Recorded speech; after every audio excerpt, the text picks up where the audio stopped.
Fretwell Centre ahead of the first match in this season's Metrobank 50 Over Cup competition. List A cricket here on a lovely, bright, clear, warm Tuesday morning in North Nottinghamshire, a ground that Notts have been calling home for this competition largely over the last 11 years.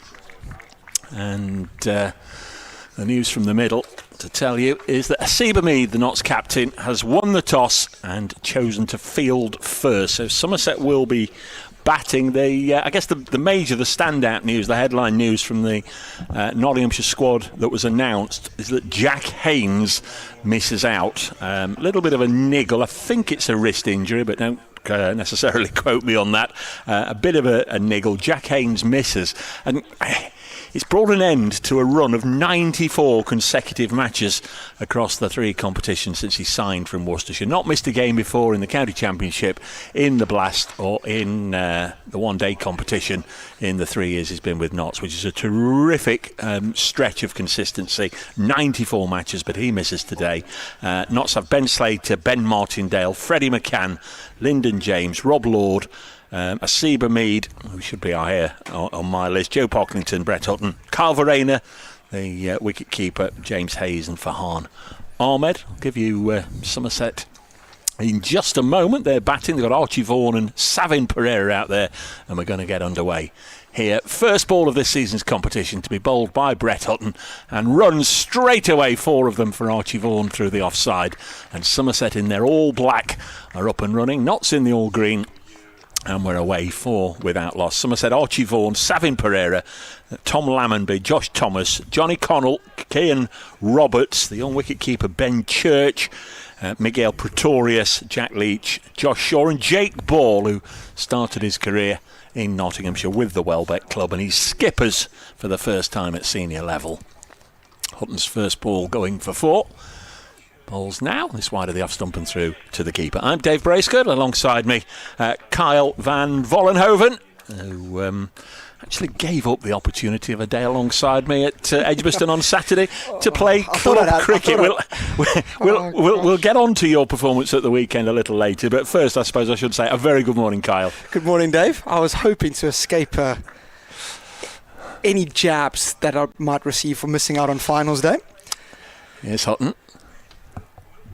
It's past umpire Tom Lungley, and this is defended back to the bowler. Well, I was going to say you didn't have a great weekend, and then I thought, no, that's not kind really to bring that up straight away. But then you got here straight away and said, love coming here. This is a ground I've scored 100 on.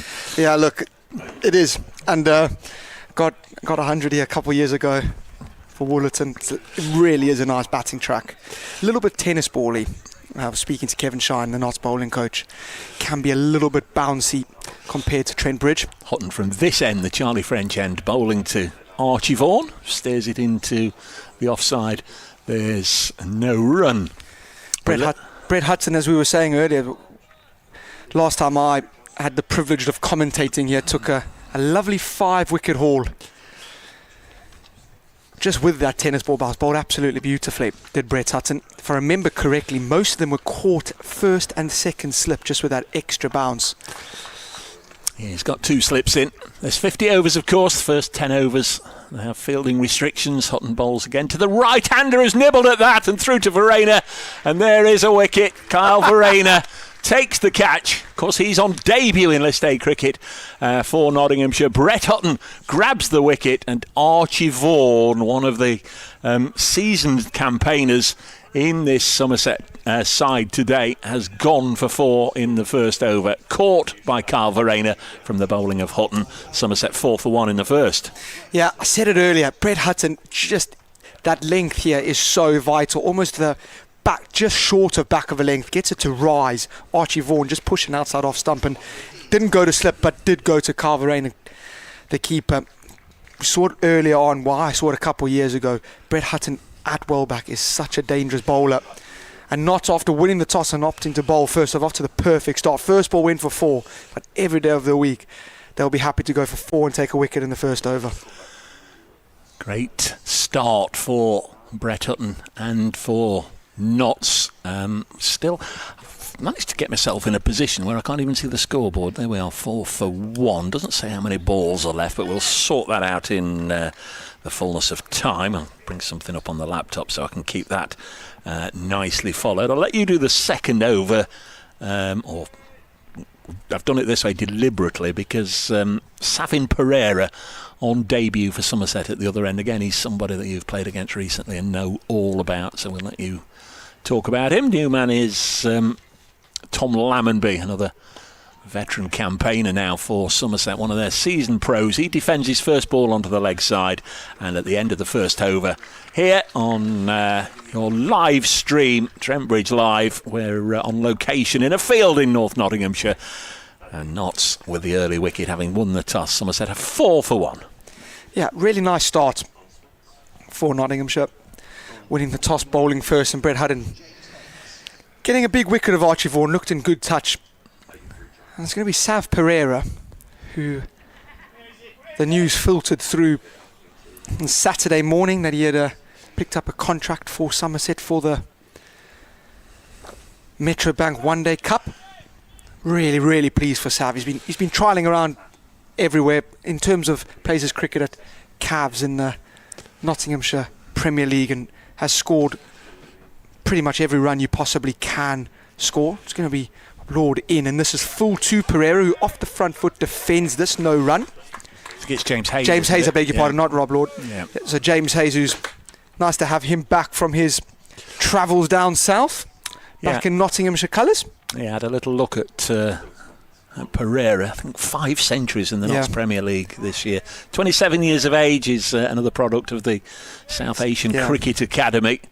A lot of counties have had a look, and Somerset have really, really gone big for him for this competition. Hayes in, goes full and wide, and Pereira drives off the inside half of the bat back up to Hutton at mid-off, no run. Yep. Along with those 500s that he scored in the Prem this season, it goes back to 300 or 400s that he scored the year before, 400s he scored the year before that. Always a consistently top run scorer, in the top 3-4 highest run scorers in the league. Opens the batting at club level as well, and has scored a bag full of runs at second 11 cricket as well. So this is full again from Hayes, and Pereira defending off the front foot to Hutton. You've bowled to him, haven't you? What are his strengths? Very strong square of the wicket. Very, plays it very late, under his eyes. Very patient cricketer, sort of picks his options. Never really gets bored, does Savin Pereira. Typical good batters, just love scoring runs, hates watching other people bat. Very strong square of the wicket though, and short. This is full, and this is push square of the wicket, and well done by Pocklington at backward point, who dives on a hard outfield, quite bumpy and bouncy, jumps over and puts his hands up and stops that. Still 4 for 1. I've heard a lot about Sav Pereira, but first time seeing him live, I don't know why. I sort of got the feeling that he'd be a tall man, but he's not, is he? He's shorter than me, which is absolutely crazy because there's not many round. There's not many round these parts that are shorter than me, but I can say he is shorter than me with a great deal of confidence because I said hello to him earlier. Haynes in, and this is left alone outside off stump, and it bounces before wicketkeeper Carl Verreyn, which is just something to take a little bit of interest with. As usually don't tend to see a lack of carry here at Wellback. He's not that short, surely. No, he wears the number 11 as old Sav, but yeah, just very, very disciplined, patient cricketer is Sav. Scores a lot of runs, does score quite quickly at Premiership level, and wish him all the best as this is defended off the front foot into the covers. So really, really good start this from Hayes, and that's the end of that one. So it's a maiden. The second over, a nice ripple of applause from all the people that have travelled up to North Nottinghamshire to support their local team. It's 4 for 1 after. Yeah, good numbers here as well. Kyle from Somerset. We've true. We've seen a number of people. Harry Everett's here from the Somerset live stream. He'll pop by a little later on, he's promised. First match in the competition today.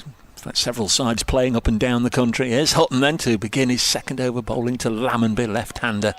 Pushes it out to the Notts captain, Hasib Mead. So had 13 balls, just the one scoring shot from Archie Vaughan through the offside, but since then 12 dots in a row. And if you're joining us, just a recap on I guess the significant news from Notts: Jack Haynes not playing. He had a really good competition for Notts last year in the Metro Bank, so they'll be hoping to get him back sooner rather than later, as Hutton in and bowls and Lammonby defends. Byron Hatton-Lowe also in the squad, not playing today, or indeed Sam Seacheran. So the squad of 14 named yesterday has been whittled down to obviously the starting 11. Plenty of players with regular first team experience from the county championship side: Ben Slater, Seba Mead, Freddie McCann, Brett Hutton, and of course the wicketkeeper Kyle Verreynne. Hutton in again, past umpire Lumley, strikes him on the pad, asking Tom Longley, former Derbyshire man, and not out is the verdict. And of course, if anybody knows the bounce on this ground, it would be Tom Longley, who was here as the Welbeck club professional after retiring from first class cricket, just while he was sorting out all his umpiring qualifications and whatever. He had a couple of seasons playing here when Paul Johnson was director of cricket, our old mucker.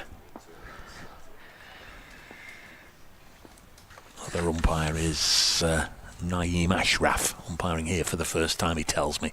Hutton bowls, and again Lammonby happy to defend. So elsewhere, matches just starting. Derbyshire batting 13 without loss at Derby against Durham. I have Ben Stokes playing for them today, so there'll be a bit of media attention, I'm sure, on that one. Middlesex are 11 without loss, batting against Essex. Hampshire 11 without loss, they're away against Yorkshire. Lancashire 4 for 1 against Surrey. We'll check on where all these grounds are, or where all these matches are taking place in a wee while. Next delivery on the pads of Lammonby, and he'll tuck this just to the left of Pocklington at mid-wicket, and he'll take a single. So they'll rotate for the first time, brings another left-hander on strike, so I don't expect the field to change too much. Where were we? Lancashire 4 for 1 against Surrey. Northants, who won the Blast, they're at home to Warwickshire today. Warwickshire 14 for 1 in the third. And that's your lot on today's Metro Bank fixtures. Today, the first day of the competition. It's Hutton to Pereira for the first time, and a nice looking drive from Pereira up to a Mead at mid-on. Mid-off, Shies at the stumps, narrowly misses. Pereira gets his first run. That could have been so different with a direct hit. It would have been tight, but Pereira will be pleased to have got up and running. 2 singles in that over. Somerset asked to bat first by a Mead. After 3 overs are 6 for 1. Vaughan out for 4, and both Pereira and Lammonby have 1 run each. Yeah, it's good running between the wickets there. I would have been very interested to see a direct hit. I think it would have been close. But obviously no TV cameras here, no third umpire. Have to make the decision on the spot. So after 3 overs, a nice little start this for Notts. So he's to continue. So this is outside off stump, and Pereira lets that one go through to Verreynne. No run. Lovely setting here out in the fields, as Dave calls it. We're in a tent on the ground at ground level. Currently a very fine leg, pretty much right behind Kyle Verreynne. Fields away to our left, and John Fretwell Sporting Centre away to our right, where a couple of banks and people have bought their armchairs and camping chairs. As Haynes is in again, and this one again a little bit of extra bounce outside the off stump, and Pereira once again lets this go through to keeper. No run. Just on those other games today, Carl, just had a little look. Derbyshire Durham is at Derby, then Middlesex Essex at Radlett, Yorkshire Hampshire at Scarborough, that'll be nice today. Lancashire Surrey, that's at Sedbergh School. And obviously Northants playing Warwickshire at Wantage Road. And we're here. Scarborough wouldn't be a bad place to be when the weather's like this, would No. it? Haynes in, and this is just pushed into the leg side to Ben Slater. No run. So one thing we've seen again straight away, not being incredibly disciplined, not really leaving the length, not going searching nice and full, just hammering away just at that back of a length, making it really difficult to come off the front foot. And Pereira's just having a walk to square leg just to say, look, I've just found, I think probably a stud or spike. Just said, I've just found this, don't need this in my way, and just pass this across to the square leg umpire. Fairly good amount of people in as Haynes comes, and this is defended by Pereira. Off the back foot this time, high up on the bat, and that will be no run. Good this from James Hayes, isn't it? He's been playing in the Blast for Gloucestershire on a little loan spell, but back with his parent county. He did really well in Gloucestershire. Did really, really well. Very impressed. Needs regular first team cricket now, doesn't he? Chance to impress in this competition. Hayes in, and this is left alone outside the off stump. No run. In respect to club pros, this will be no foreign territory for James Hayes, as he was the club pro here at Welbeck last year. So he's knows the facilities. I wonder if he's not sure he would have picked his ends. I think Brett Hudson would have got the pick of ends this morning in regards to seniority and in the dressing room, but we'll know both ends well. We'll know where to bowl and where not to. This one in short, and Pereira just blocking it on the leg side. Looked to come through for a quick single, but doesn't get it, and that's a maiden over. So yet to go for a run is James Hayes at 6 for 1 after 4. Yeah, good stuff from James Hayes. We've got a number of internationals on display in this match, which is absolutely great for the competition and for those that have come along. Obviously, Asiba Mead, the Nottinghamshire captain, played Test cricket for England. Kyle Verreynne, South African wicket-keeper.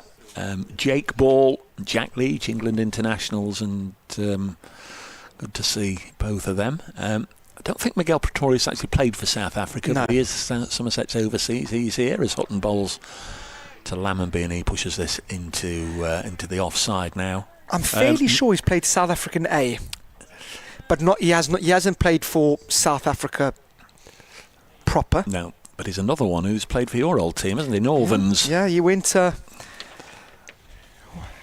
Michael fairly well, not very well, but I do know him very well.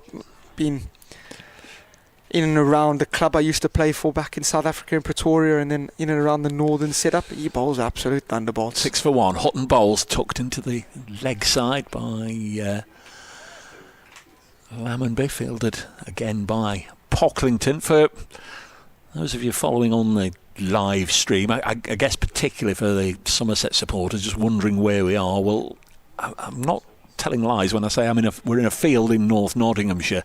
You look around and some people will say you're at Welbeck. Well, it is Welbeck Cricket Club, but we're a few miles from the old the colliery village of Welbeck. The club moved here a few years ago. This is wide of the pegs and through to the keeper. It is called the John Fretwell Centre, a benefactor of the old club. Bought this land and in cooperation with Nottinghamshire County Cricket Club, who at the time were looking for an outground. This was built and set up, and it's got other sports facilities on the ground all around us. There's another wicket. I think they play football. There's they have weddings here, don't they? Hockey. There's bowls. Yeah, I wouldn't necessarily say that's part of a sporting facility, but this is pushed into the offside, and there's depends which groom you ask. Well, yeah. But away to our left, all the trees are in full leaf at the moment and the hedges are high. There's a few houses, the village of Spy and Cop. Just behind us to our right, Suckholme. It's often called being Suckholme. They are technically the closest houses to us. Behind us, Mansfield Woodhouse, and then beyond that is Mansfield, and in the distance that we can't see, Church Warsop. So we're between all these little Villagers. This is pushed into the offside. And there's no run. Spy and Cop does have South African links, which we may or may not. I know all about. Well, I thought it was called Spy and Cop. Obviously, KZN been to the top of that mountain. Anglo-Boer. Most amounts of people died in was it a single square mile? Something along those lines. Obviously, it's where the Cop comes from in Liverpool, if I'm not mistaken. Absolutely spot on. As Hutton bowls to Lammonby, pushes it to backward point. Ben Martindale doing the fielding, and not so been good so far. The bowling has been very accurate. The fielding has been, as they say, on point. And Somerset, whether it's again a combination of factors, the tightness of the bowling, or the fact they lost Vaughan early on, but after 5 overs in this initial power play, we've only got 2 fielders outside the ring. It still remains 6 for 1. And Paul Franks, who's head coach here, Peter Moore's away with the Trent Rockets in the other competition. Paul Franks will be very, very happy. He will indeed. Hayes to continue, and once again just left through to keeper Carver. No run. Have I surprised you with knowing that knowledge about Spin Cup? And the history behind it all? Yes, a little bit, yes. I surprised myself a little bit. Back onto cricket. I'm sure we'll touch base with loads of different subjects all afternoon. But I don't know if it's potentially an outground factor, but almost feels very much as this one down the leg side, and that will be the first run off James Hayes' bowling. He's going to have to re-bowl that, so 7 for 1. Don't know if it's potentially the outground wickets not coming on as well as what you'd see at first class grounds like Trent Bridge or any other grounds around the country, or if it's just potentially the fact of losing Vaughan early. But it very much feels like an old school 50 over game where we're not going at, no pun intended, a rate or knots in the power plays. This one full and this one's driven, and that one will be 4. So Pereira will get his first boundary of the afternoon. That's a lovely, lovely shot. Slightly over pitched this by James Hayes, and Pereira off the front foot drives us through a vacant offside with the 2 slips and gully in play, and it will go away for 4. So it is 11 for 1 now. But it does have that sort of early 2000s feel to the game, where the power play maybe wasn't taken as much advantage of as it is now, as this is down the leg side and flicked down to fine leg, where the very tall Rob Lord does the fielding. Now he might just be tall, but to me and Savin Pereira, he is very tall. Jake Ball is also incredibly tall, and it brings Lammonby onto strike, and he hasn't faced James Hayes. It's just sort of been Savin Pereira. He just takes his mark. Lammonby, another left-hander, slightly taller than Pereira. So maybe just a slight change in length here from James Hayes. 2 slips and a gully, backward point, mid-off on the offside, as this is down the leg side, and Rob Lord will do the fielding again. So 7 from this over. We previously had 6 from the previous 5, and now 7 come in the 6th over. It's always like that, isn't it? We're busy talk about how Notts have been very, very disciplined, and they concede 7 in an over. But yeah, really, really nice setting this up. I've been lucky enough to play at a few outgrounds, and this is a very, very nice one. This one full, and Pereira drops and runs on the offside, and that's good running between the wickets from the Somerset pair. Understanding that was a good ball, and knock this one on the head and get through for a quick single. There's ice cream vans, pizza vans. We've placed our order, haven't we, Dave? It's all in. It's all in. It's all in, ready. I went there and said, Dave Bracegirdle ordering a pizza, and the pizza man rattled it off like, you haven't ordered a pizza here before. James Hayes in, and this one's left alone outside the off stump. And the end of that Well, the end of the 6th over, it is 14 for 1. Yes, he knows my order well enough. Good over for Somerset. They really needed to just sort of break the early stranglehold that Notts had got on them, and 8 coming from that over. You can get in touch. We'd love to hear from you. bracecricket@icloud.com on the email. bracecricket@icloud.com on the email. Or at Brace Cricket on the old Twittery thing. There's Hutton.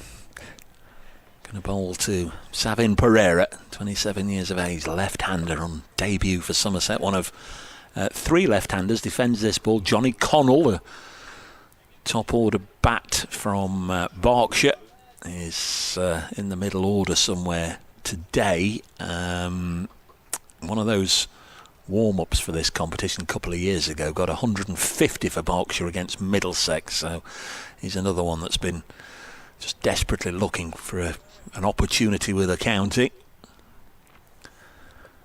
Hutton comes in again, tall man, bowls and hit to backward point, fielded by Martindale, and also in the Somerset side, Ben Church, 18 years of age, wicket keeper.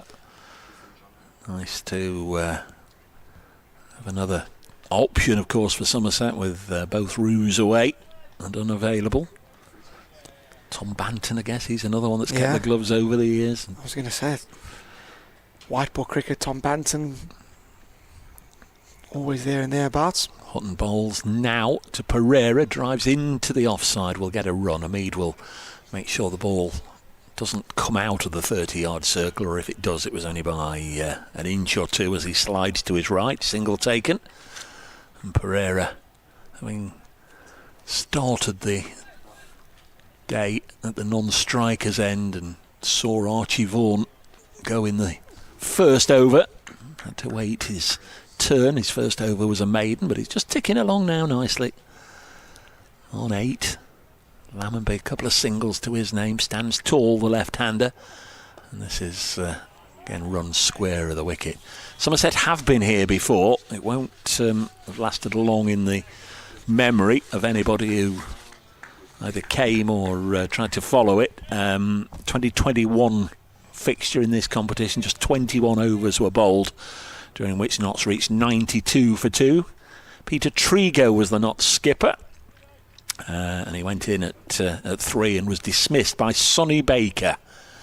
Of course, now plays for England, as well as Hampshire. Hutton bowls tucked away for runs. Nicely played by Lammonby. That'll be his first boundary. I think Rob Lord is chasing after it out of sight of, I can't see, just to my left. And it's gone for 4. We could actually move the table out another pace, so we could perhaps just see that final corner, but I don't think there's going to be too much dramatic stuff that we miss in that little pocket away to our left. That was always going for 4. 19 for 6. Ned Leonard made his Somerset debut in that match here 5 years ago that barely got underway. End of the over with a ball that goes through to Verena, and Somerset on 19 for 1 after 7 overs. Was that game called off? Yeah, it rained and rained and rained and rained and rained. 2021 was sort of first year of the crazy one-day cup where everything changed. Yeah. I remember playing against Notts that year at Edgbaston. Still haven't received a thank you card from House, which I need to actually have a conversation with him about, because if it wasn't for me, I'm not sure he would have gone to the Ashes that year. Bowl them straight back into the England side. That's my claim to fame anyway. You served him up a few, didn't you? More than a few. James Hayes around the wicket to Pereira. This is very wide of the off stump and goes through to Varane. I didn't just serve him up, just... it's called a wide. Yeah, it was wide ball. Yeah. Didn't just serve him up, I served up Matthew Montgomery a couple of runs as well. I think he got 40 odd that day. Did he sweep you, reverse sweep you? Yeah, he did. He swept me, lap swept me, then reverse swept me, all in 3 balls in a row, and I thought, this is exactly what I need. You need to push your leg spinners through a little quicker. A little quicker, exactly. Hayes in, and this is driven flamboyantly through the offside by Pereira. I've seen that shot, unfortunately, too many times for my liking. It's nice not to be on the receiving end of it as a captain or a player. Lovely shot. Do you know who told me that you need to push the ball through a little quicker? Take your pick, I've heard it all the time. Steve Kirby? Yes, he's on the ground today, in fact. Tango, Steve Kirby, one of the Somerset coaches. He was your former coach, wasn't he? Yeah, at the YC's. Great man, Steve Kirby. Said hello to him. Absolutely brilliant. Best cricket stories ever heard. This one full again, and this one gets the same treatment by Savin Pereira, who started to enjoy himself a little bit here. He, again, would have played here a couple of times now. Probably twice, I would have thought, when Welbeck were in the Notts Premier League. Not sure how he did personally in those 2 games, but I would be very surprised if he hasn't at least scored a 50 on this ground. He scores runs everywhere he goes. I mean, he's the top scorer in the Premier League, but there must be some chatter about, any areas of his game that he still needs to develop, i.e. where could you potentially find a weakness? Haynes in, and this is pushed to Slater, who they don't in the end up taking the single to. It's almost running there. That was a little bit of a mix-up. He set off, didn't he? Yeah. I think what we found is potentially earlier on in his innings, Sav can be slightly vulnerable just to the ball, just angling away or nibbling away from him. Doesn't push at it, but often plays at the balls outside the off stump. What he's done so far well this afternoon is left well. That one has not been left, and it's hit firmly to Hutton, who misfields, which allows him to come through for a single. In all fairness to the fielders this afternoon, it is very hard and bouncy. Once again, no rain really at all, which, if you want my honest opinion, is amazing. Long live the British summer. But making life very, very difficult. It's quite bobbly outfield. So it won't be many one-handed pickups and shies at the stump as James Hayes in, and this one is well directed and left alone outside off stump. No run. 29 for 1. So I'd say that's potentially an area where Sav's a little bit weak. Against spin, he sweeps well and looks to run down the wicket. I've got him out once sweeping. He says he hit it. He was out. In my personal opinion, I don't think he hit it. In one of the games that we beat them, in other games that he's got out, he's been caught extra cover off a slow medium pacer. This next one again, outside off stump by James Hayes and left alone by Lammonby. And it goes through to wicketkeeper Carver Rain, no runs. At the end of that one, it's 29 for 1 at the end of 8. Most expensive over of the innings, 10 coming from it. Lovely day. It's a wonderful day, isn't it? Sunny. Not choosing to expose themselves to the heat of July morning. Won the toss and decided they want to chase.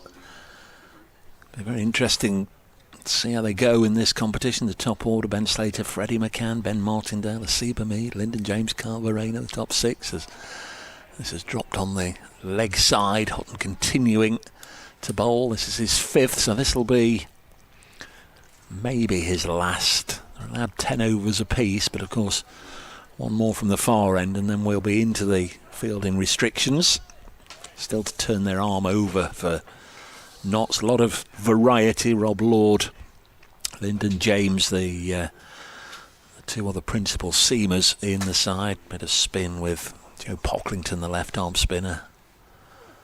This is pushed into the offside again to Hamid. Farhan Ahmed, good to see Farhan back in Nottinghamshire colours. Had a frustrating season so far, really. Maybe a bit of Freddie McCann. There's Ben Martindale as an option. Doesn't bowl as much these days as... probably should. Yeah, second 11 skipper, isn't he? But doesn't bowl as much as he used to. Not bringing a second slip out now. Lyndon James into the offside. Hutton to bowl to Pereira. Pushes it back past the bowler, down the ground. Mead's after it, and this is very, very quick and gets away from Asiba Mead. I know it's impossible for a ball to increase in speed, but when it was going down the slope there was just no chance of Mead being able to drag it back. I suppose it could get quicker, couldn't it, if it was going down the hill, as that one was slightly. 33 for 1, and Pereira's got 21 of them. Yeah, it's absolute glass. So quick. If it beats the inner ring with any sort of pace, you're not catching it. The old classical shout, save him, from the side of the field should be called out. Hutton, and again to Pereira, same thing. Can Mead get across in time? He can this time, and does the fielding, and there's no run. What I will be interested to see is obviously Farhan Ahmed and Sav Pereira play at the same club together. They would have played a lot of cricket together. Farhan is very, very good at playing club cricket on the weekend, loves the club side he plays for. So they'll know each other very well. They will bat together as well. Farhan Ahmed bats, I think, 4-5 for the Cavaliers. So they'll know each other's games inside and out. That could be a nice little tussle a bit later. Hutton to bowl to Pereira, wide of the pegs. Goes through to the keeper. Mark the Mod's been in touch. Good morning, Mark the Mod. Morning, gents. Listening in from a cool and cloudy Sevenoaks whilst attempting to do some house move related work. Fingers crossed, we're hoping to move to Faversham. You've got the advantage on me there. Is that in Kent as well, Mark the Mod? I think it is. Did you ever see or meet the great cigar field out? Many times. Mark popped a few pictures on at the weekend. This is pushed into the offside, but very fortunate to spend quite a lot of time with Cigarfield on trips to Barbados. He played golf a lot with my friend Franklin Stevenson. I did Franklin's book with him, so I was over there a few times and spent a lot of time with Cigarfield. And again, he's over the years spent. Morning, Rob. Very good, thank you. Mr. Rob Lord in the Nottinghamshire colours, just coming towards our boundary rope and waving. Would have been rude not to acknowledge him, Kyle, wouldn't it? I'll finish this email in a second, Kyle. Here we go. James, he's in, and this is left alone outside the office. You continue. I'm enjoying your story about Sir Garfield Sobers, you continue. No, I knew Gary pretty well. I've actually still got his phone number in my phone, and I don't want to delete it. Hope we get the chance to wave and say hello at Beckenham on August the 2nd. Not planning on doing that one at the moment, Mark the Mod. A long way to go to watch the game, which I would normally, and I've not been to Beckenham. But unless we get a call from Kent that they need another commentator from their stream, I'm planning just to sit at home with a cool drink and watch that. He's in, and this is a little bit of extra bounce, and Lamanley just gets it at the top of the bat, doesn't quite carry through to Hayes. But a little bit of drama unfolding. Yeah, nearly reached him. Ross Knuckles has been in touch. Brace Cricket at iCloud.com. Morning, Dave. I'm in Norwich watching the live stream. There are several unfamiliar names to me in the Somerset side. I'm looking forward to seeing how the new faces do. Seems strange to have a Somerset side without Craig Overton, but after the blast, I guess they all deserve a rest. More in a moment. Hayes in goes full, and this is driven uppersley. It's going to go over backward point, and Martindale, who's at third, will do the fielding. They get back for 2 in the end. 35 for 1. So Ross from the Somerset angle. It seems strange to have a Somerset side without Craig Overton, but after the blast, I guess they all deserve a rest. The Steelbacks worthy winners, but disappointed for the cider men. Maybe they can do better in the One Day Cup. Fingers crossed. Regards to Ross. Of course, a lot of them are away with their sides in the 100. Ross, that's why you're not so missing a few as well. Hayes in, and this is just played on the leg side in between the gap between mid-wicket and mid-on. Ben Slater does the fielding. But in terms of Saturday and the blast, what we've got here today is sort of the cricketing equivalent of England versus France for the 3rd-4th playoff. These were the two sides that lost in the semi-finals at the weekend. Wouldn't have been unlike the ECB, would it, to insist that they played out a 3rd-4th playoff in front of nobody on Sunday. But they're here today. Maybe we'll have the cricketing equivalent of a 6-4 thriller the two sides, the two beaten semi-finalists at Edgbaston on Saturday. Wouldn't that be brilliant? A little thriller. This is down the leg side, and going to have to re-bowl that is James Hayes. 36 for 1. So, in all honest, 37, I beg your pardon. Last over of the power play. Notts won't be unhappy with the start. Somerset probably will be fairly content as well. Probably on as even currently as James Hayes comes tearing in towards us. Goes short and a little bit of extra bounce. Pereira defending that off the back foot, no run. Graham Rowley's been in touch. Dave, you're always teasing Kyle about the match he played against Notts for Warwickshire. So I've just happened to look at Kyle's figures from that day whilst you were talking about it. I wish you had this is from a correspondent, Kyle. Tough day. Let me guess, 3 over 0 for 27, I think. Here comes Hayes. Hayes, whose figures are significantly better than mine, is in and wide, and that will be driven firmly right at the fielder. They've taken a slip out and placed them in extra cover, so it's gone too far unarmoured, and that will be a dot ball to finish the 10th. So the end of the 10 overs, at the end of the first power play, after Notts won the toss and elected to have a bowl, it's 37 for 1. It is indeed Vaughan, the one out. First over, he fell for just 4. Somerset have perked up, shall we say, the second half of this initial power play. They were 6 for 1 after 5. As Kyle says, 37 for 1 after 10. Graham says, yeah, we just happened to have a look at Kyle's figures in that Warwickshire game when you were talking about it. He managed 3 overs, none for 24. As Seba Mead made 103. He didn't get them all off those 3 overs then. No, but he batted absolutely beautifully. He hit me inside out over extra cover with, I think, the 3rd or 4th ball I bowled. And I just thought that's exactly what I wanted to bowl that, and just, yeah, it was a tough day. Notts got 300 and plenty, not mistaken. Hutton stayed on to bowl his 6th over, went to the 11th. Lammonby tucks it onto the leg side and will get a single, and the visitors are 38 without loss. No idea where they stayed last night, Somerset. It's not as if we're surrounded by luxury hotels or indeed even bargain B&Bs. Is there a hotel just across the road? I don't know if that's a hotel or not. I don't know. Maybe they would have stayed in Mansfield? Yeah.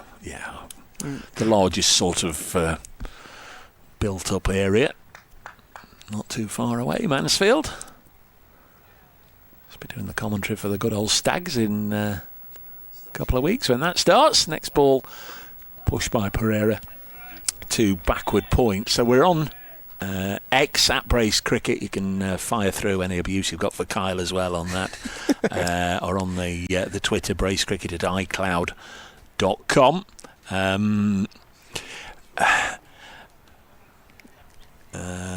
Had a little go back, folks. Myself and Don Topley, great mates, had a little pop at him this morning because he was running down the Metro Bank competition. So I fired back. There's lots of love there. Don't worry about that.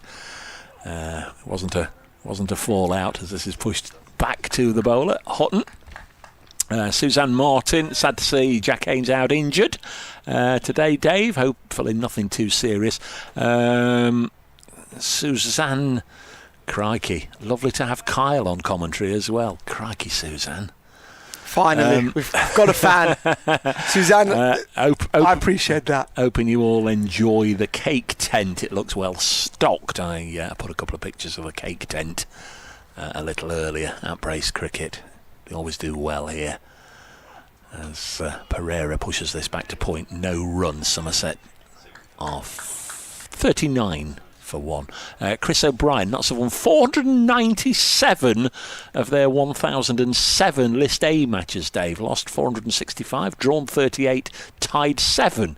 In all the years from 1969, they've won at least 3, so fingers crossed for 500.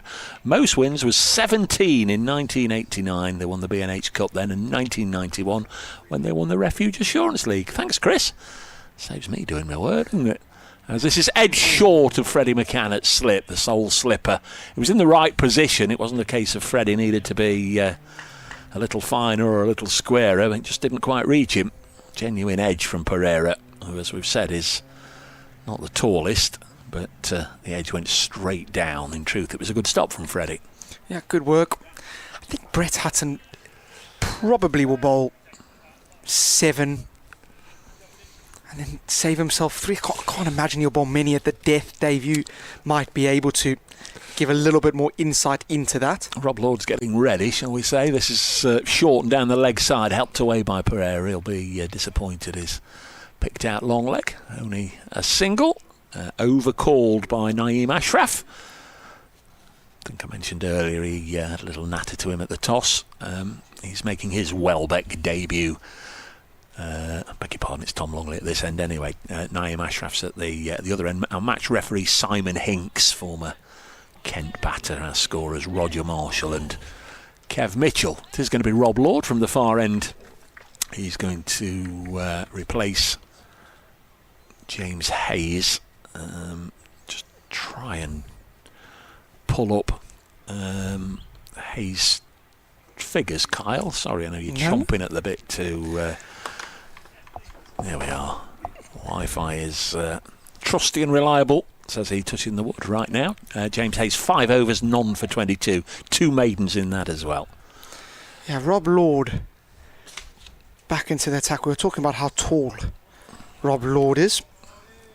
Tall, fast bowler. A little bit more on Rob in a bit as he's steaming in here to Pereira. He goes full and Pereira just defending this off the front foot.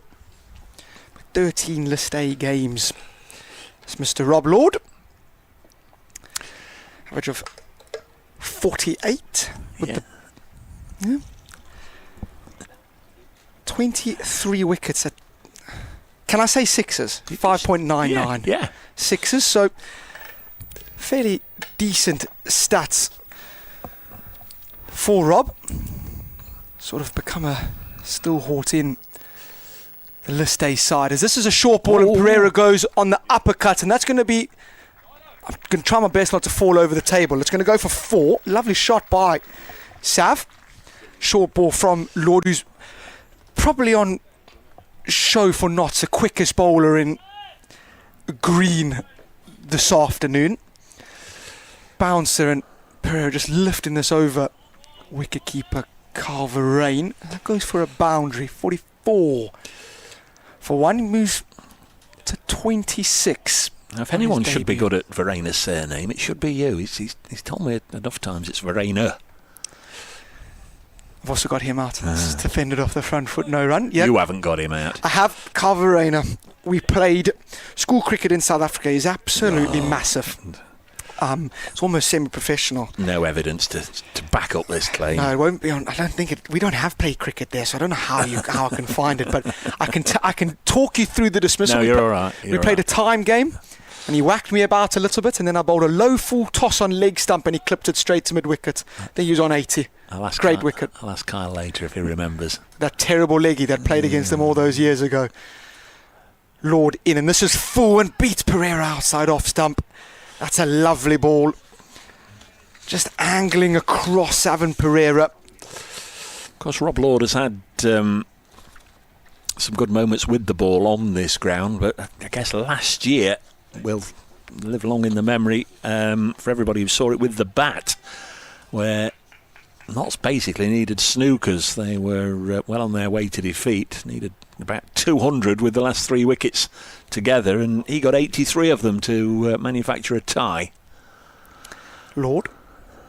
In goes full, and this is driven. There's a sweeper on the offside now. Fielding restrictions have been lifted, and they come through for a single.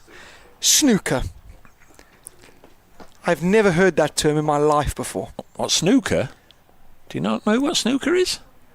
I know what snooker is, but I've never heard snooker in a cricketing term used before. It's pool for adults, snooker. If you need snookers, so it's a phrase that the game is almost lost. Okay. You're not familiar with the game of snooker? No, I can't say I am. Can't say that's something I turn on the TV and go, let's go and watch that. Lord in, and this is be outside off stump, but once again we've seen this a few times this morning. The ball just hasn't quite carried through to wicketkeeper Carver Rain. He takes it on the half volley, 45 for 1. Okay, well, I've learned something new today. Well, I was just going to pretty much say the same. It just seems like every day we're together that there is such a cultural divide. You're just imparting so much wisdom on me, aren't you, Dave? I'm just a sponge, just trying to absorb it all the time.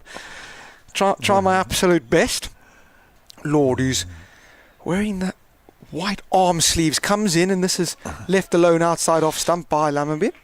No run. So to finish that one, it's 45 for 1. You're calling them white arm sleeves, are you? Yeah, the tubey grips, but I don't know if anyone would understand what that is. Just people use them to protect their arms while diving at very, very bare surfaces. Can scratch you up quite badly. So they wear them. And there's going to be Brett Hutton to continue. Yeah, so that'll be his 7th. Elsewhere, Derbyshire Falcons 48 for 1 against Durham. That's in the 12th. Middlesex 42 for 1 after 10 against Essex. Hampshire 50 for 1 after 12 against Yorkshire. Morning Tom, morning Sam. There's Brett Hutton in to bowl to Pereira, short enough to be pulled onto the leg side. Sam Seacher and Tom Giles doing the distribution of the drinks round the boundary edge. Just stuck their nose in the tent. Or the marquee, our bijou marquee, which is at pitch level. And we're at long off with the left-handers on strike down at the far end. Yeah, nice viewing at the current moment. The sun's not beaming through, so very nice temperature as well. Hutton bowls again to Lammonby, who defends. Not sure how far I'd got with the scores. Scarborough, Hampshire 50 for 1 against Yorkshire. Lancashire 30 for 1 at Sedbergh against Surrey. Northants playing Warwickshire at Wantridge Road. Warwickshire 75 for 2 after 12. And obviously here, Notts with the early wicket, but that's their only success. Somerset 46 for 1 in the 13th. Hutton bowls now, and this is turned onto the leg side, fielded by Lyndon James, and there's no run. Lyndon James, another one that's wearing those elasticated sleeves. You're going to criticise my handwriting now? No, I didn't make a note of... you've fastidiously been making a note of the score at the end of each over, and I started off doing that and then forgot over the last few overs, so I was just using your notes there just to fill mine in. Thank you. Hutton bowls now, and this is hit into the offside, and there's no run. I mentioned Lyndon James. He's been playing club cricket, but not in the county. He's been playing for Market Deeping, which is down Stamford, Peterborough way, I think, and he's been getting lots and lots of runs, so I'm told. 180 odd at the weekend. Well, Lyndon, if you fancy playing a little bit closer to home, Woollerton, we need you. Batting collapses galore. You can bat, field and bowl what you want. So I'll have a chat with you at the end of the game, Lyndon, for his agents listening. Hutton bowls work to mid-on, sharply scampered. Rob Lord will do the fielding, but they're home. Lammonby has very much been content to sort of play within himself and let Pereira have as much of the strike as he wants, and just moved nicely on to... I thought he was on 11 before that, but the board's still showing 11 to Lammonby. 47 for 1 in the 13th. Seba Mead, the Notts skipper. Notts in the all green with the white names, numbers and accoutrements as Pereira defends. 47 for 1 after 13. It's bone hard, Kyle. As we've seen, it's a very dry, fast outfield. What are you saying? 300s par, 350s par? Yeah, with the outfield being as fast as it is and bumpy and potentially challenging to field on, even if the wicket is a 240, 250 wicket, with the outfield, I think it just boosts the score up to around 280, 300 you would fancy. It doesn't look particularly difficult to bat. I think Notts have bowled very, very well, but any poor balls have been put away with ease as Lord is into Lammonby, who's flicking this away on the leg side. It's in front of square, so they run the first one hard, and Slater does the field and they get back for 2 comfortably. Big pockets here at Welbeck as well, so fairly big playing surface. Wouldn't say it's the biggest, certainly not the smallest, but loads of 1s and 2s are available. So yeah, I would think, I'd definitely say it's over 260, 270 minimum. You'd want if you're batting first. Lord is in, and this is guided down to third man, where Brett Hutton will sprint in and do the fielding. What would you say? And that brings Somerset's 50 up. It comes up in the 14th over. Well, I would just come back to what you just said about ground size early this morning, breakfast time. I was just having a little bit of a natter with Paul Franks and Kevin Shine about the dimensions here, and I sort of threw out there, would this be the biggest outfield that he played on this year? And one came up with Leicester, and one came up with Durham, but then they thought it might be the third biggest outfield that they play on this season. Lord in goes into the body of Pereira, who's tucking this round the corner for a single. Yeah, it's a big playing surface. When you're out in the middle, it does look massive, the boundaries. I mean, we're here on the boundary edge, low down. It's a long way, to those people over on the far corner. Yeah. It does fly here. Boats, how are you doing? Morning, gents. There he is. Morning. Don't tell him I was just talking about Mr. Franks. Good luck, Mr. Franks. Oh, we can talk about the Springboks all day if you want. Ant Boat and Paul Franks just doing a perambule around the ground. Lord is in, goes again into the hip of Lammonby. He's flicking this out to Slater, 1 run. Yeah, it's a very big playing surface. Square of the wicket, especially towards the Pavilion clubhouse, is absolutely massive hits. Towards the fields and the other side, I wouldn't say it's as big, but still a hefty hit needs to clear that. And then I would have thought straight is a very similar, maybe slightly bigger than Trent Bridge, but a very similar size to what you would see at Trent Bridge. But square, definitely comfortably bigger than the outfield at Trent Bridge. I haven't been to Durham, so I can't comment on that. So Lord is in, and this is guided down to third man, 1 run. But Leicester's a ginormous playing field. I think Leicester's the biggest in the country. Yeah, Leicester's huge. We're at different levels, so it's difficult to tell if Leicester's bigger than this, or if it's the same size. Well, it is, because Leicester's the biggest in the country. So Leicester's definitely bigger. But this would certainly be up there. It's a good throw in from where Ben Slater is. Yeah. Lord in goes full, and this is pushed out outside the off stump by Lammonby. Just beat the outside edge, just almost indicated, should have left that one alone. So at the end of the over, it's 53 for 1. Not something coming here, playing matches since 2015, 11 years ago. The first time they used it was again in one-day cricket. It was over a weekend. The Welbeck Weekender was born, and I thought it would be a thing. Obviously, the side's less keen these days to play back-to-back matches. That very first meeting against Warwickshire, Notts had a very strong side. Dan Christian got a fifer, and then Alex Ailes a rapid 100. I think there's some balls that haven't yet been found. He hit them away on the leg side over the hedge as Hutton comes in and bowls to Pereira, chops it onto the offside. The day after, sadly ruined by rain, that was against Glamorgan. 2016, Notts walloped Derbyshire here, a century from Ricky Vessels, and then the year later a win over Leicestershire. The first time they lost here was against Northants in 2018. Young Master Duckett getting a fistful of runs for Northants. 2019 they decided to play a county championship match here, and it rained 4 days straight as Hutton bowls and it's pushed back to the bowl. That was against Hampshire. Kyle Abbott got a 6 in the little amount of play that was possible. And the other highlight, there was a highlight and a low light. Phil Tufnell came on the second day, and we had a sportsman's evening in the pavilion away to the right, and of course I was doing the commentary with Kevin James, who used to be a teammate of Tuffers, so there were a lot of stories passed to and fro.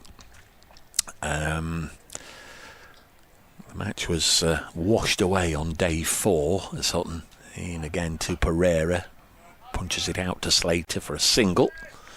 But on day 4 we got here, and the ground was a 50 partnership. The ground was pretty much underwater, and it didn't take long for the umpires to call it off. And I should know better, shouldn't I? When a match is called off, get your interview and go home. I tried to wade out a little bit to get a good photo of the deepest deep puddle just in front of the pavilion. I think you can guess what's coming from my tone as Hutton bowls, and this is chopped to third for a single. One more to the tally, 55 for 1. I lost my balance and basically sank and came up soaking wet, covered in dirty rainwater and mud and what have you. I was a right old state, but serves me right. That was the only time that Notts have tried to play a championship match here. 2021, because of course 2020 we didn't. Did you ever say on that? I'm not coming back here to do championship cricket. Well, I just about dried out by 2021, but that's when Somerset came and it rained. Pereira can't get this one away. And since then, Notts have beaten Leicestershire, beaten Surrey, lost to Hampshire, a century from Nick Gubbins, lost to Surrey again, beaten Sussex, a game that you covered. Yep. Slater and Mead put 200 or so on, both getting hundreds. Beat Yorkshire by 83 runs in 2024. Brett Hutton 6 for 38, the best figures on this ground. Last year, Notts beat Essex by 51, with Tom Moores getting 148 and was then whisked away to play in the 100. This one beats Pereira on the outside. Good stuff again from Hutton. End of the over, 55 for 1, just 2 from that over, 15 gone. And then that tied match, centuries for Jake Libby and Cash Alley for Worcestershire, and chasing a huge score. Not somehow managed to get a tie out of it. So been coming here since 2015, 14 one-day matches, 2 lost to the weather, and of the others they've won 8 and lost 3 and got a tie as well. So that's where we are. It's going to be Rob Lord to bowl the next over, the 16th of the innings. Yeah, I remember watching Hamid, and I was obviously on comms, but they batted absolutely beautifully. Just hit it to all parts, didn't take a single risk. Lord to continue. And this is again flicked away on the leg side, and Slater covering miles and miles of brown grass out on the leg side. Escorts that in, and they get back for 2. Moves the score to 57 earlier on. Not won the toss, elected to bowl. Usually good reward for bowling first year, a little bit bouncy, does a little bit earlier on in the morning. Got the first wicket in the first over, Archie Vaughan, but Hutton nicked him off, caught Carver Rain up. Since then, it's been steady going for Somerset. This has just taken off really from a length, and it's through to Verena, no run. And that's sort of the length that I was speaking about, the length that obviously if you could bowl at every ball you would. We're not bowling machines, but the length that they'll be searching for just outside that off stump just kicks off, rises a little bit and flies through. Just slowly but surely see more and more people filtering in. Gone for coffee somewhere in Mansfield or surrounding villages, and get yourself through to come watch a lovely day of cricket. This one's short and wide and cut away. Van Ahmed does the fielding at backward point. He's done very well. Freddie McCann will go and do what all good teammates do and give him a pat on the back and say, well done, saved a couple there. There'll be plenty of people going about their lives as normal on a Tuesday. Perhaps just pause to have a little thought for Tay and Gaz. Gaz says, hi Dave, I'm sitting watching on the stream from a birthing suite in Kent whilst my wife and I await a possible C-section for the delivery of our first child. Thanks for helping pass the time from the dreaded visitor's chair. An anxious Tay and Gaz. Well, best wishes to you both. Hope it goes well. Let us know. This one full by Lord and open the face of the batters Lamby, and this outfield is absolutely lightning. It flies away across the brown grass, and honestly, It's hardly hit that at all, and it's just flown away for 4. Well, Taz and from someone... Tay and Gaz. Tay and Gaz. They're awaiting the arrival of baby David, no doubt. I've recently experienced that waiting chair, and I know exactly how you feel. It's a very, very emotional, exciting day, all these feelings all at once. So I wish you all the best. Lord in goes short, and this goes through to Rain, no run. I unfortunately didn't have the signal to listen to old Brace Girdle. Yes, I have. Dave, I have had my first. Kingsley, baby Kingsley was born. Oh, many congratulations. Thank you. A month ago? Was it a month ago? If my wife Caitlin's listening on the stream, she'll say, goodness me, how don't you know? But I think it was a month ago. It's over a month. He was born on the 18th. So yes, just over a month ago. Now, enjoy your sleep. Congratulations, Caitlin. Thank you. As this is full and this is driven, that should be another boundary. Slightly over pitched by Lord. No one is going to chase and pull that in. Oh, no, they have. Very good work out there by Joe Pocklington. Couldn't pull the last one in, but has that time. But they get back for 3, so he saved a single. Good work. 60. Is that 64 for one? It is. So 64 for one at the end of 16. Richard says, Dave, the BBC haven't made it very easy to find this commentary today. The BBC aren't covering it, Richard, I'm afraid. Yeah. But now we're here. Looking forward to some proper cricket. Thank you, Richard. I think Hudson's going to bowl out here. This is his 9th, Dave. You would think that... He's not going to save one, is it? Just in case. Bowl 10 on the trot. Tell you what, that's good work from a tall, fast seamer to bowl 10 on the trot in this heat. Yeah, Houghton 8 overs, 1 for 21. Hayes, none for 22 from 5. Rob Lord, none for... Just waiting for update. I think he's none for 20 after 3. There's Houghton then, to bowl to Tom Lammonby. Short, pulled for 4. Or again, is Pocklington going to get there? He is! How's he got there? That's brilliant Really work. Good fielding from Pocklington. And getting just a little tap of recognition and congratulations from Farhan Ahmed out there. Great bit of work. Thought he pulled it for 4 and he's only got 1. Did. 65 for 1.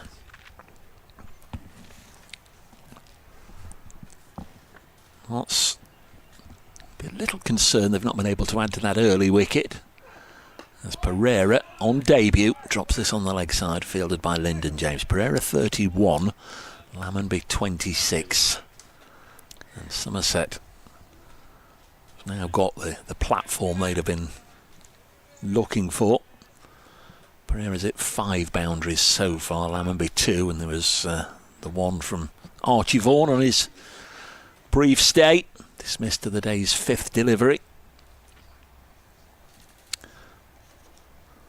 There's Houghton in again to Pereira, and very difficult to tell. There's a lot of bat movement. There's a lot of stuff going on with Pereira as he's waiting for the bowler to come in. He's not tapping his bat in his crease, but there is a lot of movement, isn't there? It's almost like he's got a jerky wrist affliction. He hasn't. He's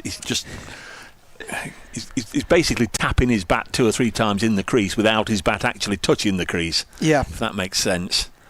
There's a lot going on there. Lift his bat up as on comes in there now. A little bit of a waggle and a waggle and a waggle, and then we'll just bring the bat down to steer it to Martindale at backward point. No run.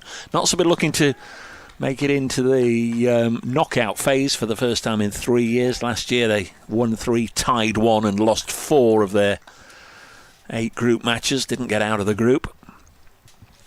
Somerset did. They qualified for the knockouts. Had a really good qualification campaign. Won 6 and lost 2. Second in their group to Yorkshire. Houghton bowls Pereira into the offside. That's good fielding from Freddie McCann.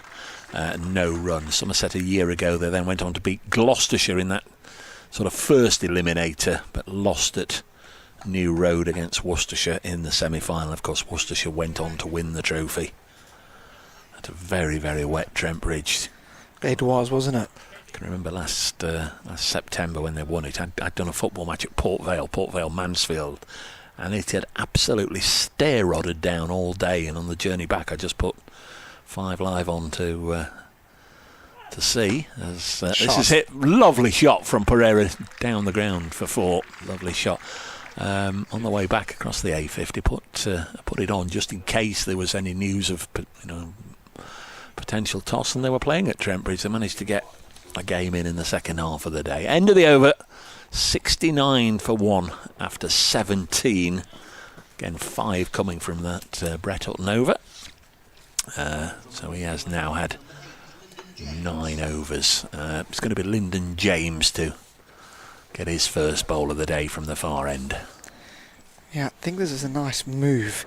I'd like to see spin brought on. I'm sure we'll probably see Pocklington off. Actually, we'll probably see Farhan Ahmed from this end when Hutton is done. 2 left-handers on strike. But it is going to be Lyndon James wearing Stuart Broad's old number. He's worn for a couple of years now, but wearing the number 8. 69 for 1, Lambie 26, Pereira 35. James, another one wearing the elastic arm sleeves, is in, goes down the leg side, and this is played out to Ben Slater in the distance, who comes through to pick the ball up and does the fielding. 70 for 1. What was a promising start for Notts has just been put on halt by a very, very nice partnership here. 66-run partnership from the 2 left-handers. So Lyndon James, Pocklington, Ahmed, 3 bowlers that haven't had much to do so far. James in, and this is defended by Pereira from the crease right down into the floor. No run. I suppose Freddie McCann can most certainly turn his arm over if required. We've got some good spin on the other end with England international Jack Leach, who, whatever end I've decided, whatever end he bowls from today is the end that I'm going to bowl from on Sunday. T20 finals day here at Welbeck. Oh, you're playing here? Yeah, on Sunday. Crikey. Yeah.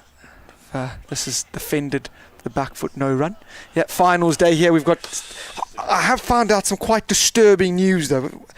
As Dave was saying, it's a fantastic sports complex. They've got football, cricket. They've got 2 cricket grounds. The second one is behind us, kind of, really. I take it you're playing on that one. Well, I hope not, because it's absolutely tiny, and I really want to play on a really big one. They're not going to let you play out there, surely. Well, the finals there. I hope that our semi-finals out there. This one full and driven into the covers for no run by Pereira.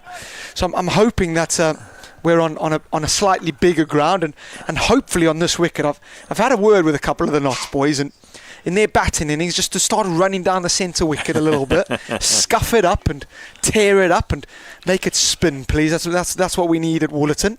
It's a bit like the Masters Golf. Once they've finished the competition, on the day after, they let the media go on and have a go. I mean, that's exactly once the pros have finished here with the 2 matches this week that Notts are playing, they're letting you have a go on it. That's exactly right. This one's short and helped round the corner. Rob Lord's got a little bit of work to do and does it really, really well.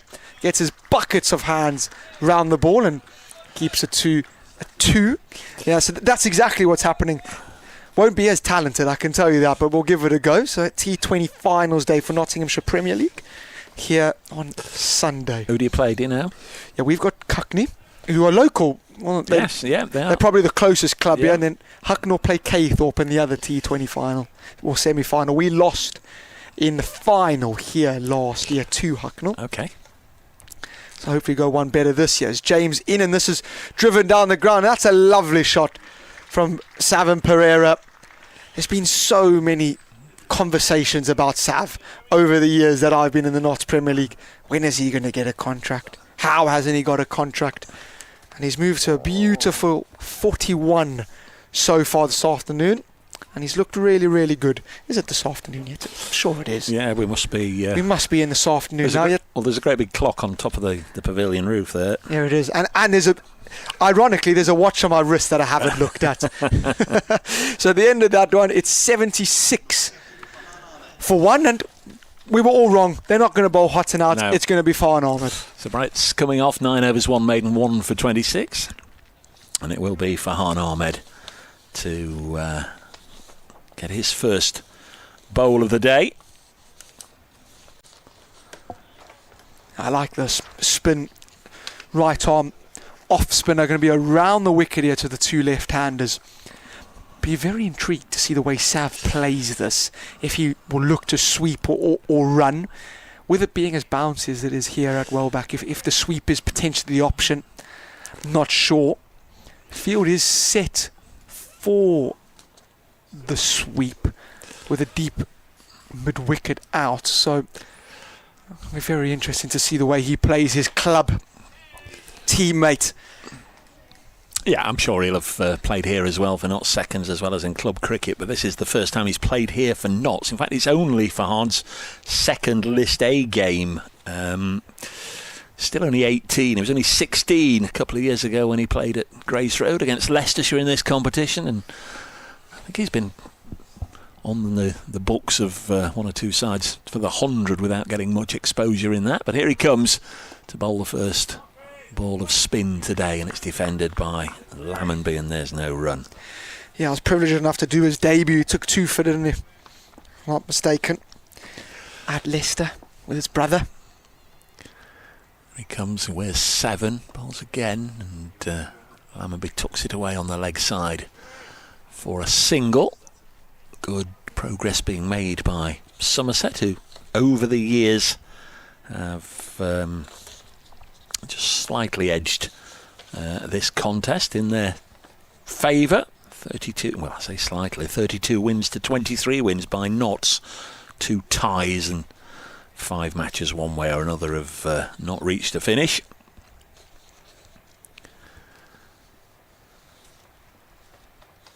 So Farhan to Pereira, who tucks this on the leg side, and they take a single.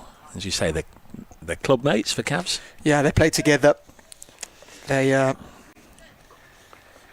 played together now for a couple of years. They played 3 or 4 years together. Definitely 3. I don't know if it's 4. This is down the leg side and will be swept away by Lammonby for another single. I don't know if you know most things, but how has Pereira become linked and now ultimately got himself a slot with Somerset? How's that path been developed? Do we know? Listen to the pads of Pereira. I think it's got a lot to do with Saka, and obviously he's played a lot of twos cricket for Saka, South Asian Cricket Academy. And he scored, as I said, bucket loads of runs and trialled around, and I think Somerset were the county that he ended up going to. Farhan bowls and just worked onto the leg side, fielded by the skipper. End of the first over of spin. 3 runs from it, 79 for 1 Somerset. In their all black. I'm not sure if they have a different batting strip and bowling strip in this competition as they do in the T20 Blast, as we saw them at Edgbaston in that first semi-final at the weekend. They fielded in the black there and came out to bat in the bright pink shirts. Well, they're batting in black today after 19 overs. They are 79 for 1. Yeah, James to continue, and this is flicked on the leg side to Ben Martindale, who's a slippery customer in the field, very, very fast. Does good work to get around to that. No run. Yeah, I would have thought that's how Pereira found his way down in Somerset. It's not like it's around the corner from Nottingham, so no. I would have thought it's come from that. I know he's trialled around quite a bit as Sav. Back-to-back hundreds for Somerset in the 2s, and then got the call up as turned around the corner by Lammonby. Slater, who's been fairly busy out on the deep leg side boundary there. Moves the score to 80. We're in the 20th over. Partnership of 76 from these two. Building a nice little platform. I said last time I was here, Brett Hutton absolutely ran through the top order, as this is defended off the front foot, ran through the top order. Yorkshire, they're absolutely fantastic bowling from Brett, and when he took the first wicket today, I thought, it's going to see a carbon copy repeat of his 6 for a couple of years ago. Not to be. These two have sort of blunted anything that Notts have had to throw at them so far. A couple of playing misses outside the off stump, but other than that, they've been very, very good. Have the Somerset pair. As James is getting Pereira to defend off the front foot down to backward point where Farhan Ahmed does the fielding. No run. Pereira 42 on his debut. Lammonby the other end on 30 not out. 80 for 1. Sun starting to come out more in full effect. It's lovely, lovely day. Highs of 25 today, so not too hot, not too cold. Not the scorching 30s. I'm sure this tent would be lovely in 33 degrees weather. This is off the back foot from Pereira. I think slower ball by Lyndon James and goes out to Pocklington on the offside sweeper, and they come through for a single. 81 for 1. The cake stand, Dave, has got my name written all over it at lunch, I think. I'm really looking forward to that. If they're as good as they are on a Saturday. I've popped 1 or 2 photos on social media. The Victoria Sponges look to die for. It's just pushed out into the offside, no run. Yeah, pizza and cake. Yeah. Healthy day at the cricket. The end of the 20th over, it's 81 for 1. Just 2 from that over. This the 33rd one-day meeting in Nottinghamshire. It's the first since that rained-off clash here in 2021. All been at Trent Bridge except for a John Player League match in Newark in 1970. And one of the quirks of that match was that twins were on opposite sides. Mike and Derek Taylor, M&S Taylor, the Nottinghamshire bowling all-rounder, Derek Taylor, the wicket-keeper for Somerset, as Farhan Ahmed bowls a ball to Pereira, which is guided down the ground to Ben Martindale. The last time Notts won, actually, was in the semi-final of the 40-over competition at Trent Bridge in 2013. Notts went on to win the final that year. They beat Glamorgan. But the man of the match was unable to play in the final through injury. Another single taken by Lammonby. And that man of the match in that Notts win over Somerset was their captain today, Jake Ball. He took 4 for 25. But injury ruled him out of the final. Somerset's last win in Notts was another one-day semi-final. It was a bit of a hammering at Trent Bridge in 2019. Won't dwell on that, as it says, pushed into the offside. Except to say it was the last one-day match that either Joe Clark or Alex Hales played. Yeah, they don't. The players that are very good at T20 cricket don't play much list A stuff anymore, do they? Farhan bowls. Attempted slog sweep. He's got it away. In fact, it'll go for 4. It's gone very, very fine. Nice looking shot from Pereira. I think if he'd got that out the middle, might have been in danger of hitting it straight to the fielder. It went very, very fine, didn't it? Down to final leg for 4. And he's now, is that 48 or 49? Yeah, 48. 2 away. Is Sav? As I mentioned, we've not got a great view of the scoreboards here. The main one is actually behind our tent, so that's great planning. 20 past 12, been playing for 80 minutes as opener Pereira gets his 49th run. Cutting it out to Ben Slater. Spin expert alongside me, ask him what he's made of Farhan Ahmed's first couple of overs in a moment as we draw towards the end of his second over, bowling to Lammonby now. A little bit of turn there, goes through to Verena. End of the over. Pereira's on 49, Lammonby on 31. 88 for 1, Somerset.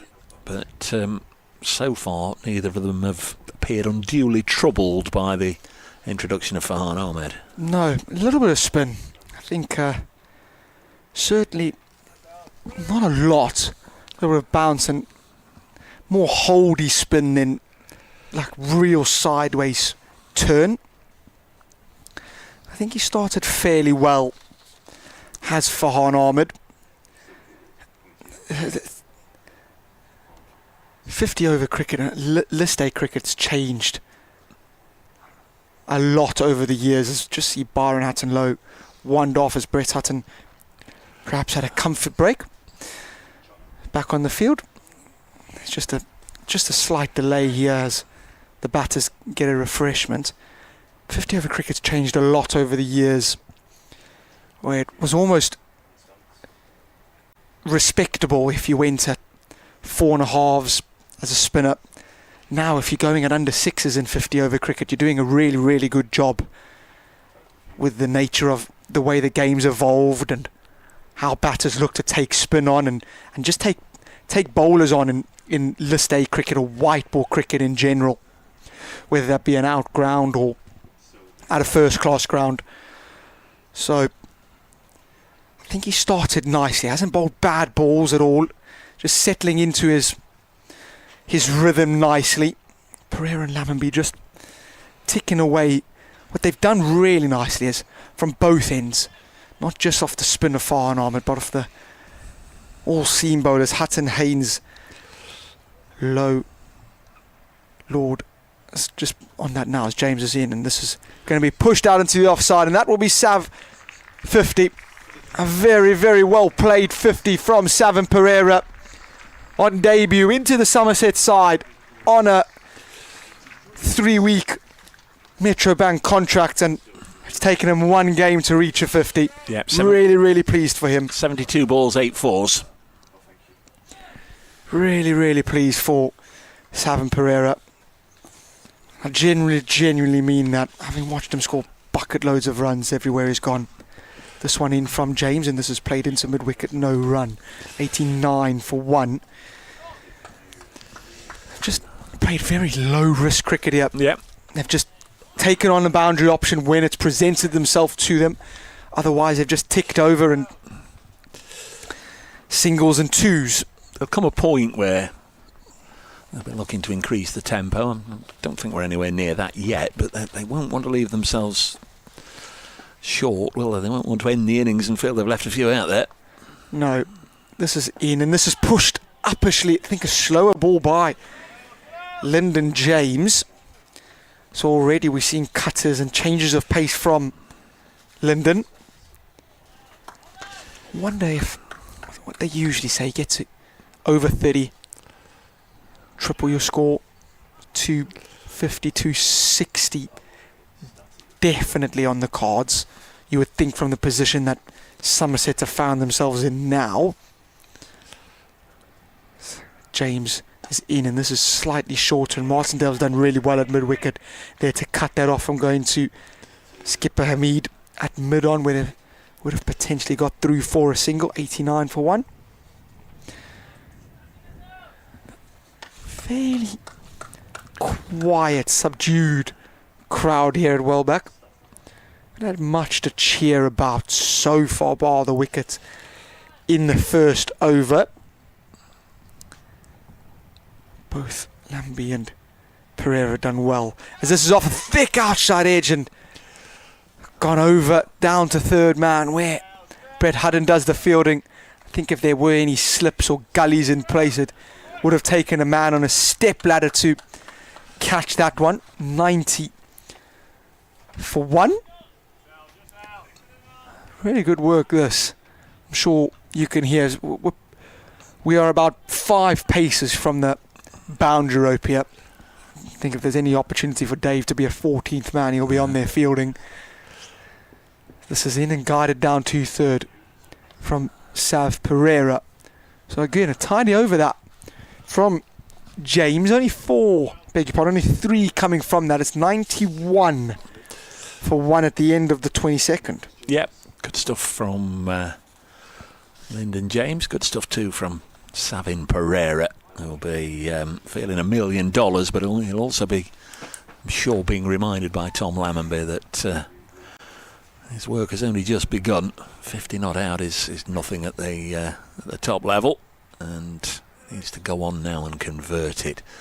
Seba Mead just having a little word with Farhan Ahmed ahead of his next over.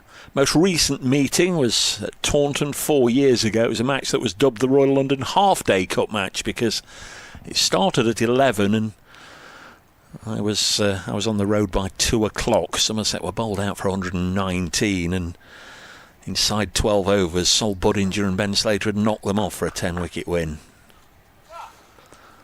It was a rare recent trip to Taunton that Notts did the business. This one's hit to backward point. Good bit of fielding from James Hayes, wearing the white floppy sonnet. Is the only one with any white on them in the field. I prefer this field mid-on, or long on has now been brought to mid-on, and deep backward square goes back. Farhan bowls cut past Hayes this time, out to Slater. Out front of all the patrons in the deck chairs over there. The pavilion as the backdrop, and beyond them the pylons, the electricity pylons. Very difficult to take a photograph on this ground without getting a pylon in the background. And on rainy days, don't half sizzle as the rain hits those electricity pylons. This next one's just nudged in the general direction of Freddie McCann, and there's no run. Yeah, this ground has got the capacity when it's cold to be absolutely freezing. Very open ground, isn't it? It's Farhan Ahmed round the wicket, I beg your pardon, to Lammonby. He's mistimed that, but because the field is set deep, it's just a comfortable single. Didn't get him in trouble. Had there been a regulation mid-off in there, it would have been gobbled up, but of course there wasn't. Ben Martindale does the fielding. Don't know if Martindale will open the batting. Suspect he might come in at 3. I think the feeling is that Freddie McCann might open the batting with Ben Slater. Either way, it's going to be all lefties at the top as the next ball is cut to Hayes at backward point, and there's no run. Yeah, for a change, there's not 5 left-handers out of 6 batters from the Blast Notts team. This Farhan round the wicket bowls, and this is defended end of the over. 93 for 1 after 23, 2 from that over. 21st of July on the birthdays list. Barry Richards, famous South African top order player, had many years for Hampshire, born in Durban on this day, 1945. An absolute South African cricketing legend, Kyle. Yep. Everyone's heard of Barry Richards. Obviously would have never watched him play, unfortunately, but know of him. Saw him get 225 not out against Notts at Trent Bridge. I think it was 16 or 20 off the first over from Barry's dead. James in, and this is defended off the front foot to mid-wicket, no run. When would that been? Be in the early 70s, 73 maybe. How long did he play for Hampshire for? Oh, a decade or so. Had Richards and Roberts. Handy cricketers? Yeah. Barry Richards and Andy Roberts, the West Indian fast. Fairly handy cricketers. James in, and this is slower ball pulled away, and Slater's just going to have to go fetch that from the patrons. Bit of a hit-me ball really from Lyndon James. Slower ball that's just sat up in the wicket, and Lammonby hammers that away on the leg side for 4 runs. 97 for 1. He moves to 37. Another birthday on this day. You saw him the other day getting runs, and he was run out by a brilliant bit of fielding from Freddie McCann. Jason Roy's birthday today. Another one. I think he was another one born in Durban. This one in, and this is beat. Lammonby outside off stump. No run yet. Jason Roy. He is. Don't know him, but he is very good family friends with our family friends. So when he ever goes down to Durban, he spends quite a lot of time with family friends of mine. Mark and Carol live on the beach. They've got a beautiful house that overlooks Durban seafront. So yes, J. Roy, Durban boy. Thank you, Freddie McCann. See what I think about him, bring you into these. This is played away on the offside. They will get through for a single. You do think about these things. Didn't know it was Jason Roy's birthday today. Happy birthday. Yeah. I know exactly where I was 52 years ago today. Oh, my word. 21st of July 1974, Sunday afternoon at Trent Bridge, in the pavilion, seats in front of the pavilion. Somerset beat Notts in a Sunday league game. Lots of things I remember from that day. James in, and this is pulled by Pereira. This time straight to Ben Slater, and they'll only come through for a single. Apart from Sobers, my other hero growing up was Derek Randall. He was run out in the final over of the Notts innings for 93, which was disappointing. And then Somerset chased down the runs. There was a fella called IVA Richards, another Richards. We just mentioned Barry, but Viv Richards, 108 not out to get Somerset over the line. Viv Richards in his career made 26 one-day hundreds. That was the first. I was there for his first. James in, and this is defended off the front foot back to the bowler, no run. Oh, that's a lovely thing to put on your resume. Oh well, there's lots of things. Lots of things. Played against Viv, in the later years. I did. I remember that story. That's a great story. At the end of the 24th, it's 99 for 1. Yeah, but back to the 21st of July 1974. Somerset was skippered by Brian Close, a feisty, fearsome Yorkshireman coming towards the end of his cricketing career. He was already in his 40s by then, the Somerset skipper, as Farhan Ahmed is going to bowl to Savin Pereira, left-hander. Verena obviously standing up to the stumps. This is eased into the offside, fielded by McCann. Somerset had a fast bowler, went on to become a first-class umpire by the name of Alan Jones. He played for a number of counties, but that day he was playing for Somerset, Alan Jones. And there was something, like I say, I was at the front of the pavilion, close enough, not yet close enough to hear the conversation, but close enough to know there was a falling out as Pereira comes for the first time down the track, and he's lifted it over Rob Lord, who was 2/3 of the way back at mid-on. Lord had to turn, watch the ball in the air, and then scamper after it, and from the applause of the crowd, I think he's got there and managed to save a run. He's kept them to 3. First time he's taken the aerial route, Pereira, and he just cleared Rob Lord and gets 3 runs. Come back to Anecdote Alley in just a moment, but Pereira on to 56, the 100 up, 102 for 1. So they've added 98 for this wicket, and little push and run this time to Lord, shy at the stumps, narrowly missed, and Lammonby this time taking him on, and he goes on to 39, 103 for 1. And this little to-in and fro-in and spatting between Captain Brian Close and bowler Alan Jones, who wasn't bowling, he was fielding, went on and on for several minutes as Pereira gets another single, pushing it down the ground to Martindale. And then I heard Close, as clear as I'm sat here listening to you, say, off. What do you mean off? Off, I'm sending you off. Well, as a youngster, I was aware you could send somebody off in football, but certainly not in cricket. You can't send anybody off in cricket. But off, I'm the captain, I'm sending you off. I'm not having that sort of behaviour. Next ball is dropped on the leg side. Now, whether it was sloppy fielding or he'd back chatted or what, but he then told the umpires he was holding play up and wanted the 12th man to come out of the pavilion. He was sending Alan Jones off, and I don't know if he'd finished his spell. I don't know if he came back and bowled later, but certainly for a while Alan Jones had to run the gauntlet going through the Notts members. Next ball is played back to him. 104 for 1. So they've added 100 together, this pair, since Archie Vaughan was dismissed.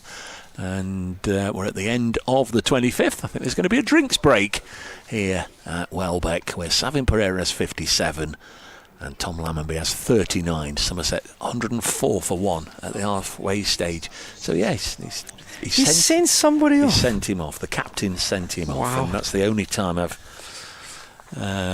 come across that. I've tried, sort of wisdoms and whatever to look up any possible match reports from that day, but I can't find anything. But it's one of those things that memory sometimes fails about certain things, but not about that. And I'll remember that day for a long time. Derek being run out in the 90s in the last over, disappointed about that. And then this young fella, first time I was seeing him, first time pretty much anybody was seeing him, Viv Richards getting his 100 to get Somerset over the line. But above all else, Brian Close, I am sending you off. Off you go. Umpire, I'm sending him off. 12th man, whoever it was, he was waving him out of the Somerset dressing room, the lower balcony, of course, at Trent Bridge, and made him go. If anybody's got anything on that, if anybody, no, you absolute nonsense, Brace Girdle, or yes, I was there, or I've heard that story myself, or whatever, I'd love to know. bracecricket@icloud.com. But true as I'm sat here, he sent him off.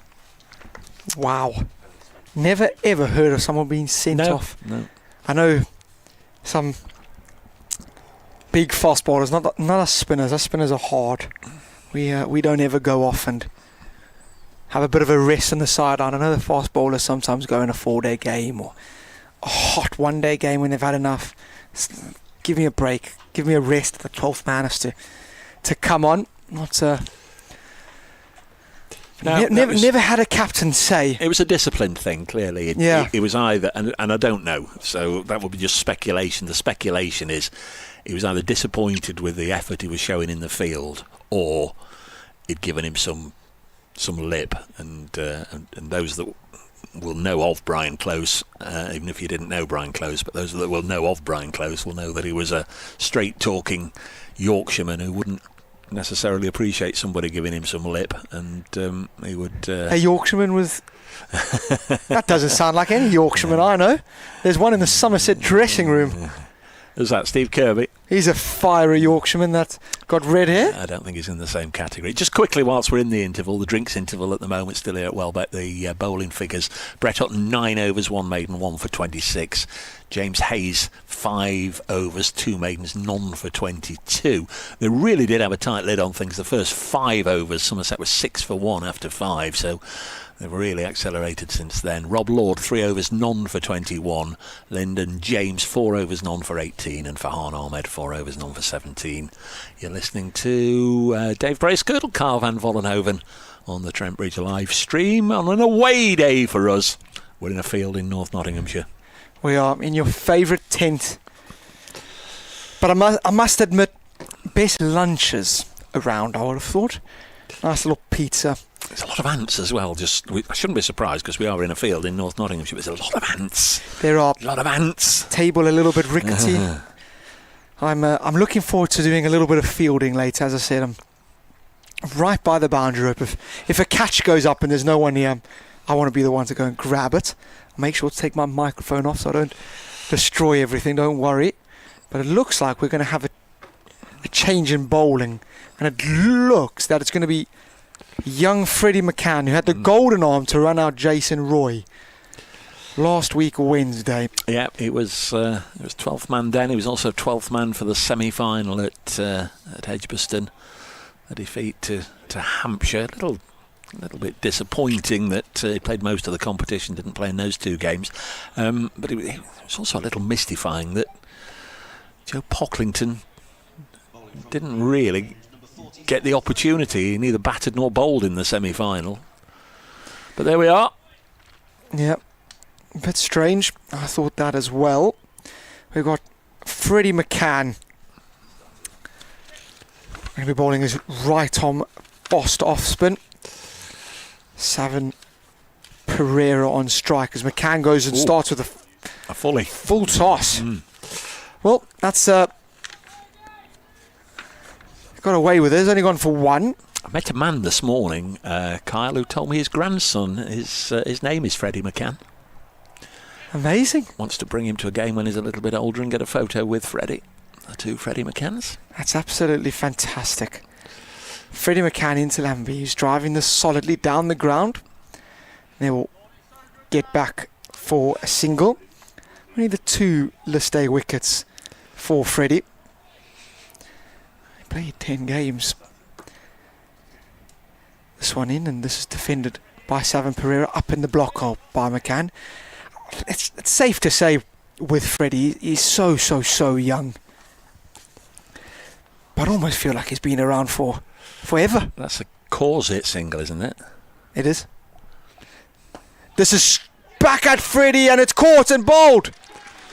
Well, he had a golden arm on Wednesday. He's got a golden arm on Tuesday now. He dismisses Savin Pereira, who's just looking to push this one back down the ground for a single like he had done earlier. And it's held up in the wicket, and it's straight back to Freddie. And he doesn't drop him. I said he'd only taken 2 list day wickets prior to this. Well, that was his third, and that's a big one. And that's when his skipper needed him to take one. It's 106 for 2. We're low down, we're pitch level. I'm certainly glad I'm not in the third umpire's chair. Yeah, that was close. Yeah, from this distance, I'd want certainly to have a little look and somebody to zoom in. But what I will say is everybody in green celebrated, and it wasn't a case of looking at the umpire. They all rushed to congratulate Freddie, and also the one out there that would have had the best view of the absolute lot would be Savin Pereira, and he just tucked his bat under his arm and went well battered. Hope we see Sav Pereira again. I'm sure we'll see him again throughout this competition for Somerset, and I hope he gets a good old crack of the whip, and if he continues to score runs like he has done today, then who knows where it could lead. But all you lovely folk in the West Country, we can report that Savin Pereira thus far has been a very decent pickup by the Somerset coaching staff. He's averaging 58 in this season's competition. Yeah, Josh Thomas, the new man at the crease to replace debutant Savin Pereira. But more on Thomas in a bit, as this one's very full by Freddie. Almost again a Yorker, really, but a bit more on that catch. I'm not as honest as Sav. I would have stood there personally. My Davies. Next one is short, and Thomas is off the mark. 107 for 2 at the end of the 26th over. Just knowing the people out there, it was clean and it was good. Just with my own eyes from this distance, it looked very close, didn't it? It did. But Freddie McCann wouldn't have claimed it for a start if it had, if it was a case of ball, ground, and hand all in the same place at the same time. He'll have known he took it cleanly, and like I say, everybody just celebrated as one with him, and the umpire will have had a good view. Sav Pereira will have had a good view. An important wicket. It's the end of that over. 107 for 2. So century partnership for the second wicket. Notts need to build on that. 107 for 2. Again, I've not been filling my little squares in here. It's 107 after 26. This is Josh Thomas, 21-year-old. England under 19 players on strike. Farhan Ahmed bowls to him, turns it away on the leg side, and he'll get a single there. Played in both the county championship matches against Notts this season. Memory serves, he scored some useful runs down at Taunton. Had a good time of it with the ball. Yeah. In the blast last week. I think he got a maiden fifer in the blast. Somerset made it through the groups. Next ball is a slog sweep away onto the leg side, and Pocklington, good as he is, can't get anywhere near that one, and it's a boundary for Lammonby. Of course, Somerset found themselves at finals day courtesy of that unlikely but absolutely wonderful blitz from Craig Overton at Headingley on the same night that Notts were defeating Surrey at Trent Bridge. Next ball out to point, or deep point, and slated as the fielding. One more to the tally. Yeah, Lamby's moved to 45. Now, beg your pardon, it brings Thomas back on strike. High score of 54. Not out in his 25 list day previous matches. Farhan Ahmed in again. Once more played square of the wicket on the offside, out to Slater for a single. Sun just now starting to really beat down on the ground. It's been a warm, sultry morning, but there's been plenty of high cloud cover. But that's parting now, and it's going to be a hot one.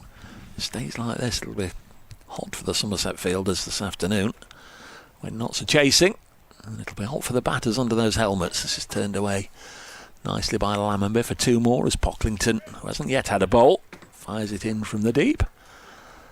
And the tally is 116 at the end of the 27th. Yeah, big over. That of Farhan Ahmed. Good batting again, just the solitary boundary, and then the spider, I don't like spiders, crawls across my hand. So it's a big over, 116 for 2, 27 overs gone. A lot of spin for Notts, so they should get through these overs fairly quickly and rattle through them. Lord and Hayes, I'm sure, will bowl at the death as McCann to continue, and this is short and wide, and Thomas misses out. To be perfectly honest here, goes through to the keeper. Verena, no run. Sun just then starting to invade our tent a little bit, and this is off the front foot from Thomas. Push to backward point, no run. So McCann continuing around the wicket to Thomas. This one a little bit short, and on the third attempt manages to get off strike. Does Thomas, and he moves to 4. 117 for 2. Just for those wondering why you wouldn't bowl a slow left-arm spinner to 2 left-handers if you could help it. McCann in, and off the back foot, the spins away from Lammonby and takes a thick outside edge down to third man, who's inside the ring. Brett Hutton, no run. Why is it generally not done unless you absolutely have to? I'll answer that now as McCann's in, and this is short and through to Verena, no run. Usually the thought process is it's spinning into the batter. If it spins into the batter, it's easier to play. I think it's a little bit hard done by they usually say ball spinning away from the batter's harder.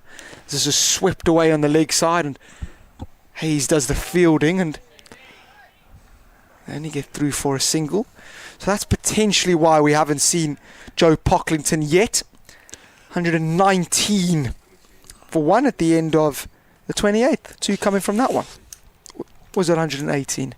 It is 118, so yes, it is 2 coming from that over. That's potentially why we haven't seen the slow left-arm spin of Pocklington yet. Saving them for the right-handers. I'd like to see the slow left-armer. If it doesn't go on, you're challenging both edges. Farhan to continue with his right arm off spin. Eased into the offside, and there's no run. Freddie McCann there underarmed it towards the stumps at this end, and I think he felt that just maybe Thomas was just daydreaming a little bit. Might have been out of crease if he did. Certainly from Freddie's reaction, he felt that it was close to a run out. Not so sure myself, but this is turned away on the leg side for another single. I can feel the temperature's been turned up quite considerably over the last few minutes. All the games, of course, starting today at 11 o'clock up and down the country. Sides looking to get off to a good start in the competition as this next ball is defended. Derbyshire 131 for 2 against Durham after 29. Middlesex 120 for 3 after 25 against Essex. Hampshire at Scarborough 116 for 3 against Yorkshire. Lancashire 98 for 2 at Sedbergh against Surrey. And Warwickshire, who come here on Thursday, they're 152 for 2 after 27 at Northampton. As the next ball is just played very fine. I think Farhan did him there, but Josh Thomas just waited and just got enough bat on it to take it away from Verena, and it ran away fine for 4 runs. Just on Warwickshire, of course, come here on Thursday. They're skippered by Sam Hain for this season's competition. He's on 39 not out. A young player I'm not too familiar with his best work. Theo Wiley's 59 not out for Warwickshire. The next ball's played Again through the onside of straight for a single. Yeah, Warwickshire 158 for 2 against the last winners, Northamptonshire. End of the 28th. Somerset 120. Oh, it's not finished, I beg your pardon. Just saw Ben Martin now rushing towards us. He's been pushed out to field on the fence here. I thought it was the end of the over, and now it is with a dot ball. 124 for 2 after 28. Yeah, again, another good over that from Farhan, but you can't really equate for nicking someone off and it going for 4. So Freddie McCann to bowl his 3rd.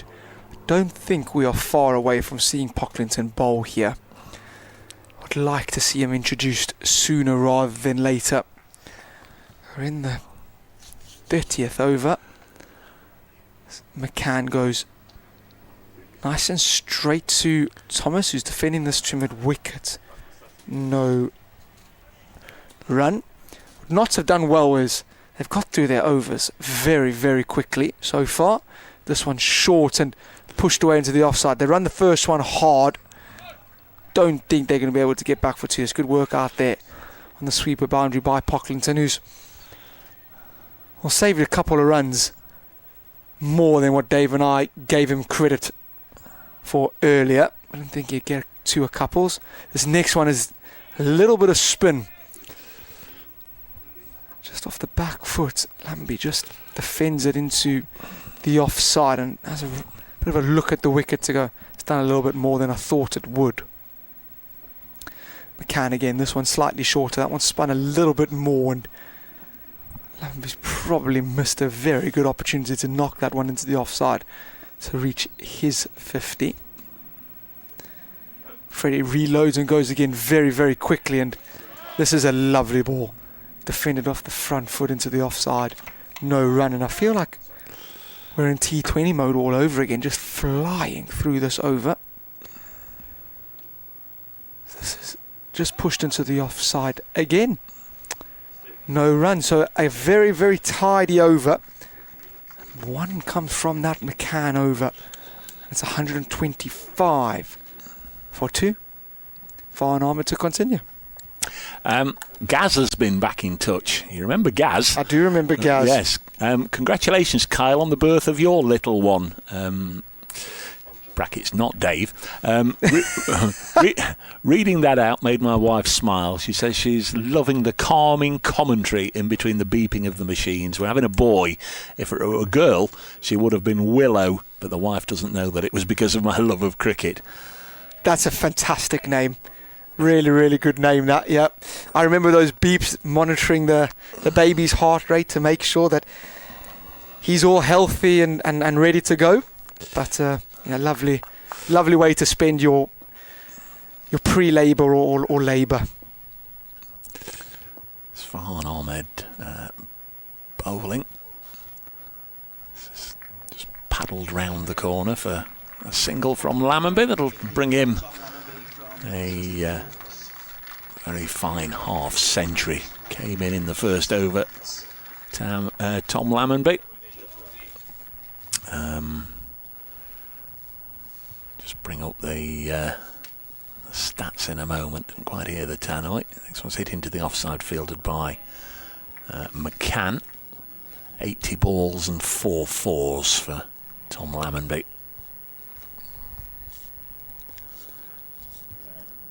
Yeah, shy of the stumps there from McCann, which has then hit the stumps, which has allowed them to come through for a single.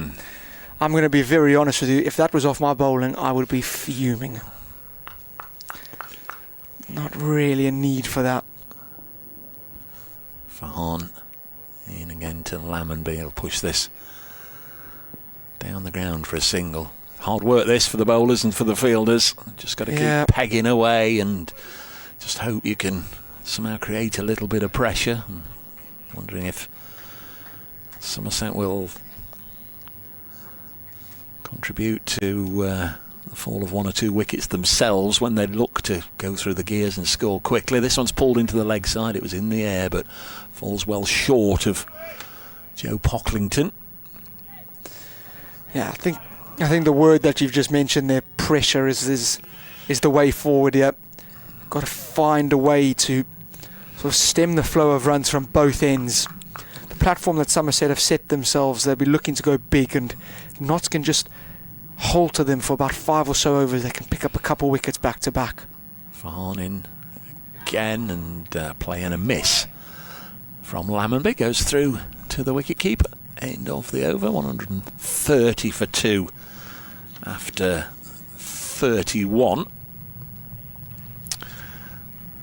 Lovely day. Of course, there's lots of ways you can put a score on the board batting first in 50 over cricket, and there's also lots of ways you can chase it down. Somerset didn't seem desperately urgent to make sure they got off to a lightning fast start and put a good score on in the initial power play, did they? They were 6 for 1 after 5. They were only 37 for 1 after 10. This next one is played into the offside, and a misfield by Ben Martindale allows them to get through for the single. 132 for 2. We've fortunately missed Dave's favourite 1, 2, 3, 4. This one in, and this was swept away. Now there's going to be a boundary, a full toss from Freddie McCann. Gets the treatment that from Lammonby, who's starting just, you feel, to put the foot down a little bit. Looking to punish bad balls more regularly. That one a low full toss and swept away, dissecting deep mid-wicket. Deep backward square. 135 for 2, and next one is played very delicately, and a throw again from Ben Martindale, and no backer-uppering, which allows them to come through for 2. That will be really frustrating for skipper Hamid. Yeah, overthrows in consecutive overs. Just 2 runs there that are just needless, really. Allows Lamby to come back on strike, the set batter. And this is swept down the leg side. Hayes will do the fielding, and a misfield again allows them to get back for 2. I said that the ground is very, very hard. Lots of hard bobbles, which makes fielding very, very difficult. Yeah, we saw as it was coming to James there. It was having a bit of a bobble. 139 for 1. And this next ball straight in line and defended off the front foot. Back to the bowler, no run. Because there's a change in the regulations this year, isn't there? In terms of we're playing with a ball from each end.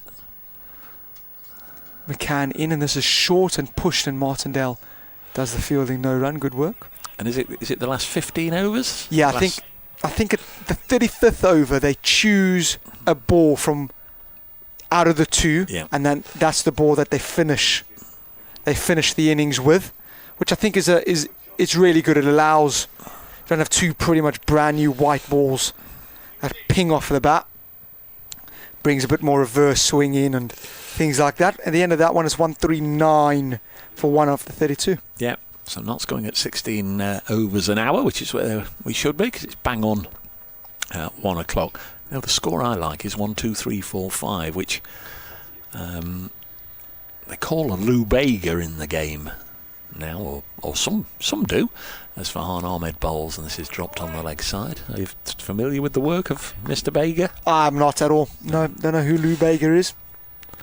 I'm sure you'll impart some wisdom. It's that song Mambo Number 5 where it begins. I know the song. 1, 2, 3, 4, 5. Great song. I was listening to that on the way here, actually. Where? Yeah. Well, then. Next ball's played onto the leg side for a single. I do know the song Mambo Number 5. I've had a wiggle to that and Royal Family? A few times. You see the Royal Family episode? I have, yes. Where they did the painting and decorating to... That sticks in my head a little bit too vividly. Jim Royal, and this next one is just deflected down the leg side. What do they call his mate? Can't remember. Not end of the over. 2 runs for a fine deflection down the leg side. 141 for 2, Somerset. They'll certainly want to double this, you'd imagine. Yeah. And a few more if they can possibly get it. Again, Played nicely by Thomas into the offside. One or two younger players, less experienced players to come, and hopefully, like Sav Pereira, enjoy their time out in the middle. Johnny Connell, we're looking forward to seeing. There's another very fine deflection, a little bit of a sweep, a 3/4 sweep down the leg side from Lammonby. He's listed to come in next. Cian Roberts, who was 12th man for the recent county championship game at Trent Bridge, and then got injured either on the first or the second morning, and had to be helped off the field before the start of play. A little bit of concern about it. This is turned onto the leg side. It took a bobble, and Hamid gathers it, then he shies at the stumps. McCann was backing up on this occasion. Then Ben Church, the young wicket-keeper, Miguel Pretorius, Jack Leach, Josh Shaw and Jake Ball skippering Somerset for the first time. Told me the only previous captaincy experience he's had was one game skippering Not Seconds many years ago, and one game skippering Welbeck under 15. So it'll be a learning experience for all. Jake is the skipper because Lewis Goldsworthy is Somerset's captain, but I think he got a knock in the nets and he's out with a bit of concussion. Here's McCann. Freddie in, and this is pushed down to mid-off. He's up in the ring, does the fielding, no run. Yeah. Wish Jake all the best of luck. McCann, and this is up and over, extra cover. That's going to go for 4 runs, I think, and it does. Didn't want to write Joe Pocklington off too early there. He's caught a couple I've said he wouldn't. It's a lovely shot by Thomas. Up and over. Really, really lovely shot. Puff of dust as soon as that hit the turf. And the sun is really, really scorching. So, really hot day out today. 148 for 2s. This next one full, and this is hit firmly again. And it's good work there by, I think that's Lyndon. It is Lyndon. Lyndon James, 149 for 2. Thomas, 22. Lammonby, 61. Lammonby on strike now. This is short and pushed to mid-off, where James does the fielding again, but able to get through for a single. We're in the 34th over, and there's a very, very nice partnership brewing, and it's the 154 Somerset, and a fantastic platform being set. The next ball is just down the ground by Thomas. So, boundary off the second ball, and then singles galore, really. 7 coming from this over with ball left, and this is driven firmly, and they run the first one very hard, and they're going to get back for an easy single.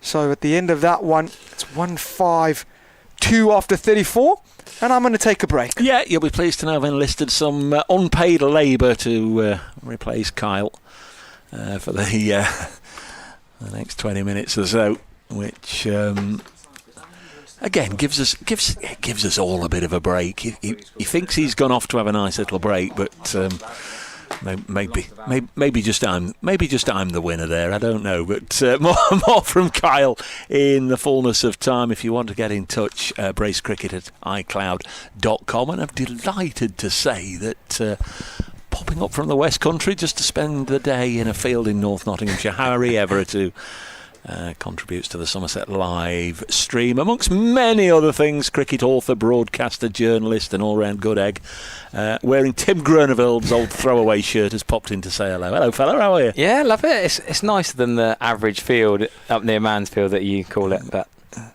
you like it, do you? I do like it, yeah. I think it's lovely. You're probably seeing it at its best, okay, because it's a nice warm enough day. Where have you been? In the media tent? Wandered round on a few laps. Just been catching up with a former Somerset, now England under-19s analyst, Scotty Thomas, who worked with Farn Armand a lot. There is Farhan round the wicket and then bowls, and it's driven down the ground, fielded by Martindale. We're only on the live stream, Harry, so we haven't necessarily got to blather through every single ball, but we'll have a bit of a chat here and there. And I know I've roped you in. I've managed to drag you in for 20 minutes or so, and we'll get you to say a few words of... You know I don't need much roping. I'll be easily persuaded. Of support for Somerset along the way. Farhan bowling. Nicely set, your boys. Nicely set after an awful start. Farhan round the wicket again, and Josh Thomas a play and a miss. Runs for Savin Pereira, that's the big plus so far. Absolutely brilliant. Yeah, what is it, his 10th county?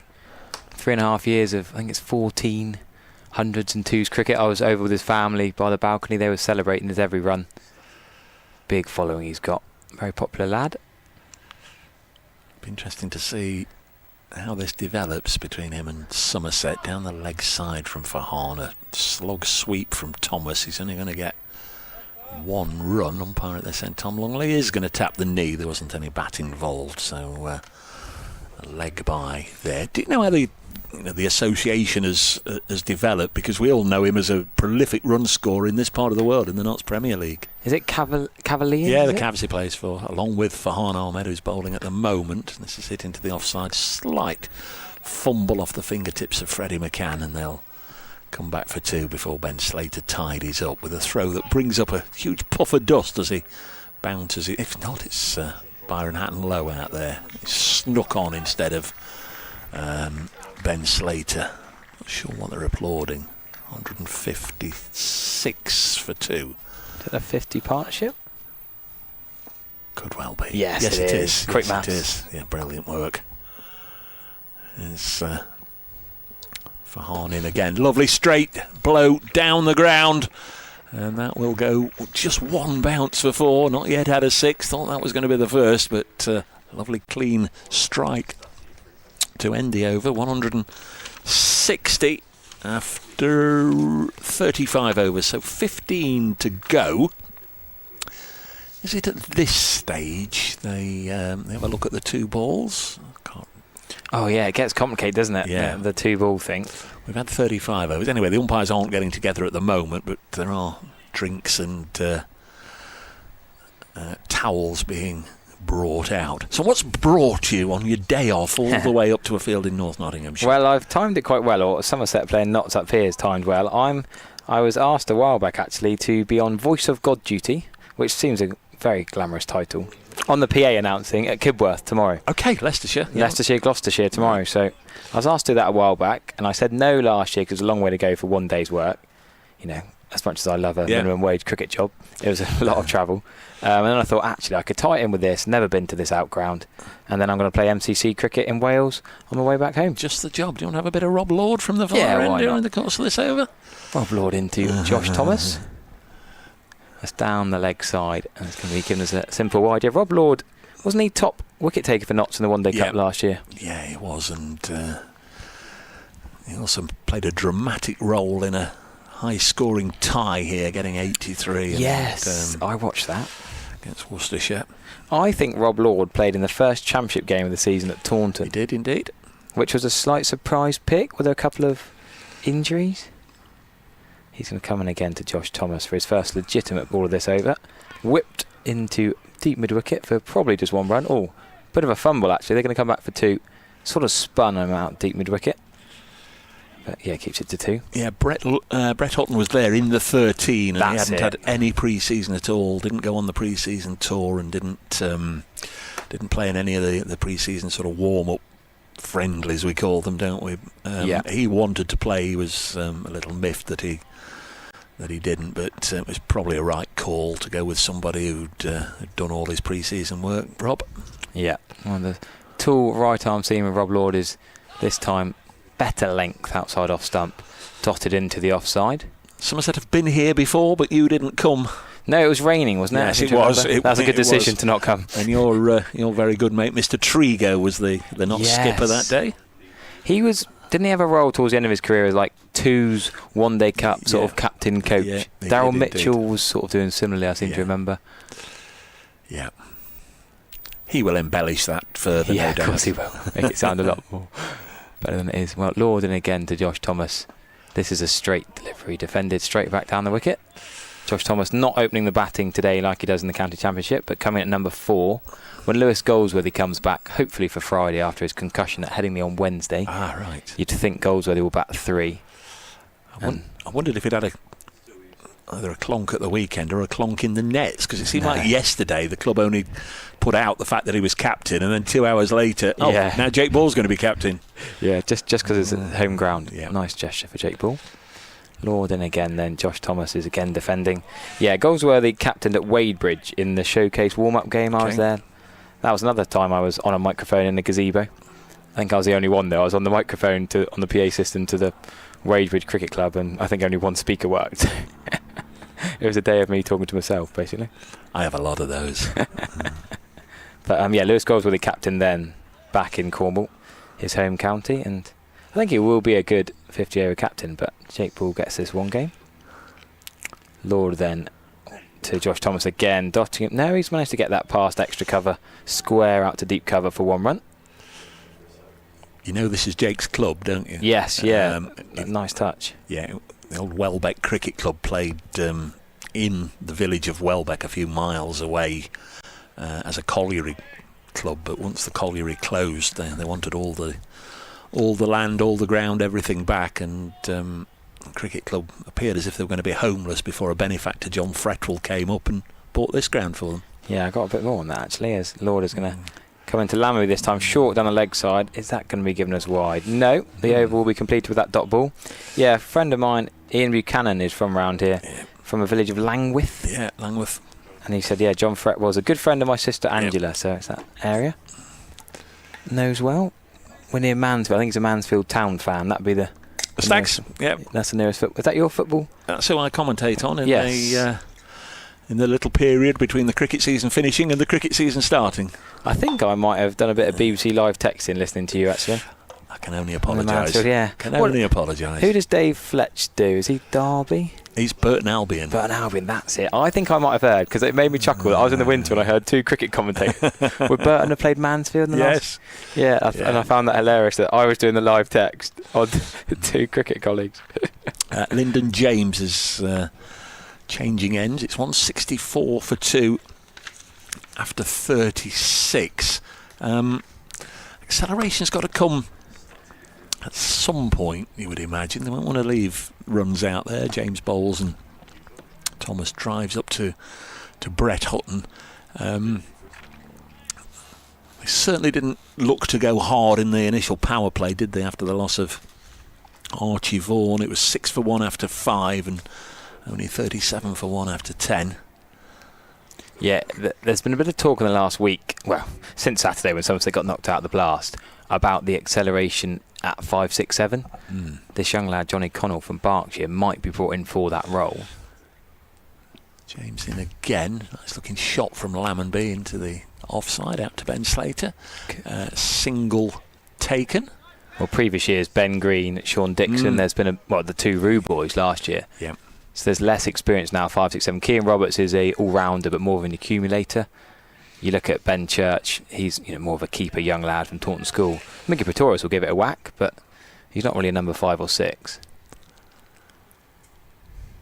Lyndon James now to bowl to Thomas, 27 from 34, and a little pick-up out onto the leg side, fielded and caught by Joe Pocklington. And there is the 3rd wicket, Lyndon James. A fortunate recipient of a good bit of work in the deep from Pocklington. And that is the end of Josh Thomas, out for 27. It's a lovely clean pick-up, but to one of the safest pairs of hands in the field. Pocklington, 166 for 3. Good catch, wasn't it? Yeah, he didn't look his complete fluent best, Josh Thomas. It's funny because he played in the One Day Cup last year as a 5 or 6 sort of hitter. We were just talking about who's going to do that 5-6 role that is aggressive in the last 15 overs or so. He did that role. Then he came into the championship side after Tom Abel's injury in September last year.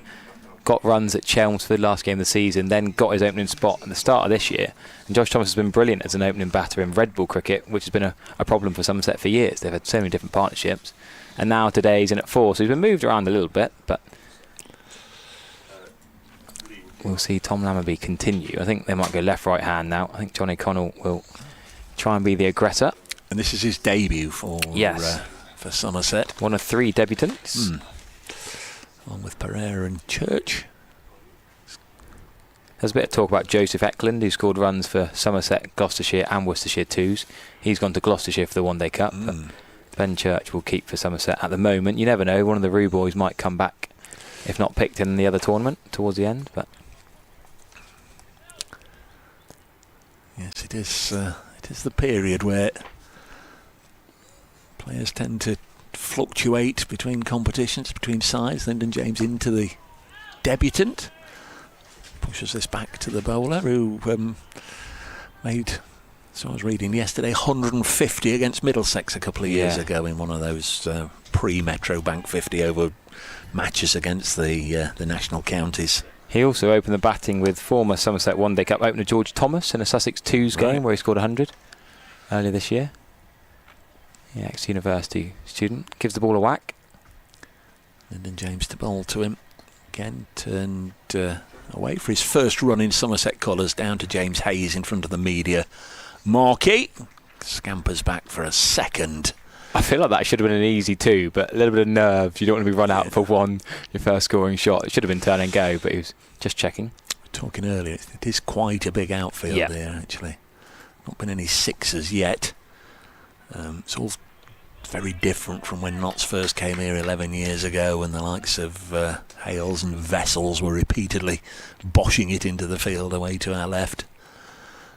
James in once more to the right-handed Connell, and Notts will be just hoping to build up a succession of dots here just to prevent Somerset just making their charge towards the end of their 50 overs. 169 for 3 after 37. Lyndon James now adding his name to the list of wicket takers. He's 5 overs 1 for 22. Earlier Brett Huttonbold 9 overs on the reel, 1 for 26, and the other wicket taker Freddie McCann 5 overs 1 for 23 with his off spin. Rob Lord has had 4 overs so far, none for 25, and he's going to continue. Yeah, he's got a deep fine leg, a deep square, and a deep cover. 4th man back, deep 3rd, so both up in the ring straight. Does Lammerby try and go to the top? No, it's straight to mid-on and calls a single. Would have been out with a direct hit, but the fumble attacked the ball, didn't he? Tried to pick it up cleanly. It's bobbly, as Kyle has mentioned repeatedly. I interrupted your bit of live streaming this morning to call this game the cricketing equivalent of England v France. The third, fourth player, didn't you? 2 teams that lost on Saturday. Were you there? Did I saw you there. Yeah. Sorry. That's right, we were both crying. I'm going to say, along with 25,000 others that wanted to try and stop me getting to Joe Clark to do the interview at the end of the game. Connell then to face his first ball from Rob Lord. Dot into mid-wicket. But yeah, no, it was... I mean, finals day is a brilliant day. You can't knock it. It was really good cricket. The final was brilliant. I dare say, would you say Notts were underdogs against Hampshire, I guess? I would, yes, and on the day I'm not sure they could have done any more. Weatherly with a career best. I mean, somebody comes off like that and batted brilliantly. With hindsight, should they have batted first? Well, hindsight, but Monsey might have come off and knocked them off in next to no time. Who knows? Short ball this time from Lord is left by debutant Johnny Connell. I thought, I watched pretty much all of your game. I thought Somerset would have beaten Northants. It was a low-scoring game, that one, wasn't it? But certainly off the back of Craig Overton and his marvels up at Headingley. But Northants, as they have done, twice before when they've won it, they just find a way, don't they? They've got a very fine leader in David Willey, and they just all pull together for him. Well, that's an outside edge from Connell. Going to be 1 to deep 3rd. But I found myself. They're going to come up for a second. Surely it is a risk, but he's called it clearly and sprinted hard. I'm not sure that did bobble, actually. But there's not really much of an excuse there for the misfield from Hayes, who's been on loan at Gloucestershire. Yeah, someone told me actually as I wandered around, I think, would he have played against South Pereira in the Notts League not too long ago? Probably, yeah. Kyle, who's just gone to take the afternoon air, would be the expert on that. He's our Premier League guru. He's been bowling at Sav recently. Has he? Been hit around a bit? Well. He wouldn't tell you if he was. Connell then. Connell, who got that 2 off the outside edge. This time is exactly the same area, but control. The Kane Williamson or Joe Root sort of rotation of strike dab to short third. Yes, Kyle, who was in that seat before you, played for MCC Young Cricketers as a young man who was coached by Steve Kirby, who brilliant. will always say, should have bowled quicker, should have bowled his leg spin quicker. He played for Warwickshire, Kyle, and then Notts Seconds, now plays in the Notts Premier League against a lot of these boys. And he's caught up with Curbs, is he? Yes. Yeah, good character. Tango. Yes, yeah. He knows people at every county around the country. Lord, this time is late cut by Lammonby effortlessly, not much foot movement. Tom Lammonby, who returned to action at Exeter Cricket Club on Saturday, didn't go up to finals day. Been out with this, it's ended up being like a forearm sort of tendon injury.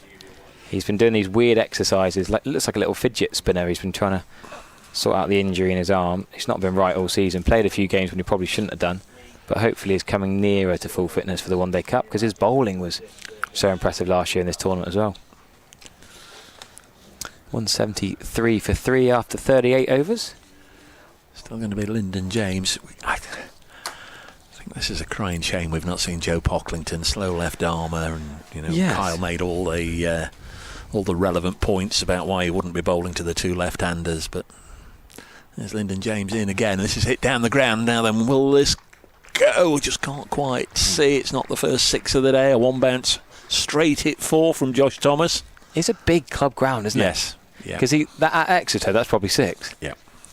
I was going to say, I've just been doing a lap around the ground before I come on commentary with you with Joe Pocklington's former housemate of last year, Scott Thomas, who was the Somerset analyst, and lived with Pocklington for a while and was talking him up as a lovely lad as well as a great cricketer. But why did he bat in the top 5 in the quarter-final of the Blast? Was that a left-right hand thing? Well, that was a bit odd, wasn't it? It's a very, very good question.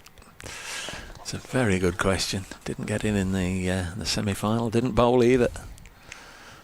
James in again to Thomas, just starting to cut loose, hitting the ball hard, and he's got back-to-back boundaries here, driving this through extra cover, and the ball striking the rope. As we all know, anybody who's watched a bit of cricket, just watch it when it strikes the rope, because it leapt up then into the deck chairs and it just startled them. What was that daft Graham Middlesex used? Was it Radler or Merchant Taylors, where every advertising hoarding was angled terribly and they kept whacking old men in the crowd? Radler. They're at Radlett. They're at Radlett today, actually. Yeah, look out for them there. Particularly bad design, isn't it? Always used to say Middlesex don't do one-day cricket, white ball cricket. They don't do red ball cricket now these days, do they? No. Either. 181 for 3. Just wonder if the tap is on. This is pushed to Hutton for a single, so that's 9 from the last 3 balls. Tom Lammonby unfurling all his strokes here. He should be the MVP of this Somerset side, really. He's probably the best cricketer. Well, Jack Leach would have a good shout at that, but with runs at the top and his bowling, bowled 10 overs quite a lot last year. Without Alfie Oldwood in this competition, JT Langridge not picked today. He will be the only left-arm seamer if he bowls. They're going to squeeze the new batter, Connell, bring a few fielders into the ring and make it harder for him. He's on strike now, and he's chipped this over the head of Brett Hutton. That's coming towards us, or just to the right of our Bijou marquee for 4. Nicely chipped away there with Brett Hutton, huffing and puffing after it. No chance of reeling it in. Warwickshire are at Wantage Road today against Northants in the same group as Somerset and Notts. Warwickshire 206 for 3 after 35. Sam Hain, 58. Not out. He'll be a good player in this competition, Sam Hain. I picked him in my fantasy team for this competition as well, so I've had a good first day of fantasy draft. There is a fantasy league for the Metro Bank One Day Cup. Of course there is. This one is pushed up, and Connell sent back there, and then gets one on the lid as Martindale lobs it just down to the far end. I just wonder how pernickety the umpires are going to be here.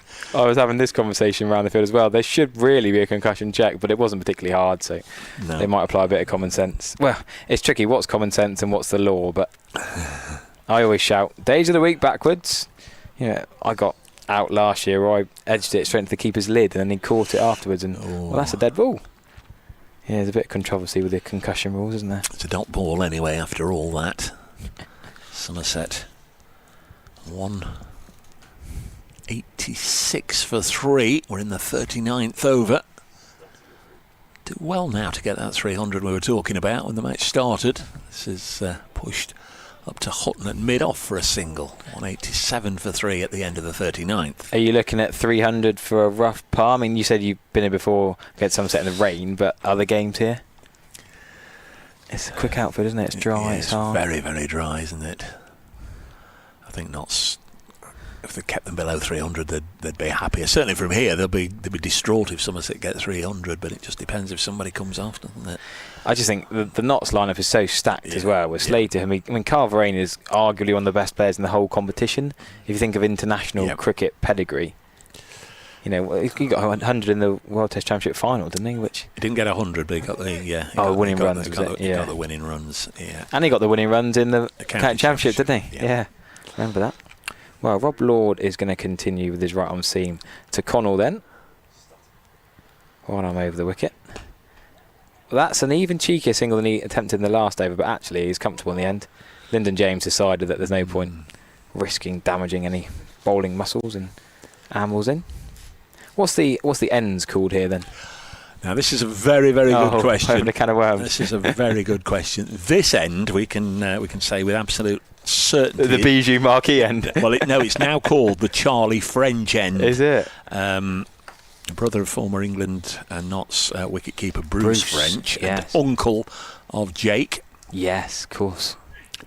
Onto the leg stump and whipped by Tom Lambie. They're going to look for 2. They should come back for 2 easily enough. Or another bobble in outfield. That looks quite flat. I don't think it's that bobbly, but it's hard. See, when I say we're in a field in North Nottinghamshire, we are genuinely in a field in North Nottinghamshire. And over the years, local cricket watchers here have tried telling me all sorts of things, that the far end is known as the Suckhome end, the village of Suckhome, which is actually, as we look, behind the pavilion to our right. So it's not exactly fair to call that the Suckhome end, but they do. Short from Rob Lord and not pulled well from Tom Lambie. Straight to Hasib Hamid at mid-wicket. Have you been to Durham? Yes, Chester Street, well, it's like saying that the far end is the Lumley end, when we can see Lumley Castle away to our right, and it's a bit like that. Suckhome is away to our right, but they call that the Suckhome end at the far end. A few houses called Spy and Cop is away to our left. Church Warsop, which is one of the larger communities, is half a mile in that direction, the far end, and Mansfield Woodhouse behind us. Rob Lord is driven straight towards mid-on, but not quite close enough. It's going to be 4 to Lammonby, on to 88. It would have been an absolute screaming catch, actually. It wasn't quite as close as I first thought it was. Into the media tent at the far end, though. Lovely underarm from one of the press corps. But if we call this the Charlie French end and the far end the media end, you're not too far wrong. You're probably not strictly correct with the far end for the locals, but they might want to call it the Suckhome end. But Suckhome is away to our right. Fair enough. There's a bit of discussion on Twitter and some fans about where we are. I've been calling this ground Welbeck ever since I've been eyeing it up. Well, yeah, but it's nowhere near Welbeck Village. No. Rob Lord again short to Lammonby. Top edge of the pool this time, not quite to Hayes at deep fine leg. They're going to come back for just a single. But yeah, I look Google Maps. It's 8 minutes from Welbeck, I think. When I checked. If you like a pylon, this is the ground for you. The electricity pylons. You can't take a photograph here really without getting an electricity pylon in it. But sometimes pylons would ruin the view. I'm not saying they add to it, but I wouldn't say they completely ruin it. And you're not going to hit a 6, you're not going to hit a pylon. Should hear it here when it rains. Oh, okay. The static is. Don't half crackle off those wires. Right. Okay. Right. Connell then on 11. Half of his number 22, facing Rob Lord. Short again. This one is on the right shoulder, I think. They're going to come in for what's technically a leg bye, but to not particularly well-versed cricket fans, they're thinking, why is it called a leg bye and it's hit his shoulder? But that's the laws of the game. Have you got your order in for your pizza yet in the interval? Oh no, is that the way to do it, is it? That's certainly the way to do it. Oh, I've missed a trick there. You have. Well, unfortunately I'm not on comms all the time. I say you've got time, Kyle. I'll be back in 10 or 15 minutes. End of the second power play, if you like. We're through 40 overs, and Somerset are 196 for 3. I guess with 7 wickets in hand, it's not beyond the realms of possibility they could still get 300. 104 off 10 with 7 wickets in hand. Been done before, and well, thank goodness for that. Joe Pocklington is going to get a bowl. Slow left arm spinner. Had a terrific campaign last year. Of course, it was the first time we saw him. The first game of last year against Essex. Lots played against Lincolnshire a couple of times and liked what they saw. Gave him a bit of a trial and gave him a contract for the Metro Bank last year, and a more extended contract followed in the winter. He's a 7th bowler, and there's only room for 6 bowlers on the scoreboard. Yep. What are they going to do? He's going to bowl to Connell, who backs away, cuts him into the offside. In terms of national counties cricket, we've got Lincolnshire bowling to Berkshire in the Berkshire bat. If you want an alliterative nickname to begin with, before we get another one for Johnny Connell, the Berkshire bat cuts this one away for a couple of runs. Sounded very nice, didn't it? It looks fresh. I wonder if he's got a fresh bit of wood for his professional debut. Well, first team debut, I suppose. Pocklington again bowls round the wicket. Little bit of turn there, a bit of gentle turn. Umpire at this end, Tom Lungley, used to be the club professional here whilst he was getting all his umpiring qualifications. Bowls again Pocklington, cut away by Connell, out into the offside, and it's gone out of view of our Bijou commentary marquee. Good bit of fielding. Gone for 3 runs. Yeah, really good. Save 4, actually. Did well to get there between long off and deep cover. Is that allowed then? Is that Lungley's not got, well, ulterior motives? I don't think he's overly worried having played here. Oh, no, I wouldn't have thought so. He has umpired here before. He's just a... to be fair, he and Blackwell umpire Somerset all the time. Fairly local man. They're pretty laid back commentators these days, aren't they? There's quite a few on the... umpires, you mean? There's quite a few on the circuit that have had Nottinghamshire links. David Milnes. Yeah. Russell Warren. Yeah. It's Pocklington. Bowls down the leg side. Pulled away. Will be cut off. There'll only be a couple of runs. Match referees Wayne Noon. Peter Such. There's 1 or 2 more I can't think of off the top of my head. They'll come in a moment. Pocklington to Lammonby, who's now on 91. This is turned onto the leg side, fielded by Hamid. You've not exactly come armed with notes. And no reason that you should have. I just wonder, just presume he's had one-day hundreds before, but yes, can't necessarily take these things for granted. He's on 91. Came in the first over. Still there, driving into the offside, fielded by Hamid, who shies at the stumps. Direct hit, and it'd have gone here by a couple of yards, but it wasn't a direct hit. And this time they don't get an overthrow, so he's on to 92. End of the 41st. Somerset, who were put into bat by Hamid at 204 for 3. Yeah, Tom Lammonby, I say he's been out injured a lot of the year, not been his best self. If you look at him in the county championship, you could tell he was not fully fit, not quite right. But yeah, in list day cricket, highest score of 102 in 11 list day innings. He scored 396 runs, an average of 36. Easy maths, 200s. So yeah, this is a great start to Somerset's batting so far this year. But like you say, we don't quite know what a pass score is because Notts have got a very good batting lineup, and it's a very quick outfield in the middle of the summer. So you can't judge until both teams are batted on it. Rob Lord is going to crack on again from the media end, or the pylon end. I'm going to try something different each over. Right, I'm over to Tom Lammonby. He's doing that little wiggle of his back shoulder that he does. Pulled straight towards fine leg though, should be out. An easy catch. And Martindale makes no mistake. Tom Lammonby eyeing up that 3rd list day 100 we were just talking about in his 12th list day innings. Has to go for 92. Somerset 204 for 4, and It's a bit of a blow for Somerset who want to explode in the last few overs, but it will down to likes of Miggy Pretorius, Jack Leach, maybe Ben Church and Cian Roberts, those 4 to try and get something out of these last 9 overs without a set batter. Yeah, apologies for bringing up the subject of hundreds. Yeah. It happens so often. One or two of the things we've been talking about today, people getting in touch, only just getting round to them. Jim Royal's mate in the Royal family was indeed Twiggy, played by the late, great Geoffrey Hughes. We were talking about that with the old Lou Bega score, 1, 2, 3, 4, 5, a little earlier. I couldn't remember Jim Royal's mate yet. Twiggy, thanks to Jack. Martin enjoying the fact that Jake Ball is captaining today. Says it's better than the other competition, or words that we can say on air. So, do we know when Jake Ball last played here? Well, he played here for Notts in many of their matches, probably up until the 100 started. I would guess then 2019.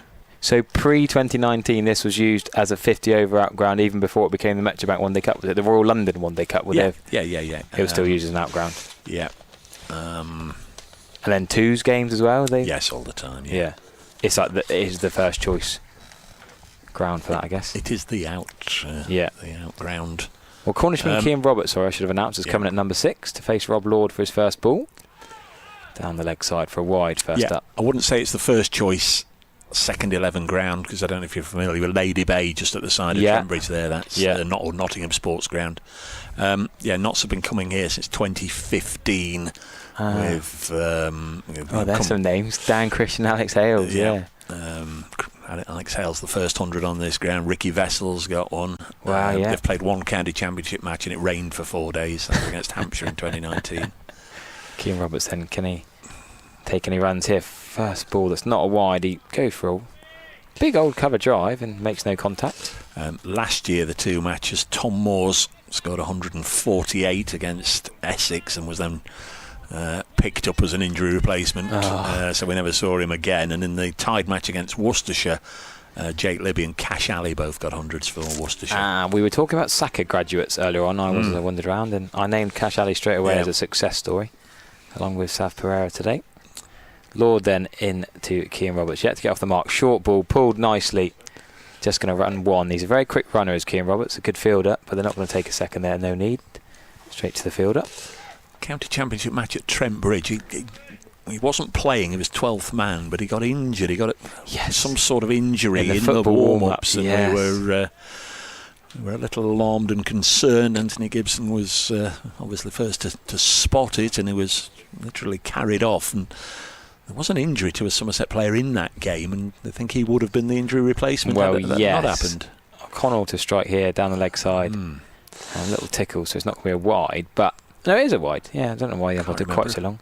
It was Lewis Gregory, because likewise, Cian Roberts should come in for Lewis Gregory, but because Cian Roberts was injured, Jake Ball had to come in. That's right. Who's probably not as good a bowler as Lewis Gregory in County Championship, and definitely not as good a batter or fielder. So it was a bit of a weird one, but Somerset didn't have many options. No. And by the time of the last day, James Rue had left the match anyway, because he'd had his second innings here. Yeah, it was all going on. Rob Lord then slower ball to Connell, who sort of smears it to mid-on's right hand. Might have been out with a direct hit. The slower ball made him want to whack it and lost his shape. Lyndon James as well. Rob Lord's bowling, so we have to give Oliver Simons a shout out. Thanks, Oliver. I've just spotted it, but it's timely. Oliver Simons. Hi, Dave. Thanks for the great comms. Listening in the background whilst at work. I'm going to pause all emails when my clubmate Rob Lord comes on to bowl. Please, can you give a big shout out to Bowden Cricket Club and Tom Graham, who could learn a lot from Lammonby how to build an innings. Thank you, Oliver. Rob Lord then is punched to extra cover. Hasib Hamid by Cian Roberts. Bowden Cricket Club. I'm guessing that's over Cheshire way somewhere. Oliver. I think he's gone back to sort of play when not required by Notts. 1 or 2 of them, as we were saying earlier, have been, if they've not been playing in the Notts Premier League. Lyndon James has been playing, I think, for Market Deeping in the Peterborough area over the last few weeks. Well, that's the Bash has been on. Not the Bash, the Blast. The Blast. Short again. This time Kieran Roberts pulls slightly behind square, but I think it's still going to be 1 run. Oh, there's a fumble. God, there's been a few fumbles of late. Come back for 2. I think it's Pocklington this time out in the deep, unable to stop the second run. 210 for 4 after 43 then. Do you know where they stayed last night? They No, I don't actually. I was trying to work out though how many from Edgbaston would have just stayed up here or seen family and friends, or if they'd all gone back to Taunton and up again. come by. Well, I presume that's their coach over there. Chris Smith, great to hear 2 Taverners on the mic at the same game. Say hello to Harry for me, Dave. May see him next week in Devon. There we are. Absolutely. Ardent Taverners, Chris Smith, who's been on 75 tours with his great mate Mike Perkins over the last few years. Yeah, good bloke. I've still got my Taverners hat. Although I normally play against him. Yeah, I normally play for the Dumplings and the Stragglers against the Taverners these days. Is it next week, Chris? Yeah. Tuesday and Thursday next week I might be playing against them. It's Pocklington from this end bowling, and down the ground for Ben Martindale comes round and can't pick it up cleanly. It was Chris that told me that Will Youngwood has played for the Taverners. Yes, the New Zealander. They talk well about. Yeah, I'm playing. Devon Dumplings are playing against the Taverners at Philly on Tuesday. I do a bit of coaching up there. Philly. And then Ash Brittle on Thursday. You always used to do a nice tea at Philly, and then it sort of stopped. Well, I was coaching at Philly yesterday. Were you, by Yeah. Always used to go and just quench our thirst both before and after the games there at a place that had got a pond. Yes. Millions and millions of fish. Yes. Lovely spot. Well, I made one of my first ever adult games of cricket for Sanford Peveril first team at Philly, and I whacked my knee. Somehow when I was running, the ball, brand new ball, hit my kneecap, missing the pad, as I sort of bent my leg, I guess. And there was no ice pack, so I soaked it in the river. That was the ice bath. Pocklington bowls. This has eased into the offside as we again disappear down a rabbit hole of anecdotes. Single in the offside. So you played at my old club then, Braunton? You know what? No. That's one of the only Devon clubs. I played at Bideford on Sunday, play at Instow and Valley of the Rocks regularly, but not yet done Braunton. Bideford, Westward Ho, nice in the summer. Yeah, that Westward Ho. Played there Sunday and then went for a dip in the sea pool.